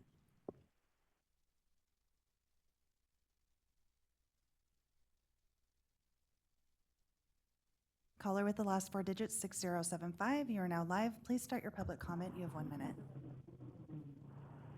Good afternoon, President Darling Hammond and Superintendent Thurman and the State Board members. My name is Melissa Marcucci, and I'm speaking today as President of the California Association of Science Educators and as a high school science teacher in the Central Valley. Thank you for your continued leadership in evaluating science on the California Schools dashboard. As stated in our coalition letter, the full color indicator is an important signal that science matters. Now is the time to take the next step by granting science full indicator status and incorporating it into the state accountability system. We urge the board to include science as a statewide indicator under priority 4 and/or 8, and to integrate science into the redesigned differentiated assistance process. When science remains informational only, districts understandably prioritize other areas worsening inequities across in access to quality science instruction, especially for students who have been historically underserved. After 12 years of the California NGSS implementation, full inclusion of science would finally send a clear message. Science is essential, not optional. Strong science instruction supports student engagement, attendance, and learning across disciplines, and aligns directly with the board's vision for a profile of a learner. California ready to partner with you to support districts and educators statewide. We appreciate your leadership and look forward to continuing this important work together. Thank you. Thank you. Next caller with the last 4 digits, 5116. You are now live. Please start your public comment. You have 1 minute. Good afternoon, Jessica Sacco, Statewide Director of the California STEM Network, a project of Children Now. Want to thank the board and CDE staff for the inclusion of science as an information item on the dashboard. It was very exciting to see a full color indicator on the dashboard this past fall, and look forward to partnering with the department as they explore the options for upgrading science to a full state level indicator on the dashboard in future years. Also want to align my concerns about the presentation of growth data and information in the more detailed view on the dashboard. The text in the blue box specifically below the color bars is somewhat confusing and not related to the color bar information, and would hope the board will reflect on changing the presentation of that data. Thank you. Thank you. Next caller with the last 4 digits, 8256. You are now live. Please start your public comment. You have 1 minute. Hi, this is Robert Van Ryn, also from Children Now, following up on my colleagues' comments. We recommend making growth a full indicator on the 2026 dashboard. A focus on student growth is a focus on closing achievement gaps. And the system of support should identify districts with both low performance and low growth. Sharing concerns about the disappointment on the indicator on the dashboard for growth. The indicator that's being reported is the percentage of students who improve their score. That means 1 scale score of improvement. For a typical student moving from 3rd to 4th grade, their ELA score should go up by 41 points, their math score should go up by 49 points, and yet 1 point scale score point improvement is deemed as making progress. That is highly misleading, and the graphic and the data displayed are in no way aligned nor correlated. This new indicator has not been validated by the ETS or any other process. We would encourage you removing it from the dashboard and replacing it with data on the actual growth model. Thank you. Next caller with the last 4 digits, 1385. You are now live. Please start your public comment. You have 1 minute. Good afternoon. This is Sarah Lillis with Teach Plus California. I want to associate my comments with the LCFF Equity Coalition and the Alliance for Students around our concern around the current growth-related measure on the dashboard. We also want to look forward to working with the department as it considers how to integrate growth as a full indicator on the dashboard, as well as exploring the interdistrict equity component of the Priority 1 data. We also wanted to just share our disappointment in reading the information memo in December that defers continued work on a more consistent school climate indicator. This has been an issue that our teachers have been really interested in and committed to over the last several years. We understand there's a lot on the agenda for the work plan this year, but as the board considers what a more robust differentiated assistance and statewide system of support looks like, we are disappointed that there won't continue to be work for a more objective measure of school climate, because it really is a driver of school performance and what our students and communities need. Thank you. Thank you. Caller with the last 4 digits, 7768. You are now live. Please start your public comment. You have 1 minute. Yeah, hi. Peter Ahern, former president of the California Association of Science Educators. Want to thank CDE for their hard work and the hard work they're going to do on the upcoming work plan, and also thanking the board for their consistent support for science education. I'm going to echo previous callers. We love the science on the dashboard in the full rainbow of colors. Science is more important now than ever. For crying out loud, Robert F. Kennedy Jr. is the Secretary of Health and Human Services. People think a Google search counts as research. We need scientifically literate students, and access to science in California is now highly inequitable. It really depends on the school and the neighborhood and largely on socioeconomics. That can't be the case. So you've got our letter, but we want science fully included as a statewide indicator, and also, you know, as DA gets rethought, science needs to be built into it from the start. Thank you so much. Thank you. Next caller with the last four digits, 2051. You are now live. Please start your public comment. You have 1 minute. Hello, my name is Amber Riemann on behalf of Californians Together. We greatly appreciate the upcoming LTEL 2026 work plan and are in strong support of a separate suspension rate computed for LTELs in middle school and high school. We also support the move to include LTELs who were reclassified in the middle of the school year to remain in the LP. We agree that RFEP students should be included in the LP, but would like to see an evaluation of the impact this would have on the LP with a possible need to reevaluate cut scores. We kindly request the disaggregation of current ELs from reclassified students in the growth models for English, language arts, and math. The stability of both groups is mitigated with the inclusion of match scores in the calculation. This is essential in measuring EL progress and assessing the effectiveness of reclassification criteria. Lastly, we offer our support in reviewing how student performance may be represented on the dashboard to provide greater information across all performance levels and hope to be engaged in this process. Thank you for your consideration. Thank you. That concludes public comment for item number 13. Thank you very much, and thank you to all who have provided public comment. At this time, we're going to open for board discussion, and just a reminder, board, what our item is looking at right now is the approval of the actual accountability work plan. We appreciate all of the ideas and thoughts that came forward in public comment, and as was shared by Cindy in the presentation, we're going to have multiple opportunities over these next few months to really start to dive deeply into those particular areas. So again, opening up for board discussion, is there? Oh, and we'll start President Darling Hammond with you on the screen. Thank you. Thank you.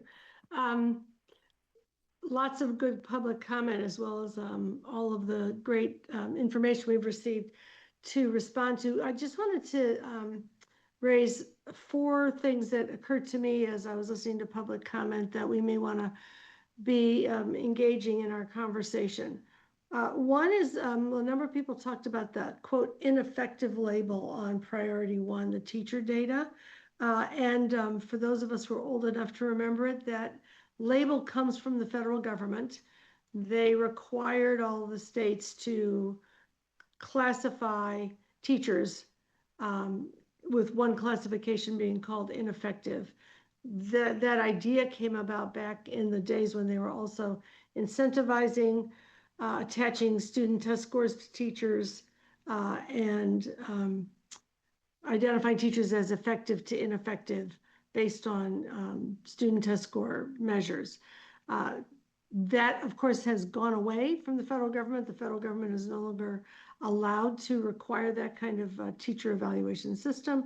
But the labeling, to my knowledge, has not gone away. So that's how that label came to us.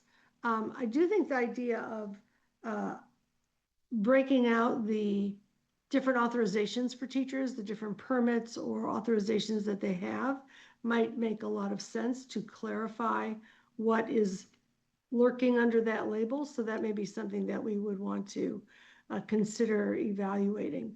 But just wanted to remind people where it came from to begin with. Second thing I wanted to note is that and I'd love Cindy to speak to this when she's available again, to help us think through what it means to be a full indicator, because that's one of the pieces of language. It has state accountability implications, and we are, of course, doing some rethinking of some aspects of what, for example, differentiated assistance or DA, DTA may mean. It may also refer to the federal designation of indicators or use of indicators, and I would love for us to get some opportunity to clarify that relationship so that we know what we're dealing with. The third thing that emerged in the comments was the conversation about the growth score and how it's presented. Apparently in the past it is true that in the past there was an actual numerical metric underneath the growth score saying that whether a school was some number of points along a continuum, which was orchestrated from the average or the typical. I think we adopted the percentage of students who'd made gains as one of several options, and that was one of the other options, and we may not have realized that we were trading one for another. So exploring the possibility of using both metrics, the one that we adopted and the numerical metric may, with respect to score, may be something we want to talk further about. And then the last thing I'd like to put on our conversation agenda is how we can clarify the distance from the way we now look at the proficiency levels that students have achieved. And in our accountability system, we have used something called distance from standard. In earlier meetings, we really began a process of clarifying those terms because we learned people didn't really know what the standard was. It was being misunderstood as a grade level standard, which it is not. By it being the only metric we pay attention to on the dashboard and in many other conversations, it puts the attention on only the bubble kids who are close to a cut point of 3 without showing the progress of kids at other levels along the continuum. So we did change the score reporting for students to use different clear labels for the levels of performance to ensure that those levels of performance were all being designated and evaluated.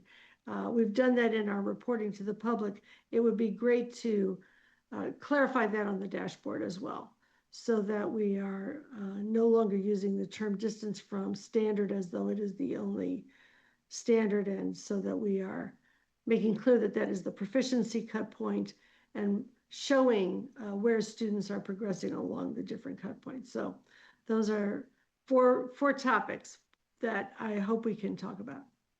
Thank you. Thank you very much. Any additional board comment from any of the board members? Well, I will piggyback off of some of the comments from President Darling Hammond, and I appreciated the trying to get some clarification on that term ineffective and having kind of that historical perspective of where it came from. And more importantly, as we are going forward with looking at the Priority 1 data as part of our accountability work plan work, is that a term that we need to keep, or are we able to do something different within our state accountability system with the language for that? So when we engage in conversations around that, I think it would be very helpful to definitely explore. Other thoughts and ideas, comments around the accountability work plan. It's quite robust. As you can see, there are a lot of areas on there for us to explore. Again, culminating with, well, I won't say culminating, but knowing that in July, we have a very important decision to make as it relates to the eligibility criteria for differentiated assistance as well. So it's really, I think, in my mind, I'm looking at how we're braiding together. I keep going back to that word of braiding, how we're braiding together all of these decisions so that no decision is just sitting out by itself, but understanding the implications and domino effect as we look at each of these areas here on the work plan and each of our indicators and how it plays in our accountability system, and also how it overlays, of course, within that system for differentiated assistance support and direct technical assistance support as well. Member Escobedo, yes. I just wonder if we could also look at how we bifurcate communication to the federal government versus our own educational partners. Mhm. So even though, there's a federal antiquated mandate that this is how things need to be defined, can we communicate differently Mhm. with the people that we serve? And that may be a really good, this may be a very good time to have that conversation as well. I can recall way back when we were moving away from API and NCLB, and conversations that were taking place at the board level when I was a practitioner was really how do we create one system? So we didn't have a state system and a federal system that, that the LEAs were having to look at and that we were having to look at. Now we're multiple years down the road from that initial decision, and we might find in our discussion and decision-making that maybe there are some places where we need to diverge, if you will. So, which also kind of necessitates something that I know I spoke very strongly about a couple of board meetings ago. Is like, do not open the ESSA state plan, do not open the ESSA state plan. We might have to reopen the ESSA state plan based on what we look at during the accountability work plan work this year. So that may actually have to happen. And if it provides a better system, and I don't want to say a better system, I would say an even more robust, effective system for the field, then I think we need to keep all options on the table. Other thoughts and ideas? Yes, Member Patella Brownson. I'll just lift up maybe a point of interaction. I certainly resonate to this issue of thinking about how to unpack a inherited term of ineffective teachers, and particularly found it very helpful to hear some of the public comment around a teacher who is early in tenure, who is in process and on their way, having a different designation, not only for the perspective of the school community, the teacher themselves, the principals, but also the interaction point that was sort of percolating as Cindy was talking about intra-district disparity data in terms of teacher assignment, having parents and families actually have access to descriptors that actually give them better information about whether it's a new teacher who's in process versus a leftover term from past administrations. Thank you, Member Patella Brownson. Are there other comments? Looking on the screen as well, didn't want to leave out Member Rodriguez and Member McQuillan if there are any ideas there. Yes, Member Yoshimoto Towery. Notice how I didn't point this time.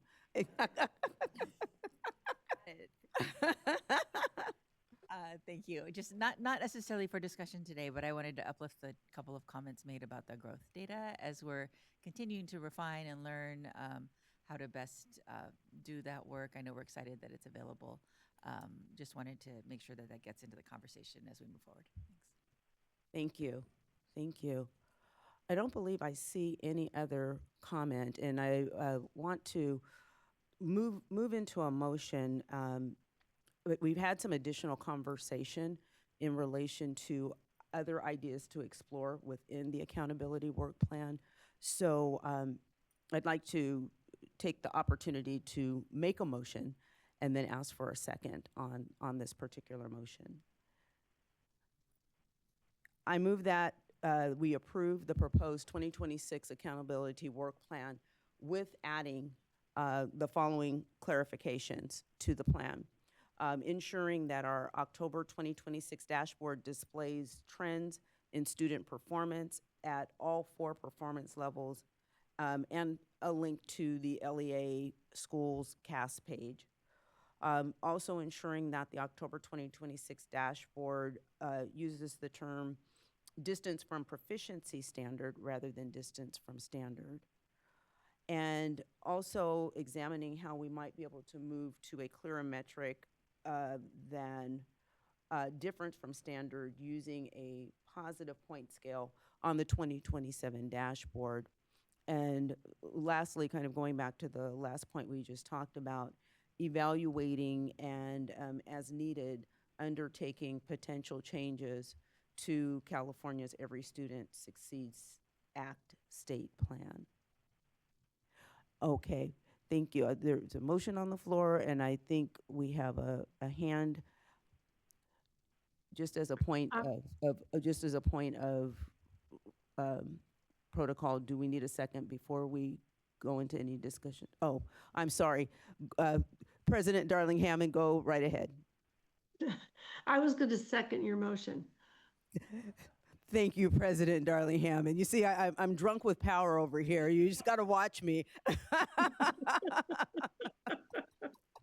All right, it has been moved and seconded. Is there any discussion?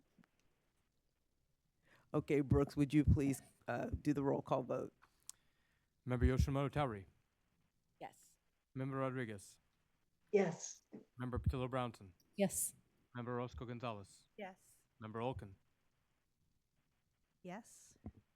Member McQuillan. Yes. Vice President Glover Woods. Yes. Member Escobedo. Yes. President Darling Hammond. Yes. Member Ejike. Motion carries. Thank you, Brooks, and thank you very much. Again, Cindy and team, thank you so much for all of this work for this particular item and all of the work that will come forward over the next few meetings. At this time, board, we've earned a break. Yeah, I'm just like, what? What's that? So if we can reconvene, don't get too excited, but if we can reconvene at 1:40, 1:40? Oh, okay. Please take a very quick break.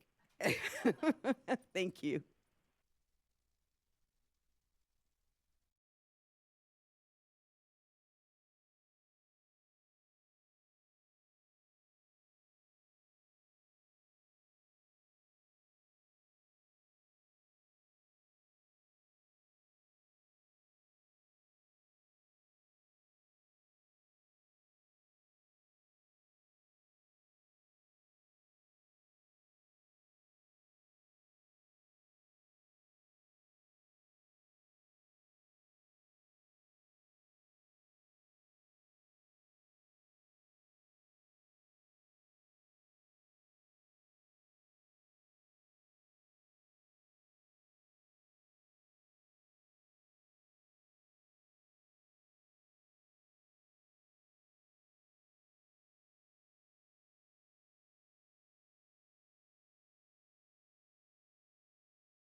Welcome back, everyone.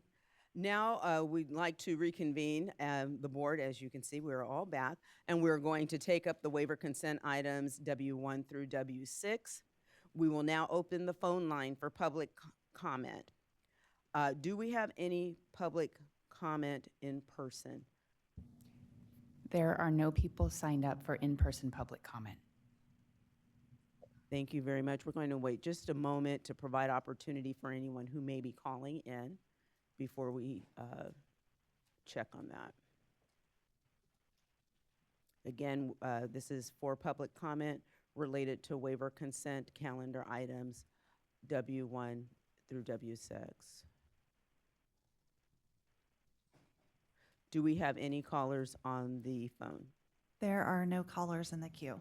Oh, I apologize. Somebody just popped up. Wonderful, thank you. Caller with the last four digits, 6677. You are now live. Please start your public comment. You have 1 minute. Hello, Nick Saris, Shasta County Office of Education.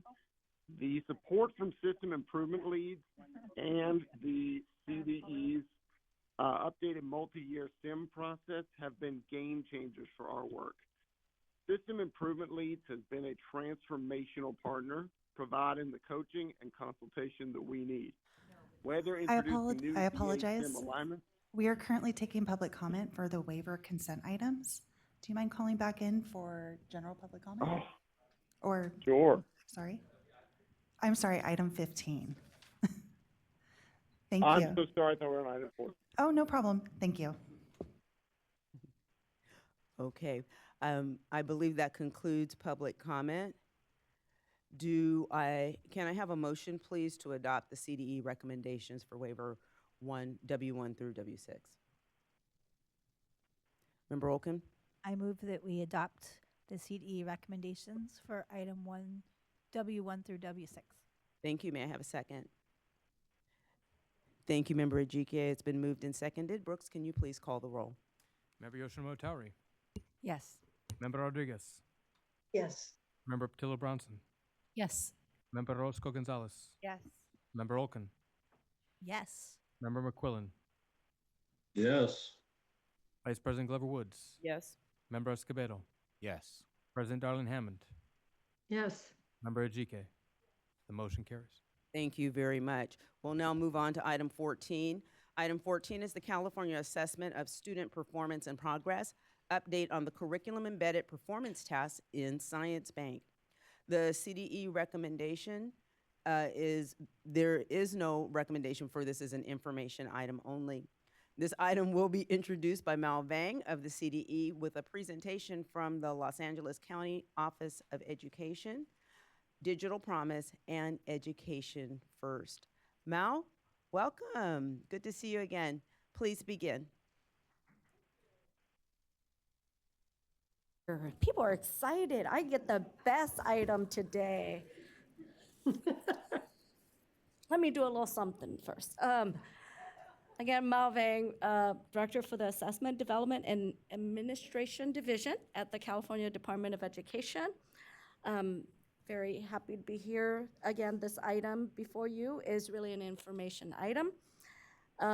We are bringing to you an update on the curriculum embedded performance tasks in Science Bank that we've been working on. We've called that the Authentic Task for Learning and Assessment in Science, or ATLAS, which is one of the components related to our California Science Test, or CAST, assessment, and through our innovations initiatives. So you may recall that in July of 2025, representatives from Los Angeles County Office of Education, Digital Promise, and Education First came to share with you the development work at that time, and here they are again to share the launching of ATLAS. And then they're gonna navigate the ATLAS to help us understand how it transforms science teaching, and taking a closer look at the specific performance tasks, and then discussing briefly the future of ATLAS.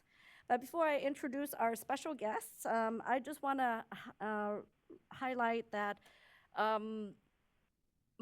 Dr. Mike Torres at CDE and his team also in the curriculum and Frameworks and Instructional Resources Division did help out quite a bit with this project and this work as well, and just want to thank them for their leadership and coordination. And then now I will turn it over to Deborah Atwell from Los Angeles County Office of Education, Josh Weisgrau, I believe, from Digital Promise, and Anisha Badranarian from Education First, and they're going to take it away for you. Thank you.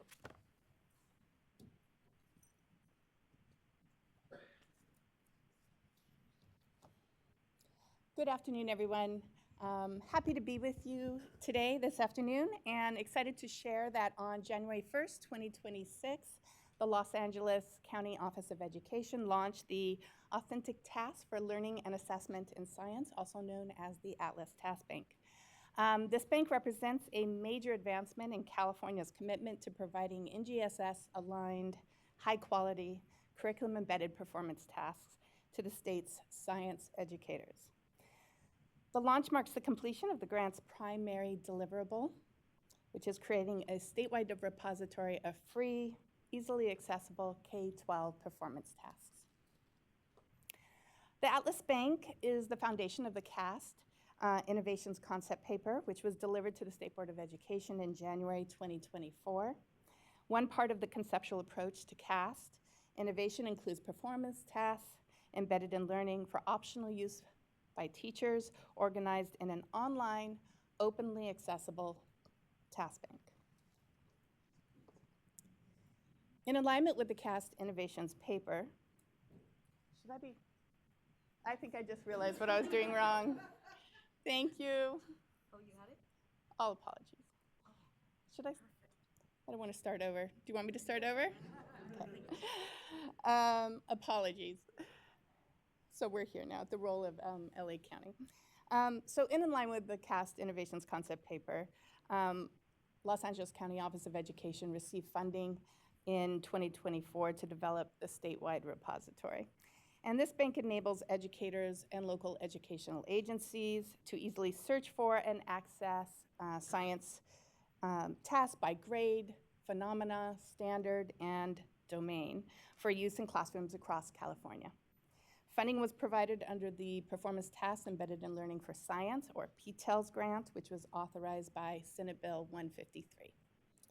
The Atlas Task Bank reflects a coordinated effort with the California Department of Education, including support from the CDE's Assessment, Development, and Administration Division, and the Curriculum Frameworks and Instructional Resources Division, and the State Board of Education. With support from both the CDE and the SBE, Atlas will be managed by the Los Angeles County Office of Education.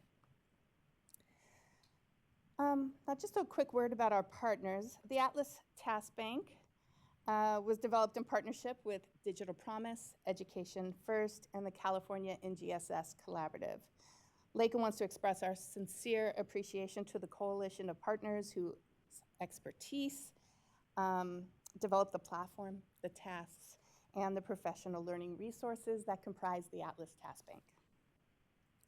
But in addition to our partner agencies, we want to especially thank the California educators who provided their expertise and insight in multiple ways.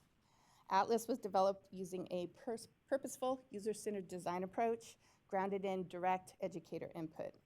So educators across California participated in the design and development of the task bank through focus groups, usability testing, and educator review panels. Participants represented all regions of the state and diverse geographic contexts, urban, suburban, and rural. Educators brought experience serving students who represent California's diverse population, our English learners, students with limited financial resources, students experiencing housing insecurity, recently arrived students, and gifted students. Educator insights directly shaped the task clarity and usability, semantic search, filtering options to support differentiated instructional needs, and task preview tools that enhance accessibility and classroom readiness. So we'd like to leave you with some quotes from educators who've provided insights into the development of the task bank.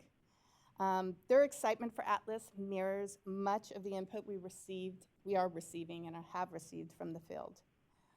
I'll give you a minute to look at those quotes while I hand off to my colleague Josh Weisgrau of Digital Promise, who will take us through the walkthrough of the Atlas Task Bank.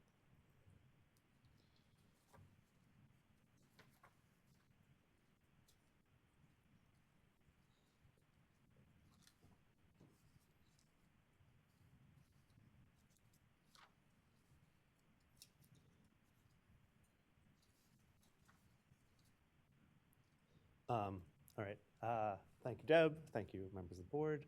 I get to do the fun part, which is show you what this thing looks like.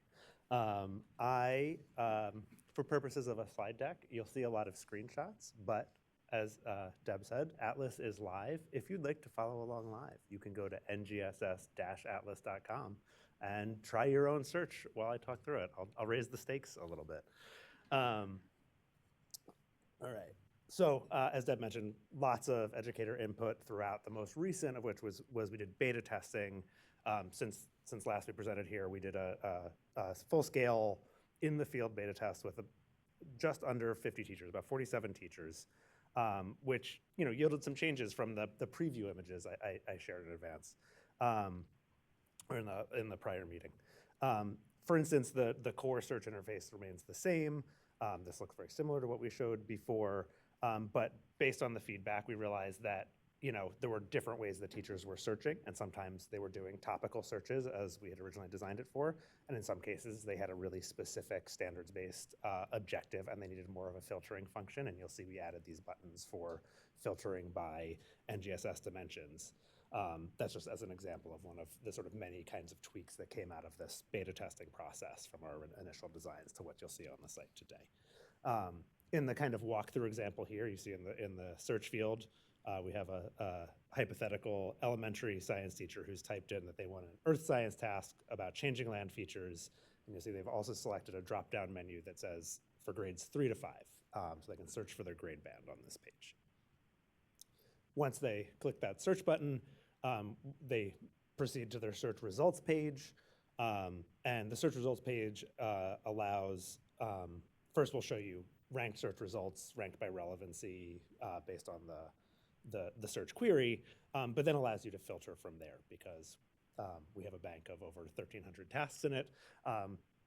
Typically, a search will return a lot of results, and so teachers can then filter down by duration of task. They can revisit those standards. We have student activities, task highlights.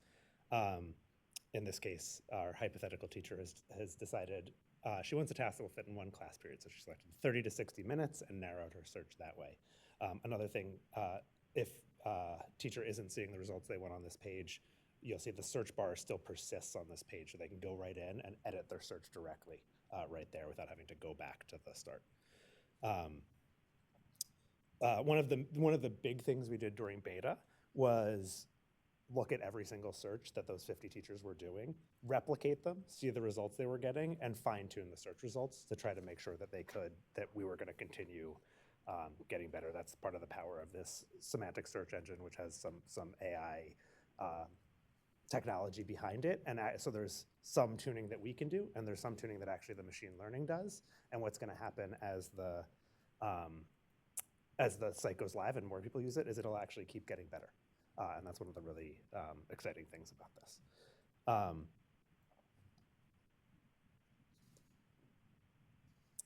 After they choose a task to review, we get to this task details page.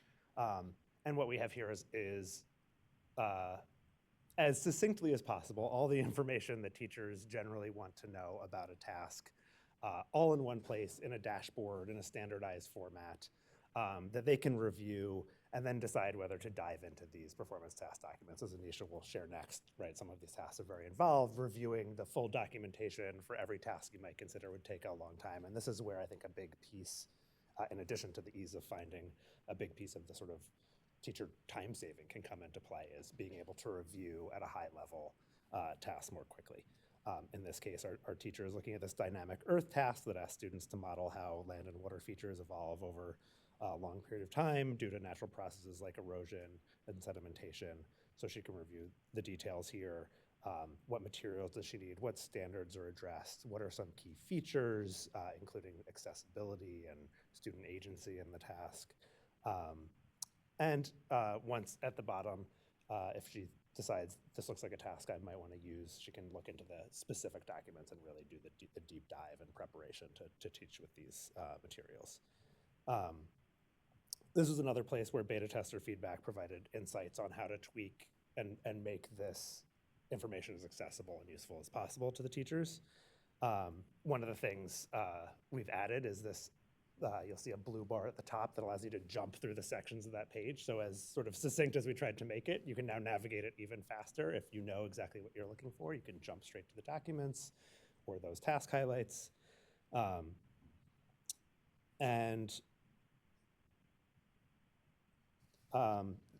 was a major requested feature. And the other major addition since the last time we presented, and what even the beta testers were able to see, is the addition of opportunities for teachers to provide feedback. This is where teachers, everything you've seen up to this point, any teacher can do on the site without creating an account. In order to provide feedback on the tasks, teachers need to create an account. And accounts are created with an email and password setup. It doesn't require any sort of shared centralized login or anything like that. There's two ways teachers can provide feedbacks on tasks they've used. One is on these 3 topics that teachers are specifically looking for, that again goes kind of into that dashboard, which have to do with essentially things that only teachers know. How much prep time did this take? How engaged were my students when I actually did it? Right, we get a quick readout of these ratings here. It's not just a 1 to 5 quality rating. It's a give us some specific feedback about the experience with the task. And then you'll see at the bottom of this, there's also an opportunity for a narrative comment that can be added to the task to help inform for future teachers how things went when you did the task. So we're really excited to see this grow as teachers begin to use it. Obviously, on day 1, we won't see a lot of these present on the tasks, but as teachers begin to use it, these will get added. And then the last exciting feature we've added here is the ability to create groups. And we think this is going to be really powerful for teams of teachers in a school, teams of teachers connected to a county office or other service provider. TOSAs, would probably use this, and within the platform, it creates an opportunity for teachers to collaborate, share, discuss the tasks themselves. Lastly, we added a selection of resource pages that give everything from site walkthroughs to sort of more pedagogical information on what does it mean to use a performance task, why use a performance task, how to use a performance task, and those pages. You can navigate to those in the Using Atlas section on the main header bar.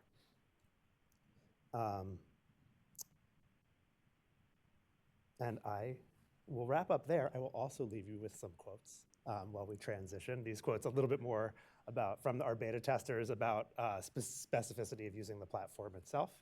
And while you take a look at those, I will hand over to Anisha Bajranarian.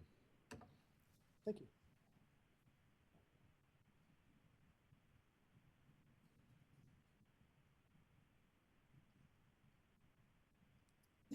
Good afternoon. Josh said he had the most fun task here of telling you about the site, but I think I actually get to have the most fun by telling you about the tasks that are in the site.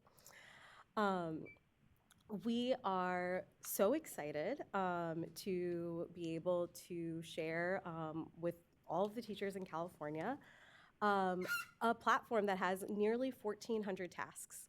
Since the last time we were here and gave you an update on this, we've added nearly 70 tasks that were developed in collaboration with California educators over the course of the last 8 months, and we're really excited to see that contribute to the additional diversity here.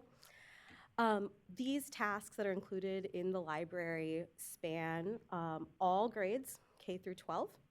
They include tasks from each of the domains, life, physical, earth and space, and engineering, that's included in the California NGSS, as well as tasks that cross domains, so tasks that draw from biology and physics together to really center real-world authentic phenomena that students might be seeing in their life, recognizing that science doesn't stay siloed in the bars that we set.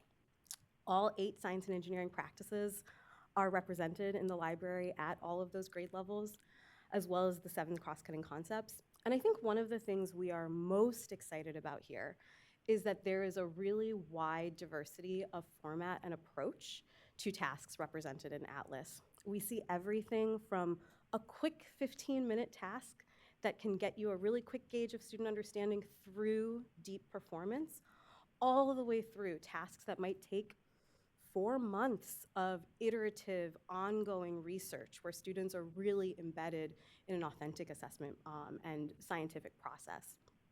We see tasks that look like everything from doing a science investigation and sort of the way we might all picture what sort of canonical science looks like, to really practicing what being a good science communicator looks like in this day and age, making TikTok-style videos, or doing things like actually like incorporating play into our tasks for our youngest learners.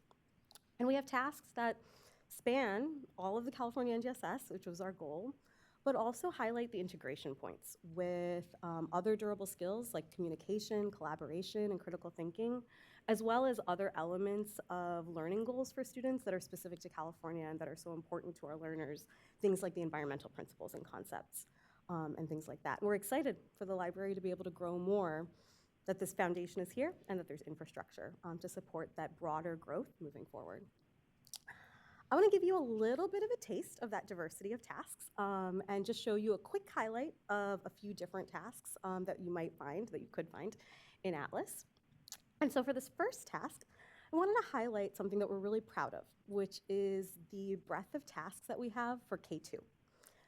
I've been working on science assessment for a really long time, and perhaps the biggest complaint I have heard for ages is that there aren't enough supports for how we engage our youngest learners in showing what they know and supporting them in what they do next.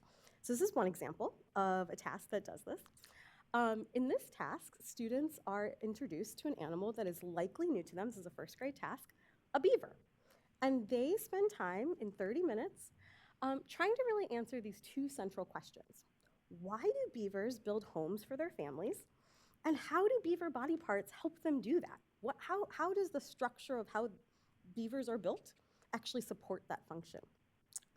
This task engages students in both active learning with their peers and with their teachers as a form of assessment as learning, as something that they're learning while they're showing what they know and can do.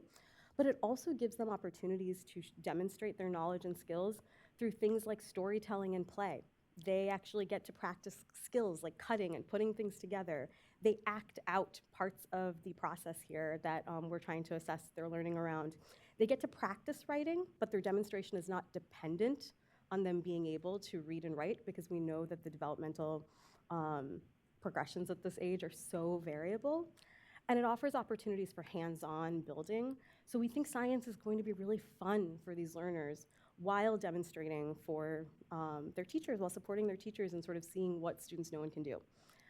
The joys of this task, one thing that we know in elementary is that there is a constant tension between how much time teachers have for the wide range of things that are going on in their classroom.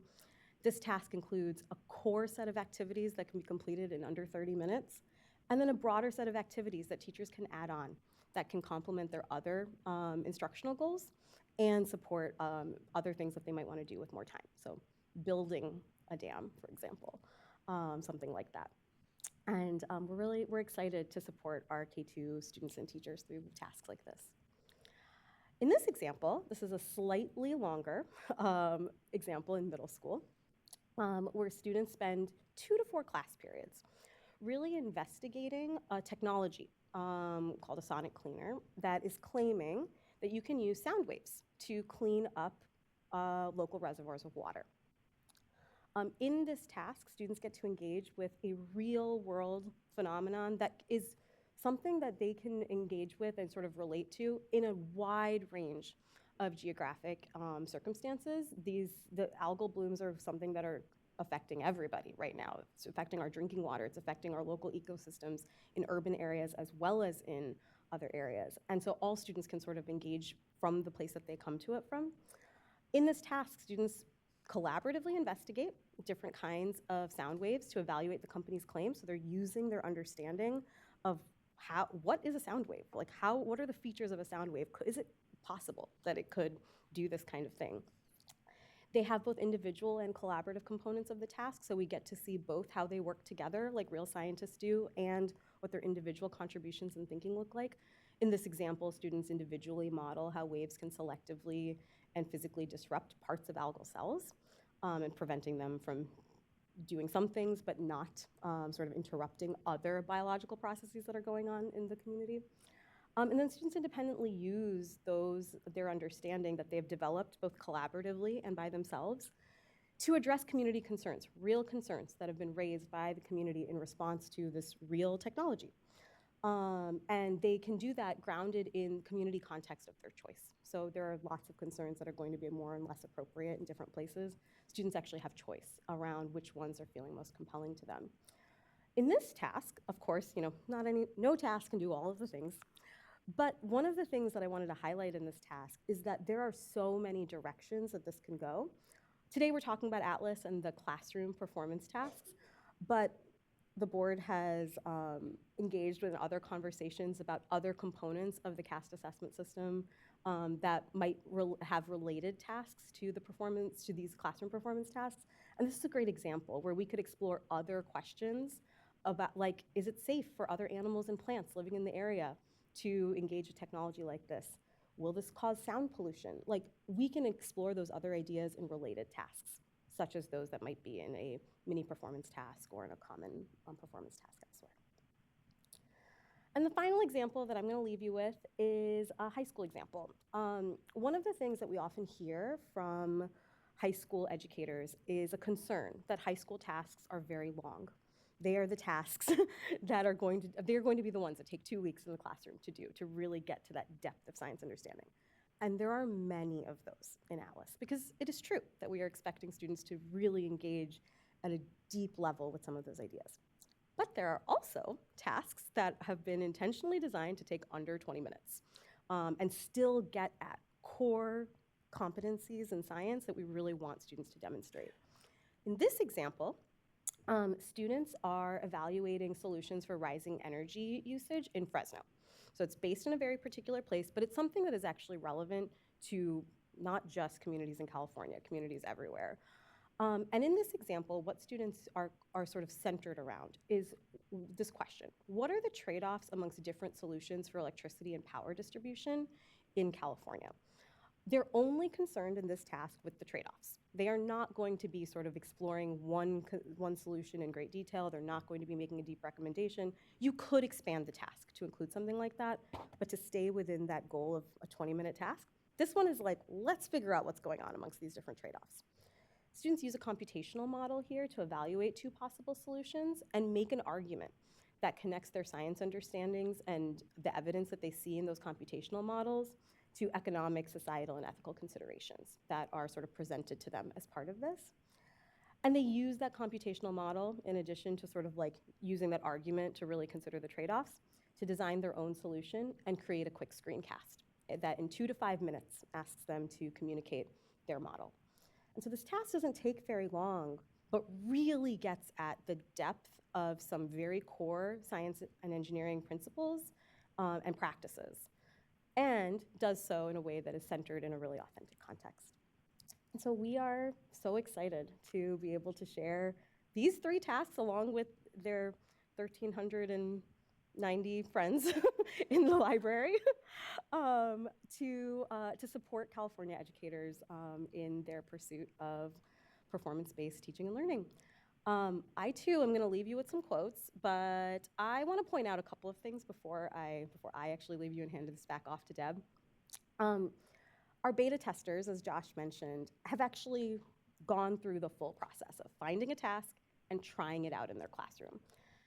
And when they told us what it looked like when they used those tasks to actually change their instruction, we were just so excited to share some of these things. We're hearing things like Atlas is fundamentally transforming not just current practice, but long-term teaching practice by ensuring consistent and high-level intellectual rigor in the classroom.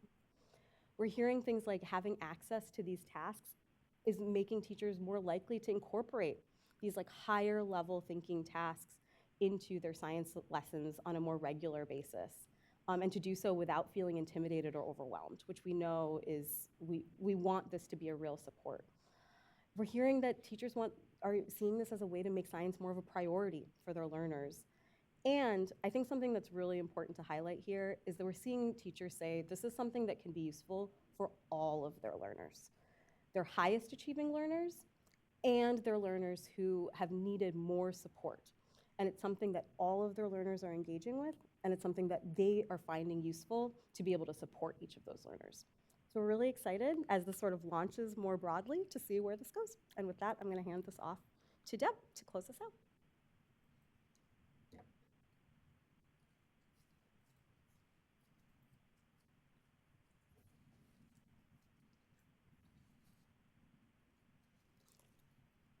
So very happy to close this out.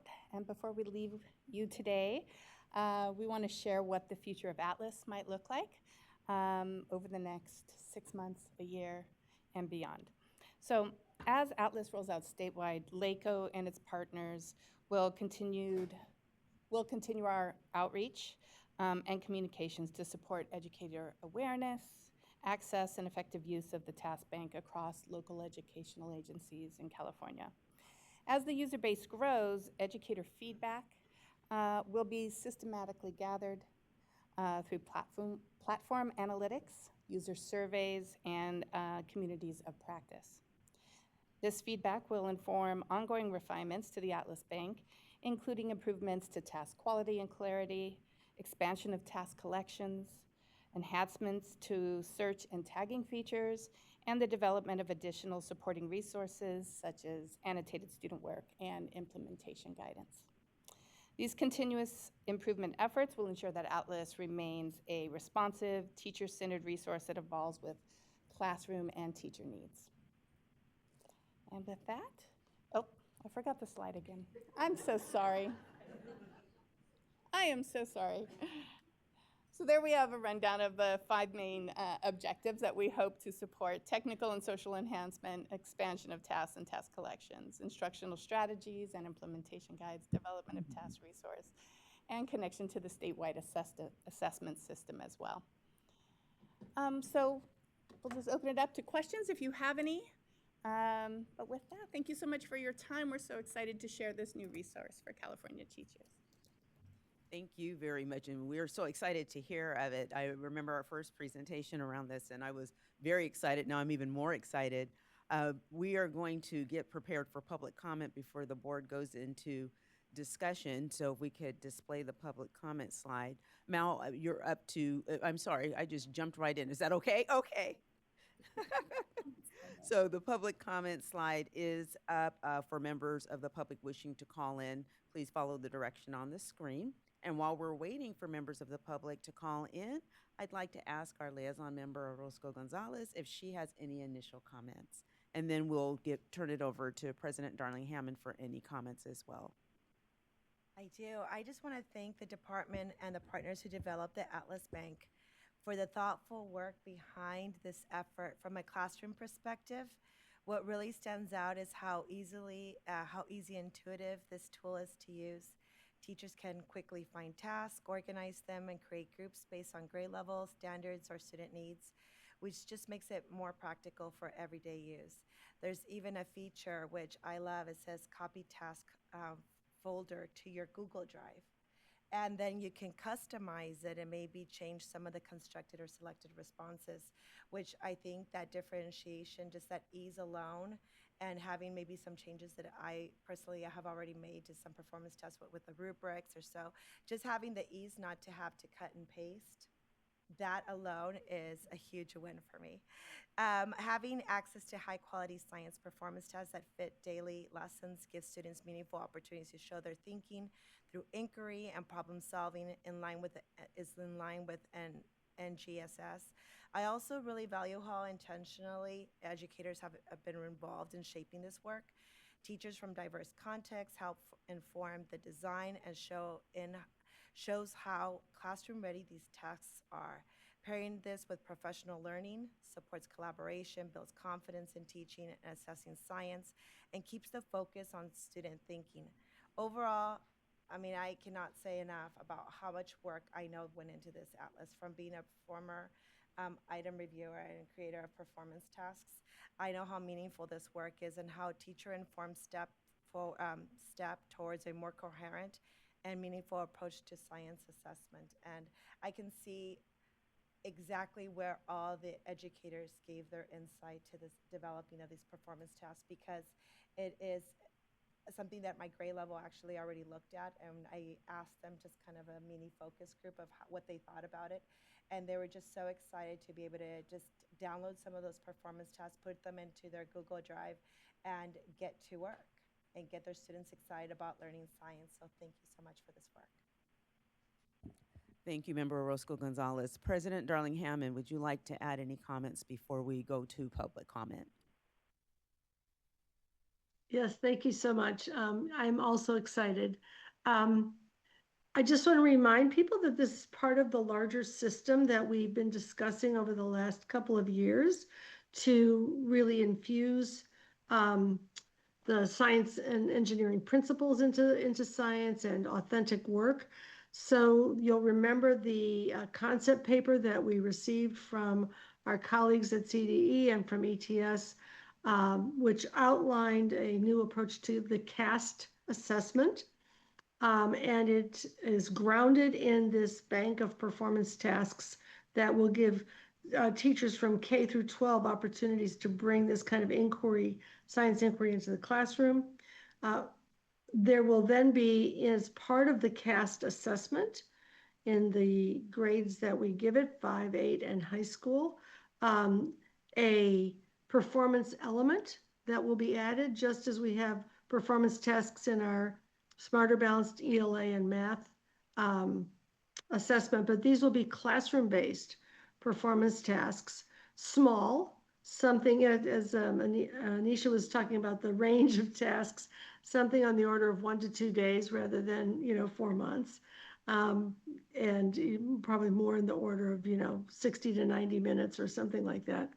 But that will be used commonly across the state as part of the assessment and counted as part of what it means to demonstrate your knowledge of science. And then in addition, there'll be what we've called a mini PT, a mini performance task on the assessment itself, something that will be more in the order of, 30 or 40 minutes perhaps, but not as long, but also reinforcing the idea that understanding, manipulating the environment, understanding the data, bringing science knowledge to real world problems is part of doing science, and it is part of what we want to develop as the foundation in California. So this is a wonderful foundation, a substantial foundation for building the instructional practice that we will be also tapping and assessing much more robustly in our system as a whole. Thank you, President Darling Hammond. At this time, we're going to go to public comment, and I'd first like to find out if we have any public comment in the room. There is one person signed up for in-person public comment. Please remember to state your name and affiliation for the record when it's your turn to speak. Will the following person please line up at the microphone in the back of the room? Angela Stiegel. When you hear time, oh, that's my next line, sorry. Sorry, all the people that were back here clamoring to get up here. Good afternoon, SBE members. My name is Angela Stiegel, and I'm a classroom teacher representing the California Teachers Association. CTA appreciates the update on the Atlas Task Bank. Curriculum-embedded performance tasks allow for meaningful assessment of content throughout the year and can help students truly experience what science looks like and feels like. We believe that educators should be involved in the design and development of Atlas, and we appreciate that teachers were engaged in multiple steps of the process. As the Los Angeles County Office of Education continues into the next phase of the Atlas Task Bank, we look forward to the continued engagement of professional educators. Thank you. Thank you. Do we have any more public comment in the room? Okay, do we have any public comment on the phone? We do. There's one person in the queue. I will open the phone line now. Caller with the last 4 digits, 6075. You are now live. Please start your public comment. You have 1 minute. Good afternoon again, President Darling Hammond, Superintendent Thurman, and the State Board members. My name is Melissa Martucci, and I'm speaking today as President of the California Association of Science Educators and as a high school teacher in the Central Valley. On behalf of the science educators and partner organizations across California, I want to thank you for your sustained commitment to high-quality science education and to the vision of the California Next Generation Science Standards. Because of your leadership, we have seen what it's possible when instruction is truly three-dimensional. Students become curious, capable, and empowered learners. The launch of Atlas represents a pivotal moment. With over 1,300 high-quality performance tasks, this resource has the potential to transform science learning statewide. But access alone is not enough. Educators are asking clearly and urgently for sustained high-quality professional learning to bring these tasks to life in classrooms. We urge the board to invest in ongoing support for Atlas and to leverage California's strong collaborative science education infrastructure to scale equitable, performance-based instruction for all students. Thank you for your continued leadership and partnership. Thank you. That concludes public comment for item number 14. Thank you very much. At this time, we'll open for board discussion. Board members? I'm sorry, Member Rodriguez, please go right ahead. Thank you. Thank you. Yes, and actually, I had a question before we went to public comment, and it was regarding the professional learning and what professional development would be, what it would look like for teachers who haven't used performance tasks in the past. Is there a plan for that? Would anyone like to come forward to? Yes, we have someone coming to the podium right now, Member Rodriguez. Thank you. Thank you for this question. I think this is one of the most important things we can do to help complement the task bank is work with teachers and educational agencies, helping them develop their ability to support student-centered thinking in science in the classroom. So Los Angeles County Office of Education is currently thinking about a two professional development approach in the next 6 months in the year following. We'll be working with our partners at the collaborative, NGSS collaborative, to kind of refine what we do in the next 6 months to a year in order to think about what works locally and how that can be used statewide.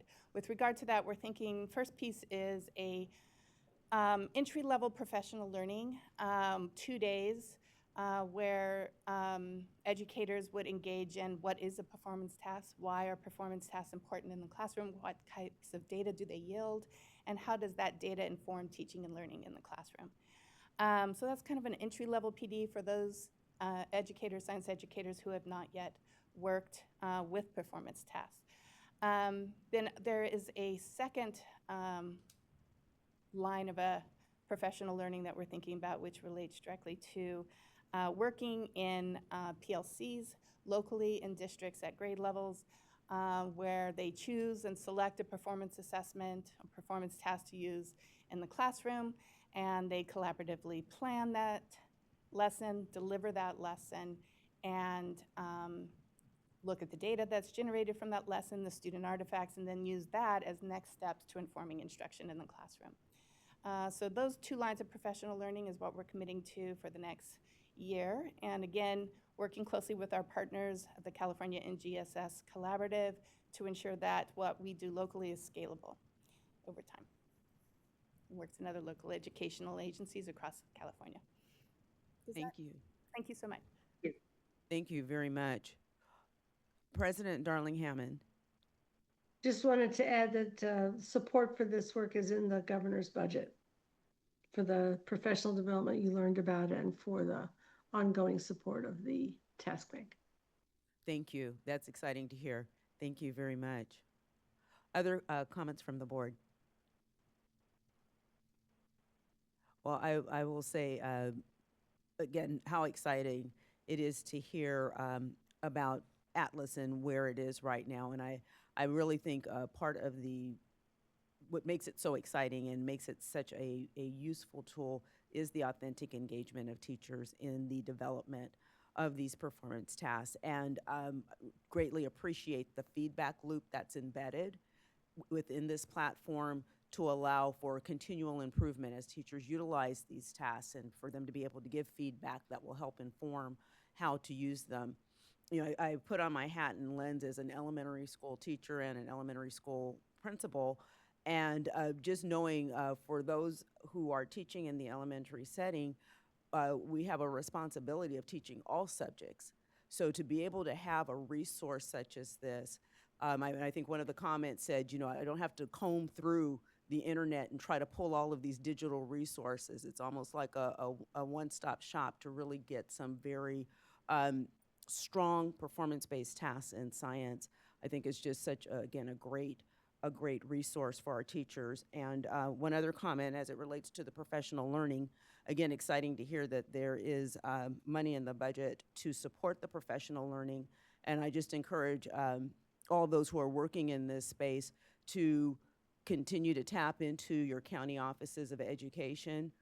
Most, I believe almost all of them have dedicated professionals that are working to provide professional learning throughout their county in the area of science, and those who have done a lot of work with NGSS.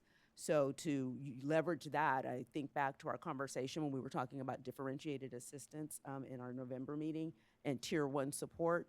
Professional learning in this space, it would be a definite tier 1 level support. So tapping into our county office partners and even the county superintendent's CISC science subcommittee would be a really great resource to bring more light to this particular tool, but also provide professional learning for those that would utilize it. Other thoughts and comments? Member Olken. I just want to say it was fun to follow along in the online and the website, and definitely made me excited to do some science. So thank you for that.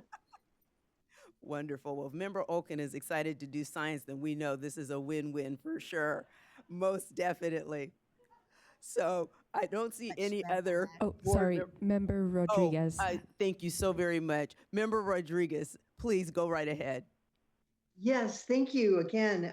So the first time I had my hand up, it was for the question, and now I just wanted to thank the presenters and the collaboration for this phenomenal work. And, you know, with performance tasks, I know that my students, you know, feel that like it's something they're learning and it's something that they do versus information that we're just giving to them and they don't know what to do with it. And so it's empowering. And I feel very fortunate that my teacher preparation was focused on performance tasks and project-based learning. And, you know, we talked about NCLB a little earlier, and I remembered that environment and the testing and punishing and running into Professor Darling Hammond back then in Washington, D.C. at a teaching and learning conference, and just breaking out into tears, telling her I was ready to leave the profession. And she said, hang in there, there's some changes coming in California.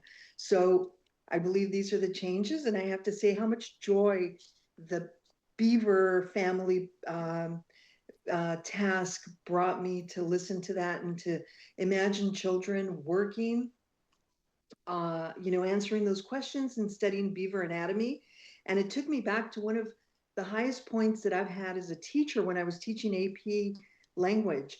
And a possum wandered onto our campus. We're in the desert, so we don't have opossums here. And so the student, I mean, it was like before TikTok, Gossip Central, and everybody was like all about the possum. And I didn't have any science text for my AP language class. So what I did is I printed out some possum facts, and then we had a press conference. And so one of my students was a possum, and then his attorney, and then the other students were reporters, and they asked questions related to what they learned as far as the science goes. So, one of the possums had some red Gatorade because possums drink chicken blood. And so whenever they would ask him hard questions, he would just like play dead. And it was so memorable. And every now and then I run into those students who are now in their 30s with their children, and they always make a possum reference. And so that, it's very memorable learning when they engage. It's something that they explore. So I'm just really happy to see us going in this direction. Thank you. Thank you, Member Rodriguez. Thank you. Do we have any other board comment on this item? Thank you so much for bringing that to life for us, Member Rodriguez. I don't see any other comments, either in the room or remotely. And so this will conclude this item. There's no action needed. It is an information item. So thank you very much, Mal, and everyone who presented. Thank you so much. We got a lot of joy out of this particular item. Thank you so much, and excited for, again, students to experience that joy as well through these tasks. So now we're going to move forward to item 15. And item 15 is the State Annual Performance Report for Part B of the Individuals with Disabilities Education Act of 2004, covering program year 2024 through 2025. And board, just know that there is a recommendation. The CDE recommends. Okay. Thank you. The CDE recommends that the SBE review and approve the executive summary of the FFY 2024 APR for Part B of the IDEA covering the program year 2024-25 as prepared by the Special Education Division. This item will be presented by Rachel Heenan and Shiloh Duncan Berserell, I hope I pronounced that correctly, of the CDE. Please begin. Good afternoon. Can you hear me? Okay. I don't have any beaver stories or any other animals, so hopefully this will live up to those expectations. But good afternoon, President Darling Hammond, Vice President Glover Woods, esteemed board, Dr. Roberson, and community. I'm Dr. Rachel Heenan, the Director for the Special Education Division at CDE, and I'm here with my colleague Shiloh Duncan Bessereel, the Associate Director of Data Monitoring and LEA Support. We're here to present our annual performance report to the state, for the state of California, which is an annual requirement and an action item for the board. So as you mostly know, under IDEA, the Individuals with Disabilities Education Act, Part B, California is required to maintain a state performance plan that establishes statewide targets to improve outcomes for students with disabilities. These targets were developed in collaboration with educational partners for the current 6-year cycle that was adopted, which was approved by the state board in November of 2021. Each year, California reports progress towards these targets through an annual performance report, which reflects statewide performance across multiple indicators and the collective work of our LEAs. The APR serves as California's primary public accountability report for the implementation of IDEA Part B. So this work matters to the state board because it represents California's primary mechanism for exercising statewide oversight, ensuring IDEA compliance, and holding our systems accountable for improving outcomes for our students with disabilities. As we move into today's presentation, we want to highlight a few key areas of progress, identify priority areas for continued improvement, and share how these data are informing our statewide strategies. We'll then transition into our system improvement leads, our technical assistance providers, who partner with LEAs to strengthen systems and translate efforts into improved outcomes for students with disabilities. And this year, as you know, is significant as we mark the 50th anniversary of the IDEA. It's a milestone that reflects how far we've come in recognizing the rights, access, and potential of our students and persons with disabilities. And as you know, in 1975, President Ford signed into law the Education for All Handicapped Children's Act, and it guaranteed the right to a free and public education for all students with disabilities. And before that enactment, the fate of many of our students with disabilities was quite dim. Many individuals lived in state institutions for disabilities and for mental illness. People with disabilities in those days, in those settings, were merely accommodated, not assessed, and not educated. So a big thank you to CDE Press as you walked in for that amazing board on the right, that mural that represents our 50th anniversary celebration. So the data we're going to share today allows us to reflect on this legacy of IDEA, highlighting the progress we've made over the last decade, while also underscoring the responsibility we continue to carry as a state. As we step back from technical requirements and the accountability framework, it's important to remember these data represent students. They represent children, not just indicators and targets. They tell a story of every student with disabilities across California. With that in context, the next few slides, I will invite you to view the data not just as a measure, again, of compliance, but as a broader narrative of opportunity, equity, and continued commitment to students with disabilities in California. So our story starts here with our enrollment. And I know we were presented last year with a very similar situation. Our enrollment continues to look the same. While our general education enrollment continues to decrease, our identification of students with disabilities continues to increase.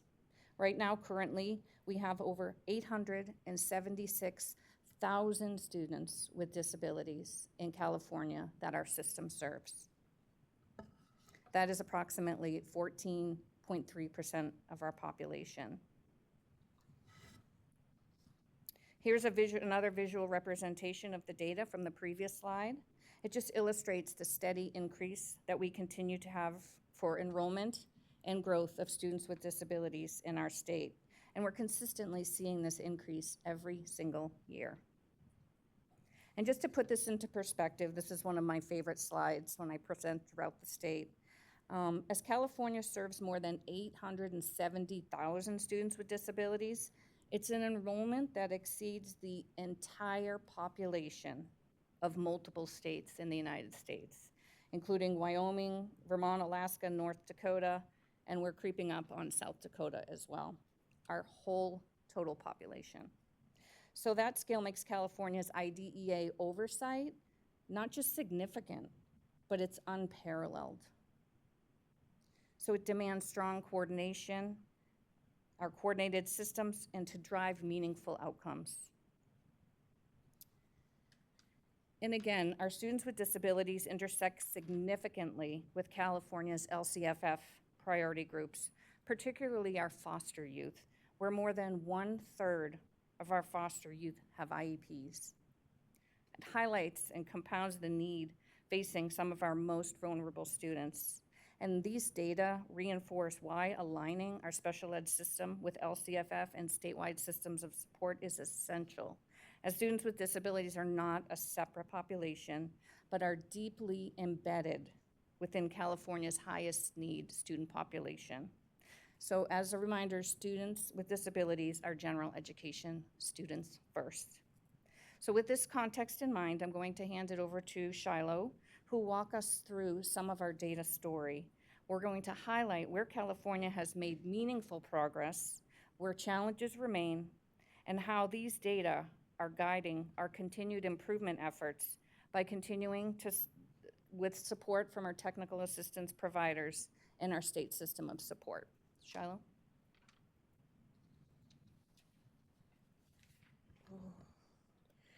Good afternoon, board members. I was reflecting on the fact that I believe this is now my 10th presentation of this item before you all, and I never one time thought to bring a possum or a beaver story, but I will work on it for next year. I'm going to talk a little bit about the indicators themselves, some of the successes that we've really seen that we're really excited about, and how we're weaving that into how we support districts as they move forward in their journey of improvement. This item is a required item for action that we'll talk about a little bit later, but we do require approval in order to submit our annual performance report, which is required to continue to receive the $1.4 billion in federal funds that we receive to support students with disabilities in California. There are two types of indicators. There are compliance indicators and performance indicators. Compliance indicators have a target of 0 or 100%, and I'll talk about those in a minute. And performance indicators have targets that we set a few years ago, I believe about 4 or 5 years ago, and we will get ready to set those targets again shortly. So if you wonder where these targets came from, that's kind of how it works. The compliance indicators have a target of 0 or 100%, and I really want to point out how successful we have gotten in a number of these indicators to the point that we are not at 0%, but 0.55%. Yet we're still not meeting the target, which is unfortunate, but it is the reality. We are working really hard to get, I think, very close to the targets on many of these things, but oftentimes it's a missed deadline or a missed date, and even if you miss it by 1 day, you miss it. So it is something that we're working through in terms of our compliance portions, but we're excited how close we are on a lot of these indicators, including our disproportionality indicators. Our performance indicators, there's a lot of them. I know it is late in the afternoon. I will not be force marching you through every single one. Please do not worry. But I did want to take a moment to highlight in the item, I'm not going to be presenting it here today, that the real gains that we've made in our assessment indicators. If you look at in the item at the grade level assessment proficiency, we are meeting almost every indicator when it comes to reading for our students with disabilities. And I'm not talking about a 1% change. We're seeing 2, 3, and 4% increases in our proficiency rates for both ELA and math against grade level proficiencies. So not our alternate proficiencies, but our grade level proficiencies. So that's really exciting to see the progress that we've been making over the last 4 and 5 years. So I would encourage you all to look at that if you ever have time. It's a lot of indicators, so we're not going to be going through them specifically today. There's 17 total indicators, but I did want to highlight 2 specific indicators that I think really tell the story of where we're at in our work of improvement for our students. One is our preschool least restrictive environment. Least restrictive environment is about where students spend their time, is about who they interact with and how they access their education. Does that happen with their peers? Does that happen with general education teachers? Does that happen in a setting that we would want every student to experience, or does that happen separately? And so our goal at the state is for all students to have access in the least restrictive environment. And that starts at preschool. And we are really excited about our preschool movement this year. We have increased the number of students who are attending a regular preschool program and receiving their services in a regular preschool program. So they're not being taken out of the program to receive their services, they're receiving them there in the classroom with their peers and their teachers. And that increase equals about 3,500 preschool students. And these are children ages 3 to 5 who are now accessing preschool education with their peers and receiving their supports and services there as well. I think that is transformative and really tells a story about how we're increasing inclusion that impacts students with disabilities, but also students without disabilities, and shows the sense of belonging that all children belong within a classroom. And you'll see that here over the last several years, we've been truly increasing both the number of students who are accessing overall preschool environments, which is exciting. We'd love to see that. But also in the last 3 years, how we've been getting students into environments where they are with their peers and with their teachers for special education. And this story is continuing. What we are seeing in as students move into school age, so the ages 6 through 22, is an increased access of inclusion in the regular education classroom. I always come in here and say, don't just look at the percentages, because the percentages are more than that. They are the numbers of children, and in California, we are a big state. So when I say that we increase our percentage by 1%, we are talking about increasing the inclusion of students in California with disabilities in the regular classroom with their peers for 25,000 students last year. That is the equivalent of every student who attended San Jose Unified School District last year. That's how many students moved into more inclusive classrooms last year. So that is a really exciting story to tell. And when you start to match that with the gains that we are seeing in our assessment indicators, you really start to see the patterns come together of movement for inclusion and improvement in our assessment indicators, achievement. So this is just the pattern that we're seeing. We are, of course, seeing more students who are coming into special education, but that is matched with more students who are accessing special education within the regular education classroom, meaning they're receiving their supports and services, they are in with their regular education peers, and they're accessing those things. And we're seeing decreases across the board in both students who are in separate classrooms, that's that third set of numbers there, and then the number of students who are in separate schools or separate environments has also decreased at each year. So that's exciting to see as well. And a lot of that work that we're seeing, we are contributing to the implementation of our monitoring process. I have said for years, monitoring is the start of movement of districts. It's not the most exciting thing that happens when I say I monitor. They're like, oh, that's not very fun. It's actually really exciting. It gets folks moving. But we have implemented the compliance and improvement monitoring process, and that is a multi-year process, a 3-year process, where we help districts find a high leverage activity and focus their efforts on that. We do not want districts to be focusing 10% on 10 things, because they don't go anywhere. So we're really trying to get LEAs to focus on one area of need and try and address that area to have the largest impact for their students. And we are starting to see that happen here in California. So between 2022 and 2025, 70% of LEAs who participated in our monitoring process increased the number of students who were included in the general education. 65% of those LEAs had more students who were proficient in ELA, and 77% of those LEAs who participated in our monitoring system were more proficient in math. And 98% of LEAs who participated in our monitoring process reduced the number of students who were chronically absent.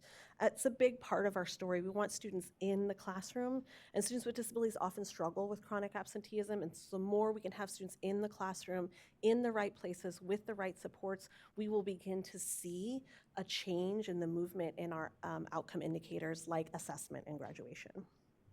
But we're not doing this alone. We've been blessed in multiple ways, both in federal funding and in state funding, to support a special education system of support across the board that has many partners in this work. I think the last time we were here, we had some of our early ed partners come and talk about their supports, and we're going to have some folks talk about some of the work that they're doing as well. But we have a system of folks that help us help districts. We know that we are not the end-all be-all of experts. We want to bring in expertise who can work directly with LEAs to help them along their process. We often joke that they're often our quarterbacks who are helping districts on a day-to-day basis support improvement. And we're really excited to have a couple of those folks here today to talk about some of the work that they've been doing to really move districts forward in the compliance and improvement monitoring process. And so I'm going to have them come up now to talk a little bit about their work. It's our folks from the system improvement leads, and they're going to talk about some of the work that they've done working directly with LEAs and some of our most significant needs LEAs. One day I'll come back and talk about the amazing work that they did in Sacramento City Unified that is seeing progress, movement, and we're really excited to see the work that's happening there. So I'm going to turn it over to them. Thank you so much. Well, good afternoon, and thank you, State Board, for welcoming us to talk a little bit about the work of the System Improvement Leads. And thank you to our partners at the California Department of Education for including us in the presentation. So I'm Leah Davis. I'm the Executive Director of Riverside County SELPA, but more so, I am honored to be one of the partners in the System Improvement Lead project, one of the special education resource leads in California. I'm joined today by one of my colleagues. Good afternoon. My name is Heidi Hata. I serve as the Director of the System Improvement Leads project. I'm based out of the El Dorado County Office of Education and the El Dorado County SELPA. Thank you for having us. The System Improvement Lead project is in its 8th year. It's hard to really imagine that. It feels like yesterday that we were applying for our first grant opportunity. We're in our second grant cycle, and as you can tell from each of our kind of local regions, it is a partnership between Riverside County SELPA, El Dorado County SELPA, and El Dorado County Office of Education. 8 years ago, it was very much conceptual. We thought, you know, we have to move the needle for students with disabilities, and how are we going to do that? In the 2 grant cycles, we really have stuck true to our theory of action, and so as we kick off today, just want to share that with you.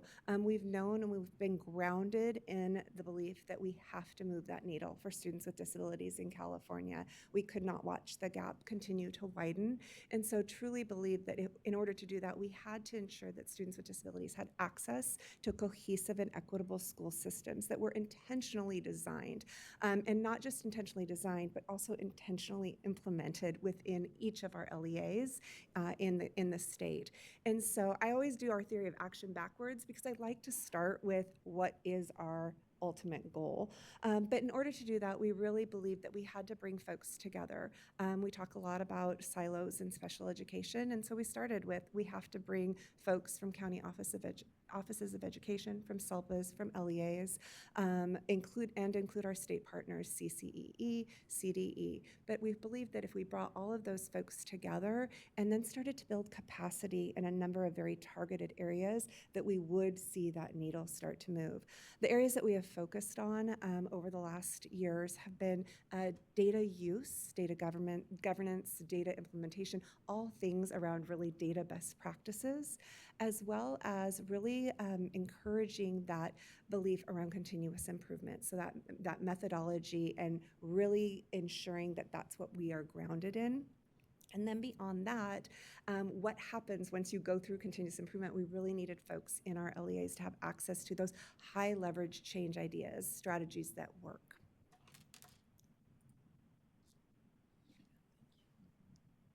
All right, that's a pretty ambitious theory. And so in order to turn that theory into reality, we have some very targeted areas of support that we work through in a tiered model.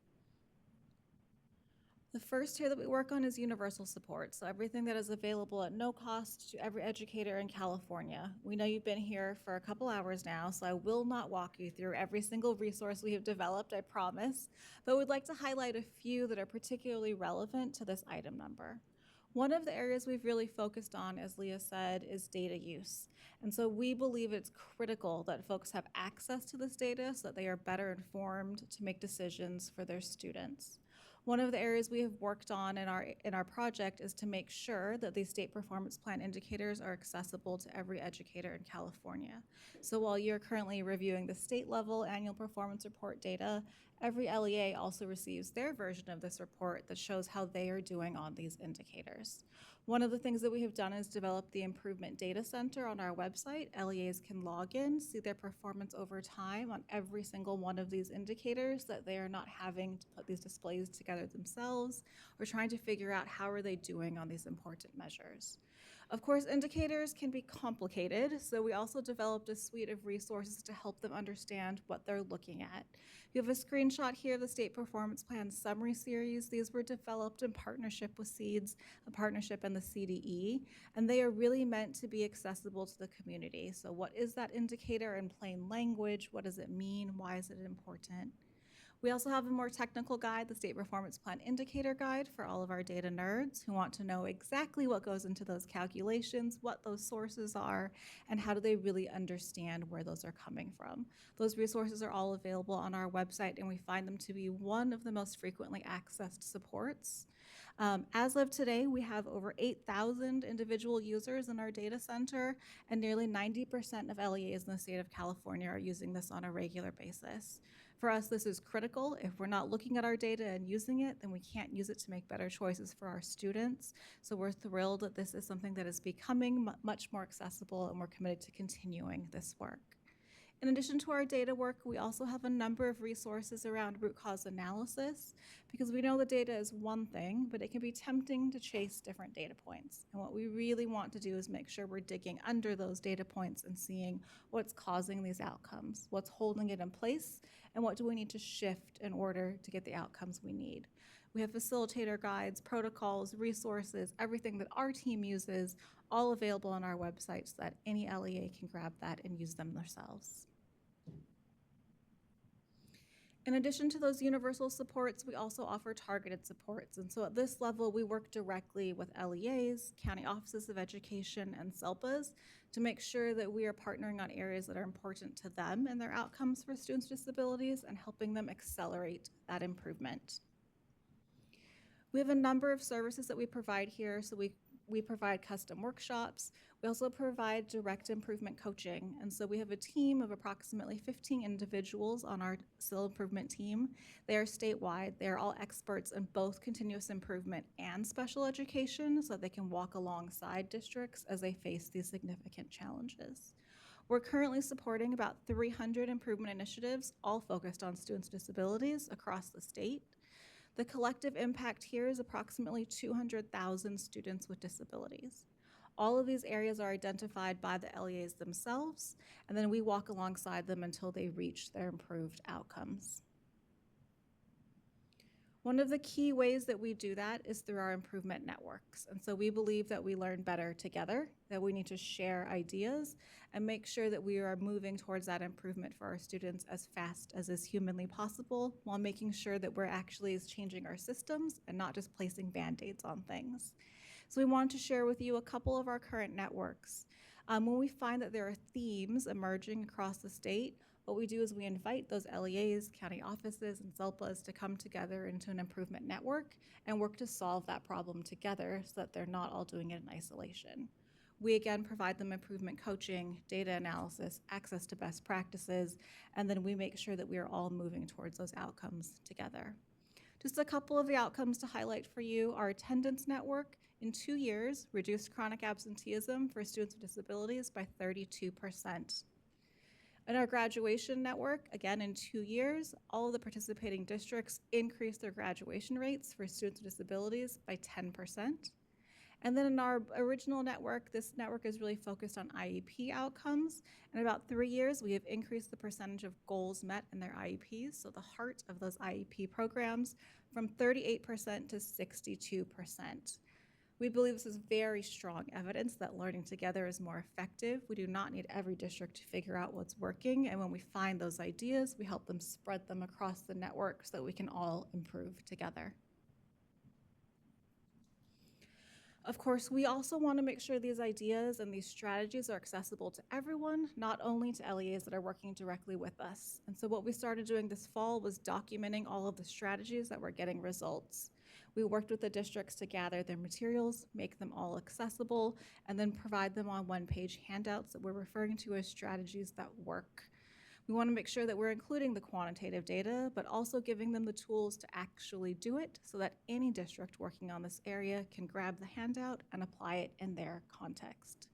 We launched these just a couple months ago this fall, and they are already one of the most popular resources. We have over 1,000 downloads per month on these strategies, which is a great indication that districts are picking up what's working and not trying to solve in isolation.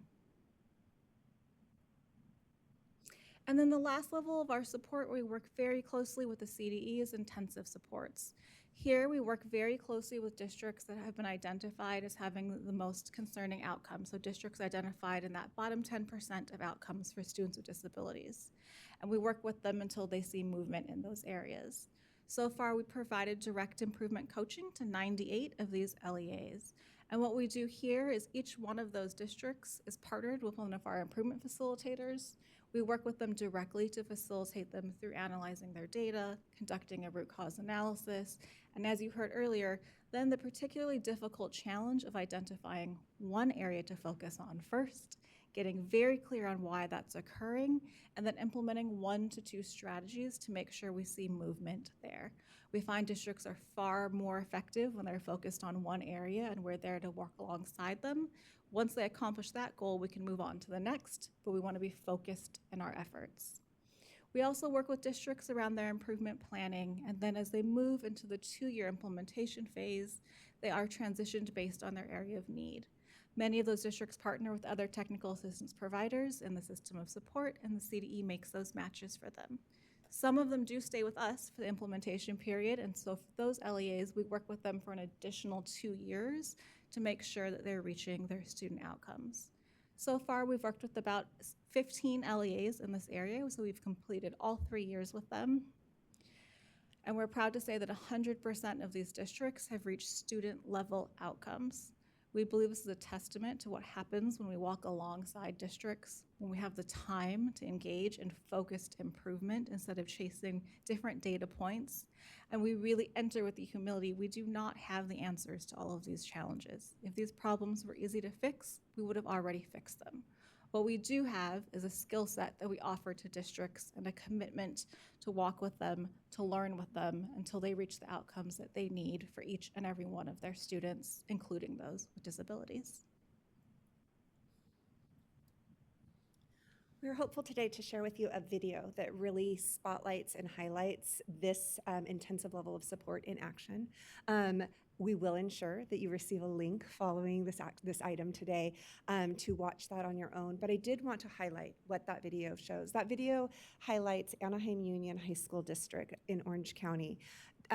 Anaheim Union went through their full cycle of SIM. They were one of our first districts that we worked with. They were an intensive district, and the area that they wanted to focus on was graduation rate for students with disabilities.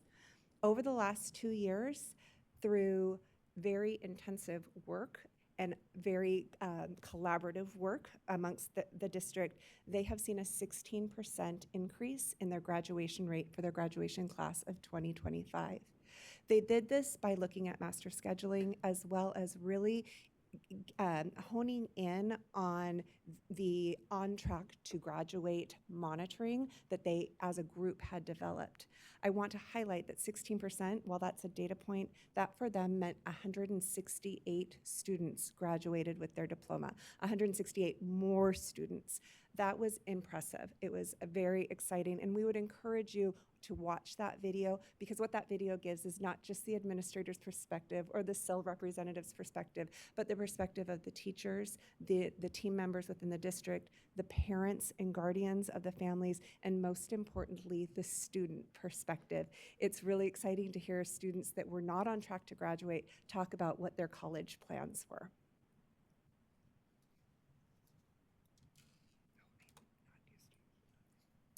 So with that, we hope that this portion at least left you wanting a little bit more. So we would encourage you by all means to follow the System Improvement Lead project. There is a lot going on in the state. We are absolutely honored to serve beside our partners at CCEE and CDE in this work, and will leave you with our social media and our website.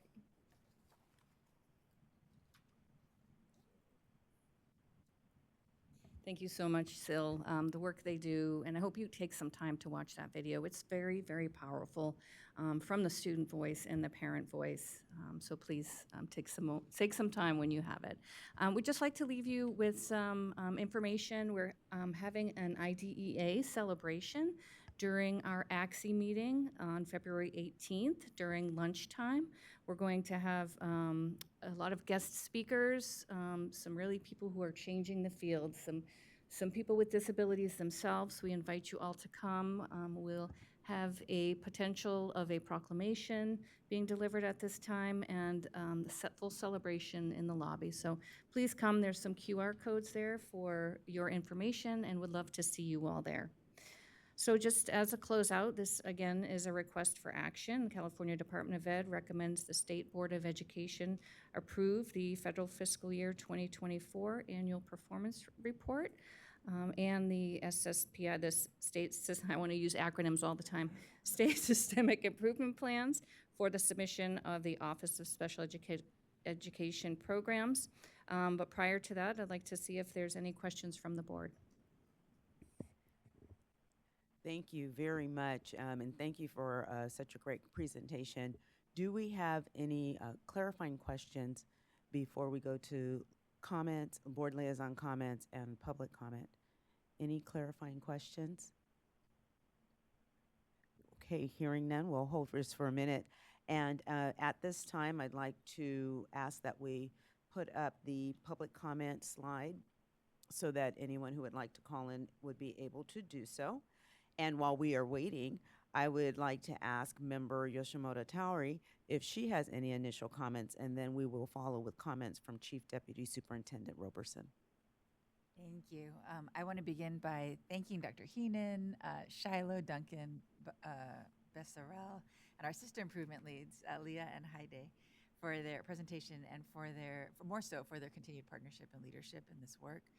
Indeed, IDEA was landmark legislation 50 years ago, and much like the civil rights movement, we're continuing decades later to reach the ideal of what that legislation intended.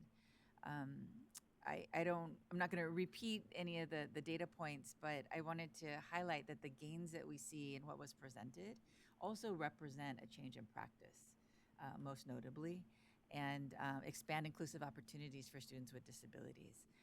This work doesn't happen in isolation. It really takes a village, collaboration between LEAs, SELPAs, system improvement leads through County Office of CDE, the broader system of support, which includes educators, administrators, service providers, and technical assistance providers. So it's encouraging to see that when we focus on something and we align our work, it translates into measurable improvements for students. And I do want to highlight one data point, which is the preschool LRE, least restrictive environment. We saw a 5% increase this year, but it was on top of a 5% increase the previous year. And so although we're still short of our target of 47%, reaching over 30% is a considerable gain. And we're growing inclusive college pathways in California, and we can't expect to reach our goals in college if we don't start with preschool. So I just want to mark that as an important point and highlight that. So thank you again for all of your work. Thank you. Chief Deputy Superintendent Roberson. Thank you for that. I just want to really commend our CDE staff, our special education division. They have been leading and navigating when there's been an incredible amount of change, particularly at the federal level. So I just wanted to appreciate particularly Rachel and Shiloh and Noelia and Melissa, just for all of your leadership, for the 190 staff in our special education division that just really keep that stability in all that we do so we can realize these gains. Shiloh, you really named it, that 1% gain is 25,000 students. And Board Member Yoshimoto Tari, you are talking about a richer experience, right? And that's what's happening for our students when we talk about universal design for learning. Is really what I think what we're trying to get to for all of our students. But again, I just want to commend you for all that you've been doing. And just come and celebrate with us on February 18th. We'll be celebrating in this room the 50th anniversary. Thank you. Thank you so very much. And I do appreciate the not just looking at the percentage, but putting the actual numbers behind it. It tells a very different story. At this time, we'll go to public comment. Do we have any public comment in person here in the room? There's no in-person public comment. Thank you. Do we have any public comment callers online? We do. There are 2 callers in the queue. I will open the phone line now. Thank you. Caller with the last 4 digits, 8397. You are now live. Please start your public comment. You have 1 minute. Good afternoon, everyone. My name is Lauren Klatzker, and I'm the very proud Director of Special Education for the Anaheim Union High School District in Orange County. The district that's highlighted in the video that I hope you will all watch. And I just wanted to take this opportunity to really thank the SIL team Specifically, I'm going to take the opportunity to call out Ashley McGavin, who was our specific SIL support person through our process. And just, I wanted to share with you how important this work was to our district and ultimately to our students, because it's our students who are benefiting from the work that we did on the back end. And we would not have been able to do that work as quickly as we were able to do that without the guidance and support and sometimes just the moral support of Ashley and her team and the SIL team in general. And so I just wanted to take this opportunity to share with you how important these people are to the work that we do on the ground every day in our district. So please watch this video and please know how valuable the SIL team is to the LEAs out there in California. Thank you. Next caller, please state your name and affiliation for the record. You have 1 minute. Your time starts now. Good afternoon. My name is Janet Cano, and I am the Executive Director for the Whittier Area Cooperative SALPA in LA County. I wanted to just add in my support and thank you and really commending both the Special Education Division and the work that they've done for the continuous improvement monitoring plans. As a SELPA of 7 districts with over 6,300 students with disabilities, it's really helped our districts focus in on what's really going to give the most improvement for our students. And all of my districts have seen improvement by those by the work that they have done in their SIM plans. And I also wanted to say thank you to our SIL teams and all the special education resource leads. When looking at the slide that lists them, all of my districts have been touched by each of those resource leads in some way that provide resources and support so that we can all speak the same language. And as a director supporting 7 districts, it's really fantastic that we can work together using the same language, the same resources, and the same data to work together to improve for our students. Thank you very much. Thank you. Next caller with the last 4 digits, 3595. You are now live. Please start your public comment. You have 1 minute. My name is Jeremy Sawtell. I'm the Director of Specialized Student Support for the Shasta County Office of Education, and I just wanted to really kind of highlight what's already been said of the level of student impact that we've seen through these SIL networks in Northern California. We support numerous counties and districts all the way up to the Oregon border, and in all honesty, without a lot of these tools and methodologies that SIL has put together, it would be extremely difficult for us to self-create these. So we are just very grateful for what's been created and how we can help implement them and scale them to new areas. Thank you. That concludes public comment for item number 15. Thank you very much. At this time, I'd like to open the floor for board discussion. Are there any comments? Member Escobedo, yes. Thank you so much for the presentation and the work you've been doing. I know that you shared, even though we're declining enrollment, special ed is increasing. I'm very interested in knowing the numbers of districts who are disproportionate, especially significant disproportionate, because as I go to many of these special ed classrooms, I see more and more students of color being referred. And I think that's a big issue, especially I just finished reading an article from Stanford examining a district in California where Black students are referred 5 times more likely than any other students with pretty much the same grade. So I'm just really curious how we're monitoring disproportionality throughout the state and how many districts are moving out of that significant disproportionality.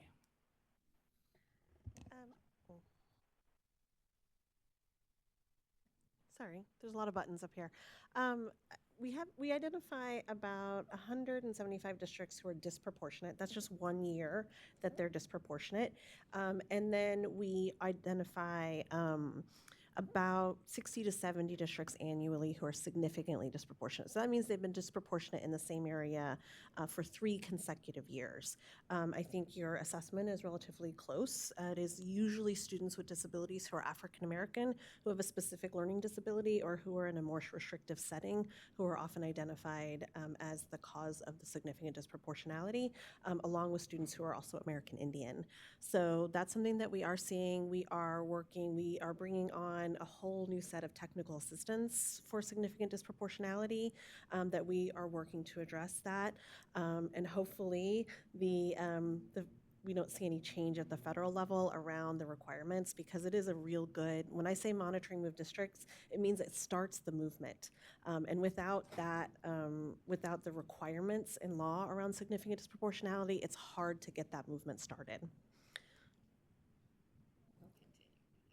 Thank you. Thank you for responding to that. And I'm excited to hear about technical assistance for LEAs in that particular area, because we know it's been a historical need and is still a need now, even as we see, again, improvement numbers as was shared in our presentation.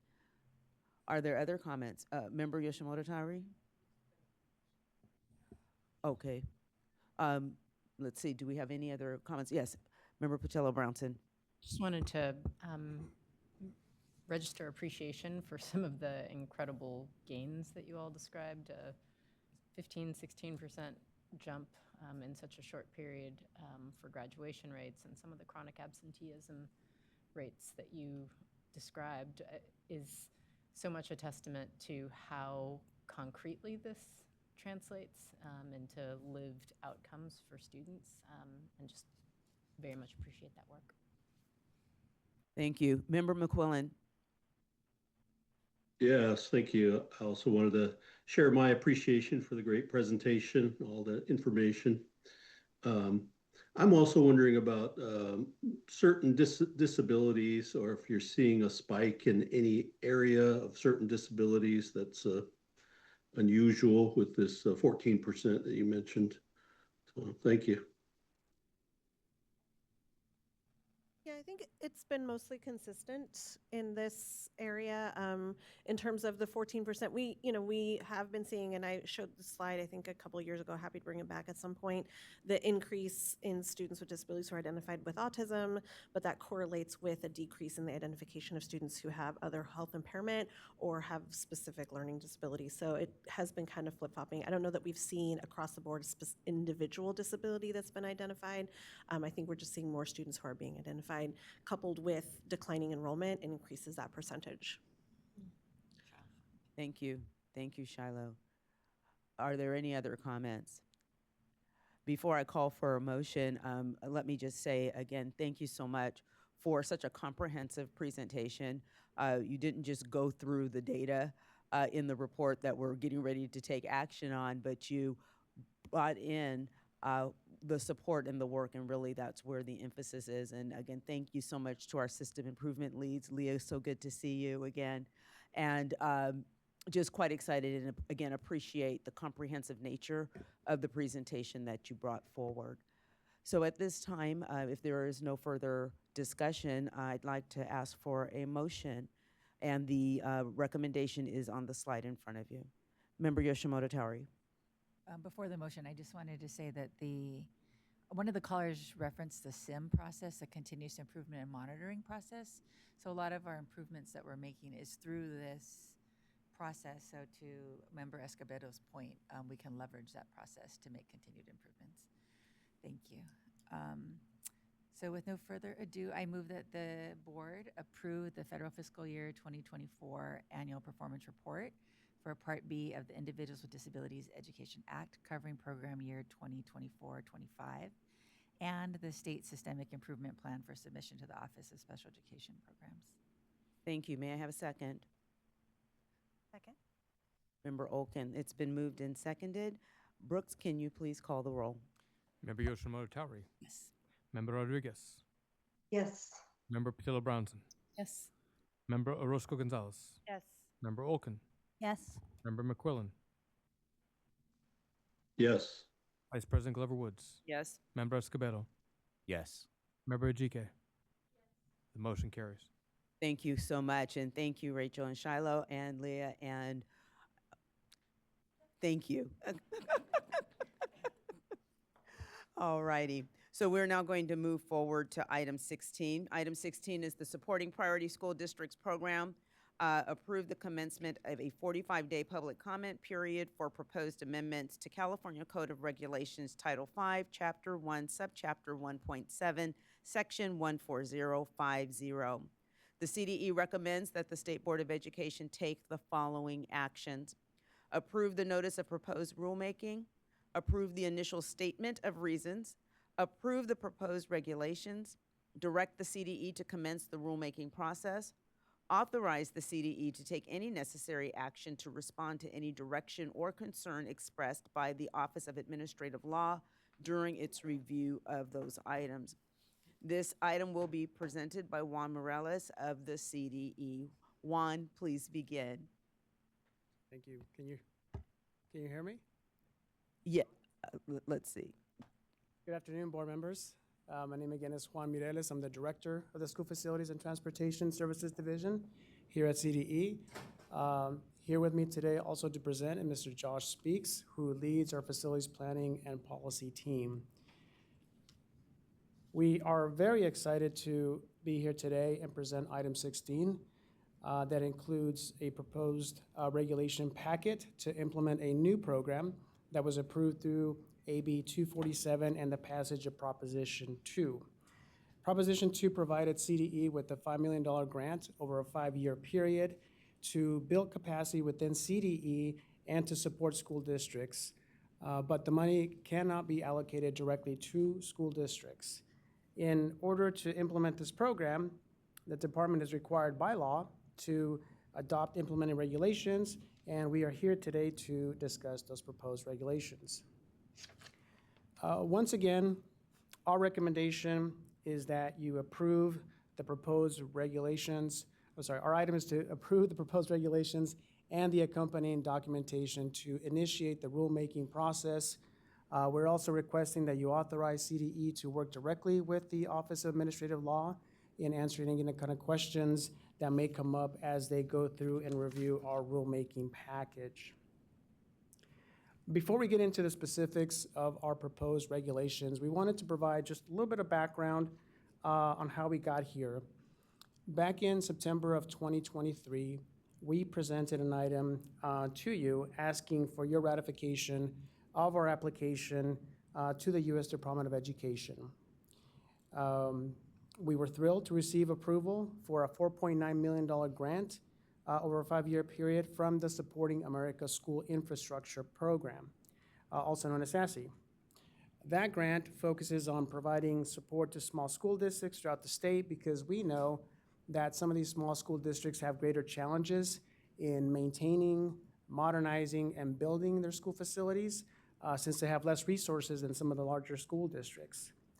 Through the SASE grant, CDE works to improve and maintain school facilities for California's priority school districts, and we do this by going out to these schools and assessing the condition of their school facilities, trying to identify what are the facility needs, and then once we identify those, then we develop a plan to help them address those specific needs.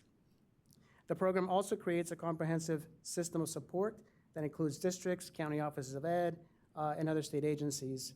We're also developing online resources, and we're increasing our internal expertise in school facilities.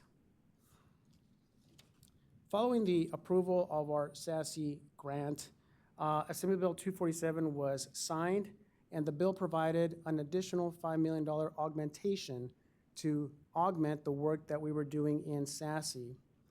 This augmentation was subsequently authorized by the voters through the passage of Proposition 2 in November 2024.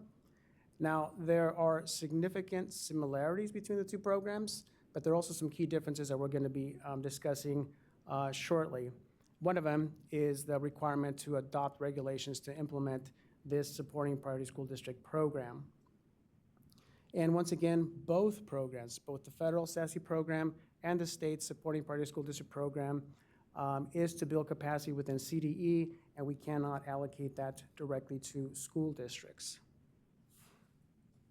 Now, we know that the regulatory process does provide for public notice and comment, but we wanted to make sure that we provided key interest holders additional opportunities to comment on our proposal.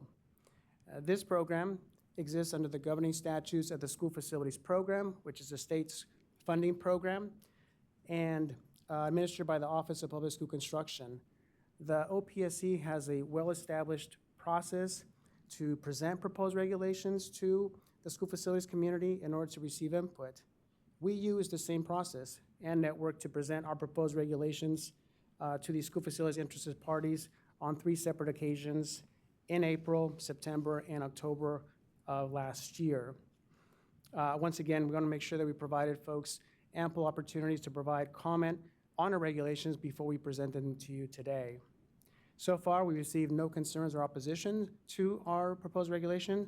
However, we have received support, such as the letters from both AXA and CSBA that you have all received. With that, I'm going to hand it over to Josh to discuss, again, the similarities and the differences between the programs and also the specifics of our proposed regulations. Josh?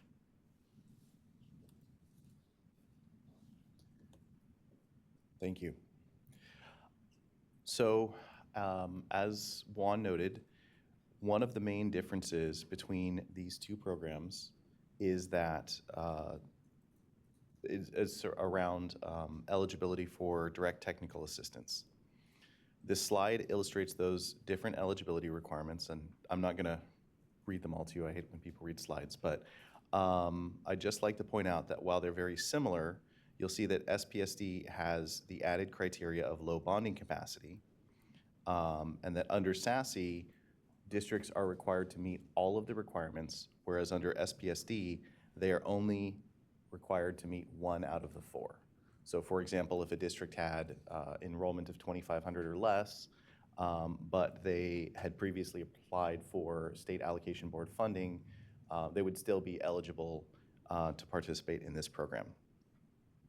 That is important to keep in mind for later because since the barrier to application is lower, we had to put some regulations in place to prioritize schools for that direct technical assistance on the assumption that we will probably get more applicants than we have capacity for.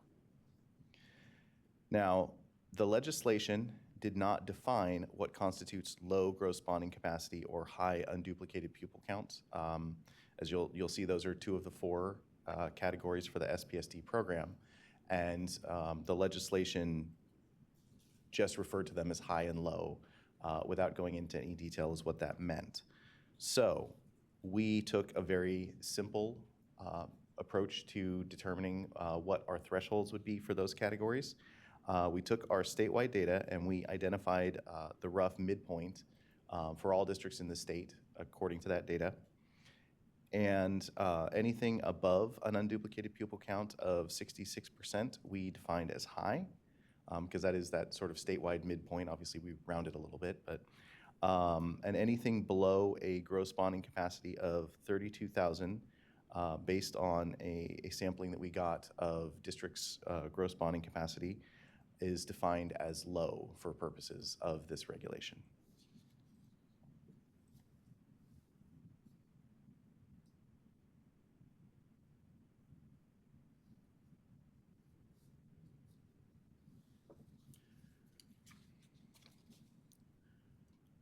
So we also wanted to explain a little bit more about what the nuts and bolts of the program.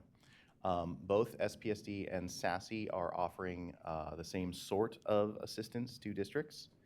Once schools have been identified for services, the first thing that they will receive is that direct technical assistance. That will consist of actual on-site visits as well as virtual meetings with each school.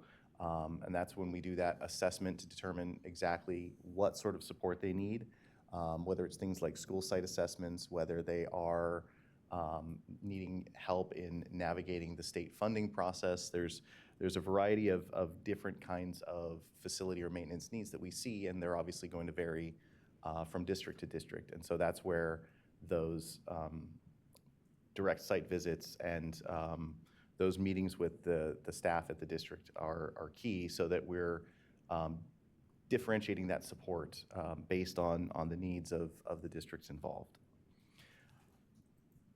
We will also be working to create regional networks of support that will allow CDE to work with and through county and district partners to try to leverage the expertise of everyone involved in school facilities and maintenance work. We will be holding meetings on a regular basis. Now, it's important to note that those meetings, those regional meetings will be open to any LEA that wants to participate. The direct technical assistance, we're obviously limited in our capacity, so that will only be for school districts that were selected based on our application criteria. But for the portions of the assistance that aren't specific to a particular district, they'll be open to everyone. So those state and county meetings will be open to any districts that choose to participate. Finally, we are, through that process of direct technical assistance, through engaging with our county and LEA partners, one of the goals of the program is to build our internal expertise here at CDE so that we can leverage that better to help districts all over the state. One of the very tangible ways that we'll be doing that is we'll be creating an online platform where, again, we're working with our partners to develop helpful content so that there's sort of a one-stop shop for LEAs who need to know about how to address their facilities needs. If you're at a district where you don't have dedicated facility staff, then you would be able to hop on and say, okay, I need to start filling out these forms for OPSC. How do I do that? You know, I need to do a school site inventory. How do I go about doing that? Those sorts of things, those would be resources that we'll be able to develop and share. And again, that library of resources would be open to any LEA, not just those that have been selected for direct technical assistance. So the regulations have to address all 4 areas that are specifically required by the education code. And those are, we need to create a process for determining recipients of direct technical assistance. We need to create a framework for those state and county collaboration efforts, addressing the development, maintenance, and accessibility of our web resources, and then finally reporting and accountability measures to make sure that we're being effective in our use of these funds. The regulation that we're presenting to you today does address all 4 of those areas.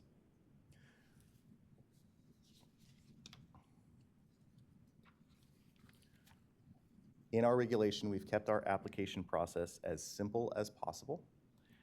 Again, these are districts that don't necessarily have dedicated facility staff, so we are only requiring a letter. We will have a example letter that we can share as we're promoting this program, but we are not requiring any specific formats, any specific verbiage, anything like that. It just has a minimum amount of required information, the basic information about the district, like their CDS code that we need to identify them, and then a signed commitment from the district superintendent or their designee agreeing that they will provide additional information that we may require and that they will complete pre and post assistance surveys. And that's it. We're, again, trying to keep it very simple. Because we have, as we discussed earlier, those lower eligibility requirements to qualify for the program. Remember, they only have to meet 1 of the 4 criteria. We are assuming that we are going to, or I shouldn't say assuming, we are planning for the possibility that we will be oversubscribed, that we will have more districts that are eligible than we are able to provide technical assistance to. To deal with that possibility, we have included a prioritization process in the regulations. Because we're trying to adhere as closely as we can to the intent of the legislature and the enabling statutes, we are sticking to those eligibility criteria that they gave us in the legislation. But what we are doing is we are assigning points values to each of them. Those points values are based on which categories we think provide the best proxies for a school district's need for facilities assistance. And so we are providing, we are assigning up to 4 points for low enrollment. A school district can receive up to 8 points for low gross bonding capacity per enrollment, 4 points for high unduplicated pupil percentage, and 8 points if they have not previously submitted an application for the school facility funding program. And those points values, those are one of the things that we had extensive stakeholder conversations about because we wanted to make sure that the community that we're working with was in agreement with us as to whether those made sense, those points values and those categories as proxies for facility maintenance capacity. So a district who applies to the program will be assigned a points value based on their statistics in each of those categories, and then districts with the highest scores indicating the most need will be prioritized for assistance first.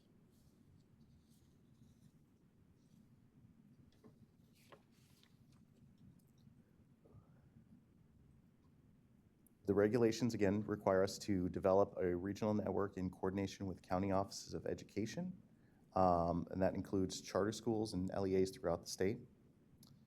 Again, I want to stress all LEAs can participate, whether or not they were selected for direct technical assistance.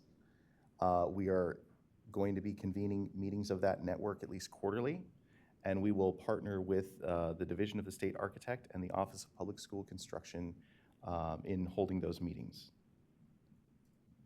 Information about the meetings will be posted on CDE's website and made available to our partners for posting. One of the real value-added components we think of bringing county offices in is that they're so much closer to their districts, they understand their needs better, and they understand how to communicate with them better. Then we also have some regulations around our web presence. We're deliberately trying to keep that section of the regulations to a minimum because we want maximum flexibility. We want this web presence to be able to be something that we build up over time. And we also want flexibility to identify the best ways to serve our school districts. If we find that one type of resource is more useful than another, we want to be able to pivot quickly to what's most useful for them. So the regulations simply state that CDE will create a centralized location for online resources that will be accessible from CDE's main website, and that we can partner with other state agencies, LEAs, and other organizations that support priority schools in order to create the resources. Finally, on to reporting. The regulations will also allow us to collect specific data in order to assess the work, and that goes back to that agreement that superintendents or their designees will sign saying that they'll provide information as we request it and that they'll participate in those surveys. So the data that we've specified in the regulations includes information about priority school districts, including things like the number of school sites served, number of buildings assessed, program and operational data such as contractor costs and administrative costs, the amount spent on direct technical assistance and website design. We'll also be designing those pre and post assessment surveys. This program will have a functional lifespan of about 3 years, an operational lifespan of about 3 years, since we have to use the money by June 30th of 2030.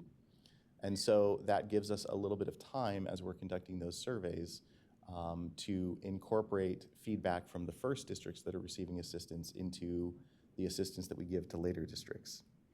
And the intent of this data collection is program assessment.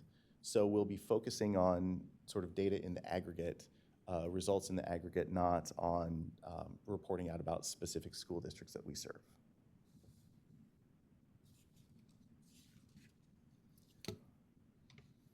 So just to sort of re-summarize what we're hoping for today, today we're asking you to approve these proposed regulations. We also need approval of the attached rulemaking documents. And we're also asking you to direct CDE staff to initiate the rulemaking process and to respond appropriately to any directions or concerns that are expressed by OAL during their review of the package. And with that, I will wrap things up, but we're happy to answer any questions. Thank you so very much. Do we have any questions? We're going to get ready to open the public comment line. We can put up that slide. And while we're waiting for members of the public to call in, I don't see any questions, so I'm going to turn it over to Member Patillo Brownson if you have any comments that you'd like to make on this item. Thank you. I want to start by thanking CDE for the thoughtfulness of the presentation and structure of both anticipating sort of the demand that will come, creating a thoughtful prioritization process. And I'll also just name explicitly our purview here is about student learning, and so OPSC, the Office of Public School Construction, has oftentimes sort of been described as over there and separate. There's a growing body of literature around how school facilities and classroom environments very significantly impact student learning and adult teaching. It impacts students' perception of themselves as valuable, as invested in, and this is an exciting new grant that brings these worlds together, and also I think that focuses on a part of the school district ecosystem where we know there have been few applications in the past despite great need. So excited for this coming together of worlds and appreciate the good work that's been done on this. Thank you. Thank you, Member Patillo Brownson. At this time, we'll move to public comment. Do we have any in-person public comment on this item? There is no in-person public comment. Do we have any public comment callers on the phone? There are 2 callers in the queue. Caller with the last 4 digits, 3004. You are now live. Please start your public comment. You have 1 minute. Thank you. Good afternoon. Carlos Machado with the California School Boards Association. CSBA appreciates the thoughtful work on this item. CSBA has long called for strong state support to ensure every student learns in safe, educationally appropriate facilities. These facilities are essential to effective school operations, yet many small and rural districts face significant challenges, often lacking the resources or capacity needed to access existing state programs like the State School Facilities Program. The proposed program is an important step toward addressing these inequities. It is designed to help priority districts struggling with aging infrastructure, rising maintenance costs, limited administrative capacity, and the complexity of navigating state requirements. While it won't solve every facility challenge, it represents meaningful progress in supporting the districts that need it most. CSBA believes this program moves the state in the right direction. We urge support for this effort to ensure all students, regardless of zip code, have access to safe, functional learning environments.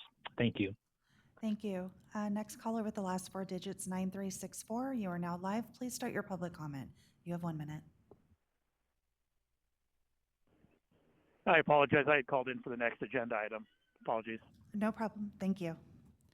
That concludes public comment for item number 16. Thank you. Do we have any further board discussion on this item? Seeing none, I will ask that we put up the recommendation slide, and I'd like to ask for a motion on this item. Member Patillo Brownson. I'd like to move that we adopt the CDE recommendation to approve the proposed regulations, approve the notice of proposed rulemaking, approve the initial statement of reasons, and direct the CDE to commence the rulemaking process and authorize them to make any necessary actions in response to any directions or concerns expressed by the Office of Administrative Law. Thank you very much. May I have a second? Thank you. Seconded by Member Orozco Gonzalez. Brooks, will you please call the roll? Member Yoshino Otari. Yes. Member Rodriguez. Yes. Member Patillo Brownson. Yes. Member Orozco Gonzalez. Yes. Member Olken. Yes. Member McQuillan. Yes. Vice President Glover Woods. Yes. Member Escobedo. Yes. Member Ajike. The motion carries. Thank you very much, and thank you to all who presented for this particular item. At this time, we're going to reopen item 1 to take action on the preliminary report of actions and our draft of the November 2025 meeting minutes and to report on our liaison assignments. So first, we're going to take up the preliminary report of actions and minutes of the November 2025 meeting. Do we have any speakers in the room signed up for public comment on this item? There's no in-person public comment. Is there anyone waiting to provide comment on the phone for this particular item? There are 2 callers, but however, they might be for general public comment. I will open the phone line now, though, to check. Caller with the last 4 digits, 9364. You're now live. Please start your public comment. You have 1 minute. I'm just general public comment. Is that acceptable at this time? That is the next item up. I apologize. Okay, I'll wait. Okay, thank you. Caller with the last 4 digits, 3462. This is for item 01, meeting minutes. If you are calling in for that, please stay on the line. If not, please call back for general public comment, which is the next item. Okay, they dropped. That concludes public comment. Thank you very much. If there is no further board discussion, may I have a motion to approve the report of action minutes for the November 2025 meeting? I move that we approve the minutes. Thank you. May I have a second? Thank you, Member Orozco-Gonzalez. I don't see any further discussion. Brooks, would you please call the roll? Member Yoshimoto Towry. Yes. Member Rodriguez. Yes. Member Patillo Bronson. Yes. Member Orozco-Gonzalez. Member Olkin. Yes. Member McQuillan. Yes. Vice President Glover Woods. Yes. Member Escobedo. Yes. Member Ajike. The motion carries. Wonderful. Thank you so very much. Now I want to invite members of the board to report out on their liaison activities that are not related to any items that were on our January agenda. And so I will start in reverse alphabetical order, first starting with Member Yoshimoto Towry. All right.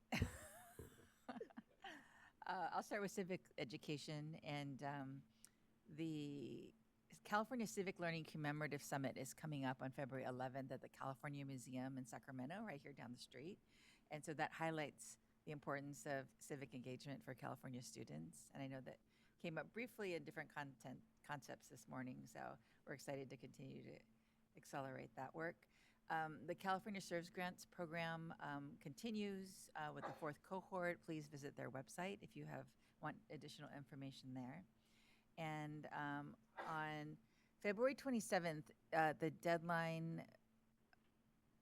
application will be posted for the Civic Learning Awards. And so we're excited. Again, that's a partnership between the Power of Democracy in combination with CDE. And so we're continuing that. And we heard from our Youth Senate program winners this morning.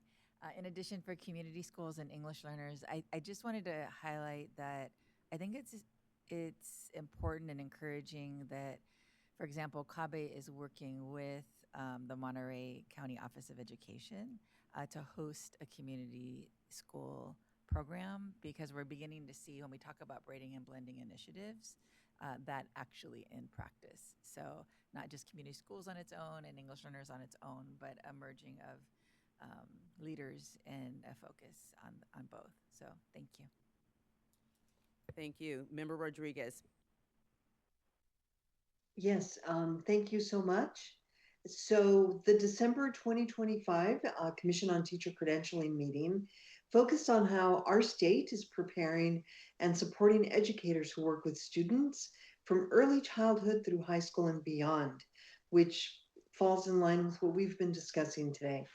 The Commission shared updates on improvements to the Child Development Permit, which helps guide the training of early childhood educators.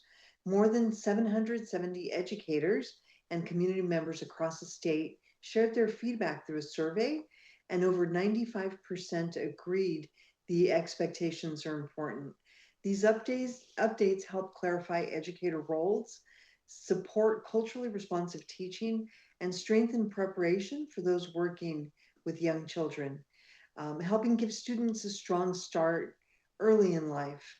The Commission also reviewed the annual report of the Committee on Accreditation, which showed major progress in meeting California's literacy requirements for teacher preparation programs. Nearly all programs that prepare teachers for elementary and special ed classrooms have now met these standards. While some regular reviews were delayed to focus on literacy, the Commission continued to monitor quality by visiting programs, approving new ones, and providing support to help programs improve. Also, the COA chair, Bob Freely, Dr. Bob Freely, who was a music professor at Chapman, has now gone, he's termed out, and I want to thank him for his dedication and service. He was really a phenomenal member of the COA board. In addition, the Commission received the Title II Teacher Preparation Report, which includes required information about how teachers are being trained in California.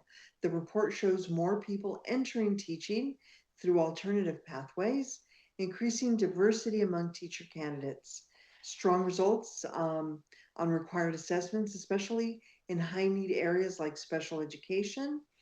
So these efforts help ensure that California has well-prepared, diverse educators in classrooms across the state who are supporting students from their earliest years through graduation and future careers. Thank you. Thank you. Member Patello-Brownson? I wanted to call attention to the 1-year anniversary, which now actually is 1 year and about 1 week of the fires that happened in LA County. At all told, that was almost 17,000 structures that were destroyed or severely damaged. 200,000 residents were forced to evacuate. 31 people died, and I want to lift up that schools and children faced unique impacts. 8 school campuses in Pasadena Unified and LA Unified were completely destroyed. And when all was told, about 12% of the state's public school population was impacted as a result just over a year ago. I also want to provide a mini update, which is to say that there has been some headway in rebuilding the Palisades schools of Marquez Charter Elementary, Palisades Charter Elementary, and Palisades Charter High School. It's estimated to cost about $600 million for the rebuilding effort. And there are bond funds available, and obviously this will be a multi-year process of both rebuilding and recovery. In Pasadena Unified, 5 campuses were lost, and Pasadena Unified is also experiencing its own budget cuts as well. The silver lining, I think, that was highlighted was that 3,000 Palisades Charter High School students had been attending school in a renovated Sears building for the last couple of months. And at the end of this month, they are set to return to portable classrooms on campuses, on their original campuses. All to say that recovery and rebuilding is underway. For many of the conversations, and certainly having heard from some of the student leaders for the Senate competition earlier today, climate change and climate literacy is all the more necessary in a place like California, where the impacts on building, on learning, on science, on everyday life, I think, are all the more relevant, and the rebuilding process continues. Thank you. Thank you. Member Orozco-Gonzalez? Well, we discussed the Atlas already, so I don't have anything else to report. Thank you. Member Olken? Thank you. I'm just going to start with a quick piggyback on the importance of environmental literacy and building that into all we do in schools, everything from what students are learning and doing to how we think about supporting new buildings. We see again and again how important this is. I loved earlier Chief Deputy Roberson's comment about a state seal of climate literacy and engagement. And I have, for the last many months or year, I guess, years, talked about the work of this curriculum that was supported by the state called Seeds to Solutions, which is units at every grade level supporting, very similar to the work we saw with Atlas, but where students are doing the work of solving environmental problems in their communities. That curriculum is now free and available in a format similar to Atlas, and is getting great reviews from students. So just want to put in a plug for that as well. Two other quick topics. One is I just want to thank Brooks for giving me the responsibility of being the liaison for artificial intelligence. When I first got that topic, it seemed like, oh, I'll just take that right on. And I would say the amount of learning and time I've spent trying to make sure I'm up to speed at least as much as the students in the classroom are is quite incredible. I'm really thankful for all the work that's going on in this state. Everything from the work group that's being led by Deputy Superintendent Nicely, where we just, as of January 1st, posted updated guidance for schools about how to safely and effectively incorporate AI into schools, to that continued work, which is going to create policy guidelines for LEAs related to AI. To I've been continuing the work with the National Association of State Boards of Education, looking at best practices, biggest concerns, and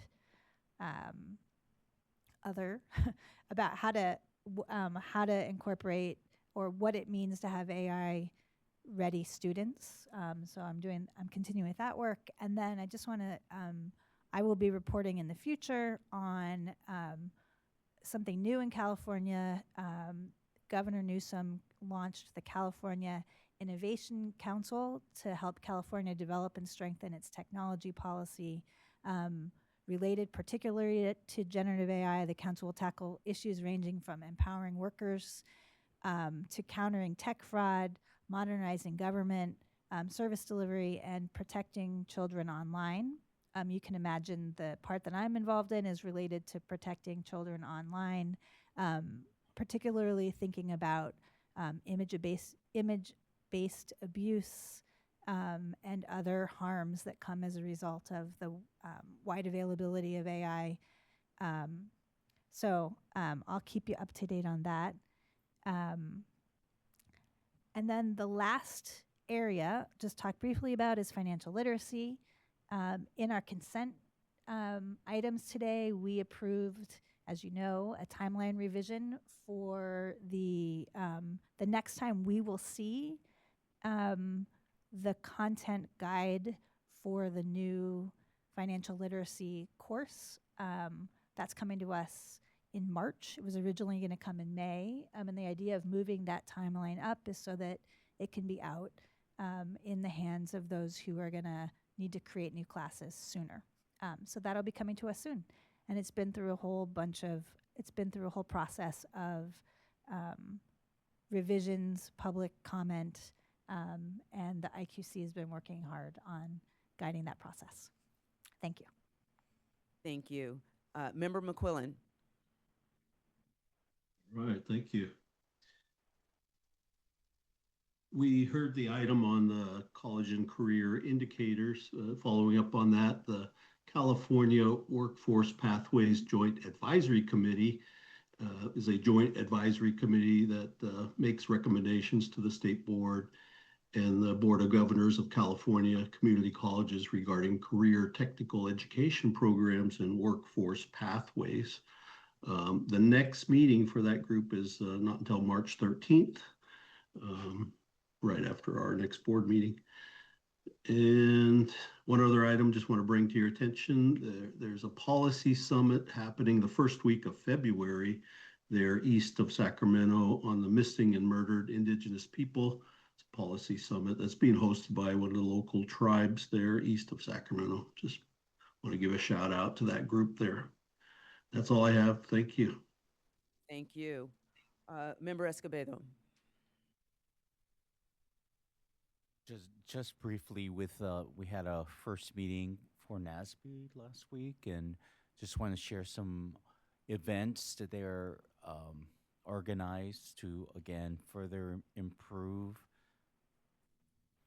our profession as state board members. One on January 28th is these are online webinars measuring school quality, what multiple measures reveal about student success. They're isolating places where they're utilizing student surveys and test scores to create long-term success for students. There'll be a webinar on that. Another webinar that's I think will be interesting to all of us is on March 3rd, 2026, is leveraging apprenticeships to rebuild the educator workforce. It'll be interesting. And then in October 26th, of course, is the annual conference, which will be this time in Baltimore, Maryland. So you'll have more information on that later on. Thank you. Thank you. Member Ejike.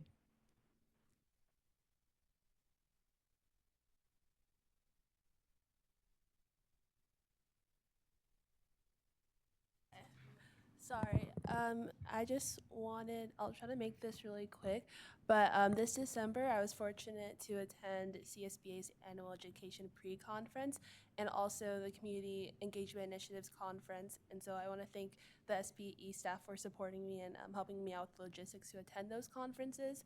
I also, as a member of the CDE's Black Student Achievement Task Force, spoke on a webinar addressing literacy rates for Black and bolstering Black student achievement.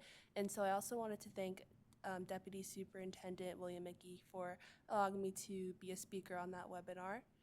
And just an event I wanted to publicize. CASC is having their SABLE conference this Sunday, where they'll be presenting proposals to the Senate Education Committee.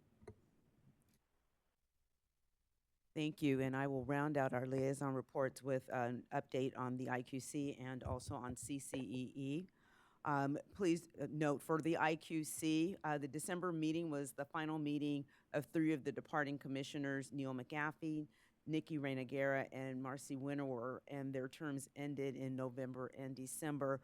We're quite sad to say goodbye to them. They have done a phenomenal job on the commission. And our next IQC meeting is actually next week, and it will be a 2-day meeting consisting of an annual orientation where CDE staff goes over all of the important information commissioners need to know, roles, responsibility, and whatnot.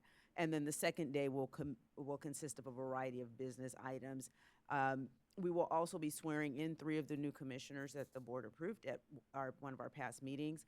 We're happy to welcome Rebecca Lewis, who's a curriculum coordinator at Whitmore Elementary School District, Julie Goldman, who's director, San Diego County Office of Education, and Bonnie Sides, who's a teacher on special assignment in Oxnard. The commissioners will also conduct their annual elections for executive committee chairs, vice chairs, and members of the various subject-specific subcommittees. My next report for you is regarding the CCEE. We just have so many wonderful resources that are being developed in so many different areas.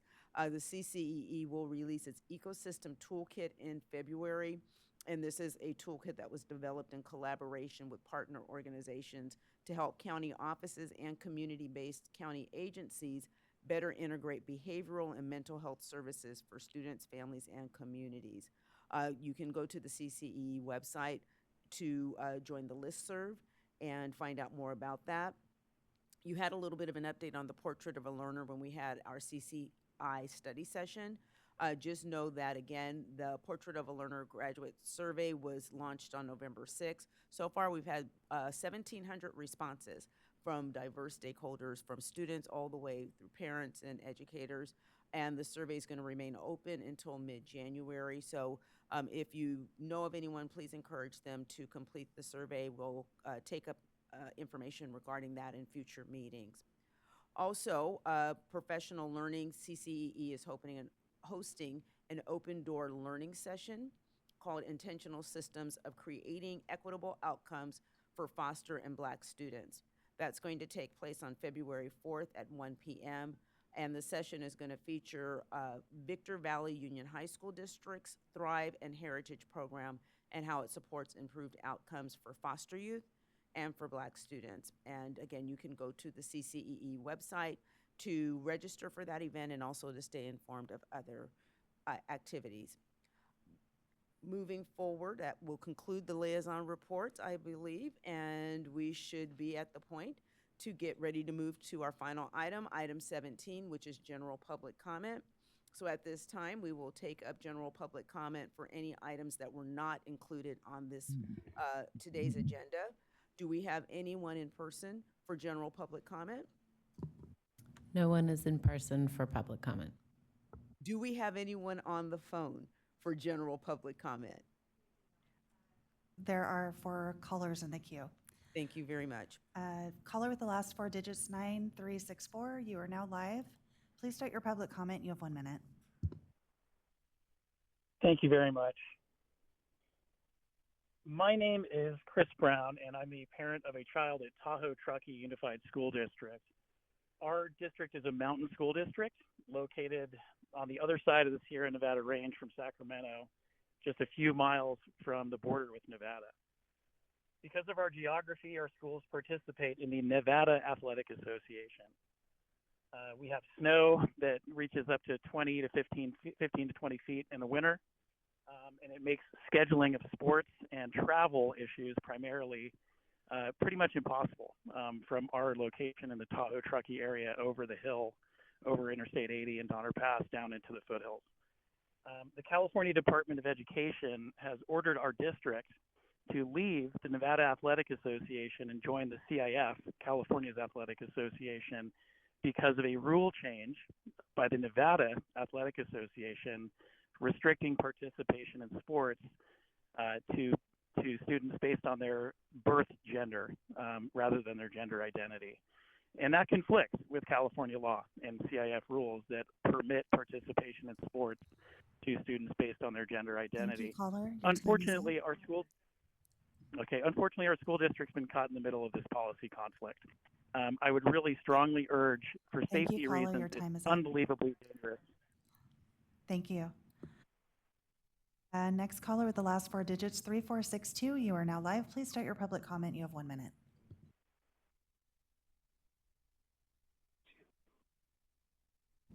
Caller with the last 4 digits, 3462. You are now live. Please start your public comment. Okay, hearing none. Moving on to the next caller. Caller with the last 4 digits, 2880. You are now live. Please start your public comment. You have 1 minute. Thank you. Hello, President and members of the board. My name is Todd Winter. I'm a parent and coach of student athletes in the Truckee Tahoe Unified School District. I would like to call your attention to case matter number 2025-0123 involving CDE's corrective action mandate issued to our district. If enforced, this mandate requires our district to move all athletics from NIAA to CIF by the fall of 2026 in a manner that creates foreseeable safety risks for student athletes, coaches, and families who will be forced to traverse the deadly Donner Summit during winter months. It also effectively terminates multiple sports programs currently available to our student athletes. Equally concerning, this mandate will cause our district to violate California non-discrimination and disability laws by effectively denying safe and meaningful access to athletics for its students, particularly those with disabilities. So this is not a question of whether non-discrimination laws apply. They most certainly do. It is a question of whether enforcement of CDE's mandate can occur without creating new preventable harms and new legal violations. Thank you, it cannot. caller. We encourage you to take note of TTUSC's Thank you, next caller. board Your meeting time is on the up. 21st. Next caller with the last 4 digits, 6300. You are now live. You are now live. Please start your public comment. You have 1 minute. Hello, my name is Sean Bratcher. I'm the dad of 2 students at Truckee High, part of the Tahoe-Truckee Unified School District. I'm asking the board to reconsider our district's request for a delay to integrate into the CIF Sports Federation. This request was denied a few weeks ago, throwing the future of sports in our small town into doubt. For more than 40 years, our district has competed in the Nevada State Sports Leagues. The reasons for this is multiple. We cannot play or practice most sports during our winter season. We are closer to our competition in Nevada. And most importantly, any winter travel over the mountain pass that connects us to the Central Valley is dangerous. This is no small point. By being compelled to join CIF immediately, we are foregoing serious competition for the next 2 years, as CIF does not have a regional league for us to join. We would play as an independent, unassociated school. That would make our athletes ineligible for playoffs, title play, and sports-based scholarships. School sports is a community focus for our rural mountain town. The effects of this change will negatively ripple through our students, school, and community. Thank you, caller. I kindly ask you to grant our request for a delay so that we can join CIF Thank you, caller. in a Your time is deliberate and up. well-planned manner. Next caller with the last 4 digits, 3458. You are now live. Please start your public comment. You have 1 minute. Hi, my name is Julie Shalene, and I'm a parent of 2 students with Tahoe-Truckee Unified School District. I'm formally here to formally challenge the CDE's mandate to require Tahoe-Truckee Unified School District to join the CIF, a move that is effectively dismantles our athletic programs and compromises student safety. By moving outdoor sports from the fall to the winter, you are eliminating our athletic programs like soccer and tennis due to our climate, denying our students the equitable access to athletics enjoyed by the rest of California students. Even more critical is the physical risk. The CDE is requiring student athletes to travel the 8th most dangerous interstate in the nation during peak winter months. This constitutes a clear and present danger and creates a massive liability for both the state and the district. The CDE has a statutory duty to ensure student safety. I call on the CDE to grant Tahoe-Truckee Unified School District a permanent geographical hardship waiver. Next caller with the last 4 digits, 0952. You are now live. Please start your public comment. You have 1 minute. Thank you for your attention. My name is Jonathan Lucas, and I'm a parent in the Tahoe-Truckee Unified School District. My daughter, Bisa, an 8th grader at North Tahoe School, found her people on the soccer field year after year with many of the same girls. She's worked hard, set goals, built her identity around being a student athlete, and her team's aim is to play high school soccer together starting fall 2026. This mandate forcing our district into CIF ignores rural mountain realities like snowpack, no indoor fields, in storm risk travels that means missed class time and increased safety concerns. This change erases real opportunity, especially for girls. And when rules ignore geography and climate, rural kids lose out. This is a safety and, yes, an equity issue. We're asking to sensibly grant TTUSD a permanent geographic hardship waiver or an equivalent solution so our kids can access their full education and experience. Respectfully, this mandate isn't fair to my daughter. Please let our girls play. Thank you. Next caller with the last 4 digits, 8739. You are now live. Please start your public comment. You have 1 minute. My name is Aaron Shalene. I'm the parent of 2 students among hundreds of concerned parents in the Truckee area that are extremely concerned about the mandate by the CDE to move our athletics program from a local league on the Nevada border into CIF. This change puts our children's safety at great risk, forcing them to travel over Donner Pass in the winter, recently reported as one of the deadliest stretches of highway in the nation, and exceptionally so during the winter. This change will also result in the eventual termination of many sports programs such as soccer and tennis, which are simply impossible to play with all the snow we receive in the winter. Fair and equal opportunity will be erased. Only wealthy families will be able to replace opportunities with club travel teams, and hundreds of kids will lose the opportunity to play their sport. We ask that you reconsider the mandate, put student safety first, and work with us to find Thank a you, caller. practical Your time is solution up. given our unique landscape. Thank you, caller. One that is equitable with Next caller with the last four digits, 0300. You are now live. Please start your public comment. You have 1 minute. My name is Megan Rose. I'm a 25-year California educator and Tahoe Truckee Unified School District parent. Thank you for the opportunity to share concerns regarding the mandate for Tahoe Truckee Unified School District to move to the CIF for athletics. This decision has immense negative impact and causes harm to the 67% of North Tahoe High School students that are student athletes. Harm includes student safety. Traveling on Interstate 80 over Donner Summit is hazardous, and the CDE should not be unnecessarily exposing students to this travel in order to compete in the CIF. The harm of loss in instructional minutes due to the increased travel time unfairly impacts our student athletes' academic opportunities. Harm by lack of access to sports that will no longer be feasible for our athletes to participate in due to winter conditions in Tahoe harms our students' well-being and mental health. I urge members of the board to reconsider the forced move to the CIF and acknowledge the harm that this decision is causing students. Whereas remaining in the NIAA. Thank you, caller. Your time is up. Thank you. That concludes public comment for item number 17. Thank you very much, and thank you to all who called in for general public comment. At this time, I will hereby adjourn our January 2026 SBE meeting at 4:17 p.m. Thank you, and we look forward to seeing you at our March meeting. Have a wonderful evening.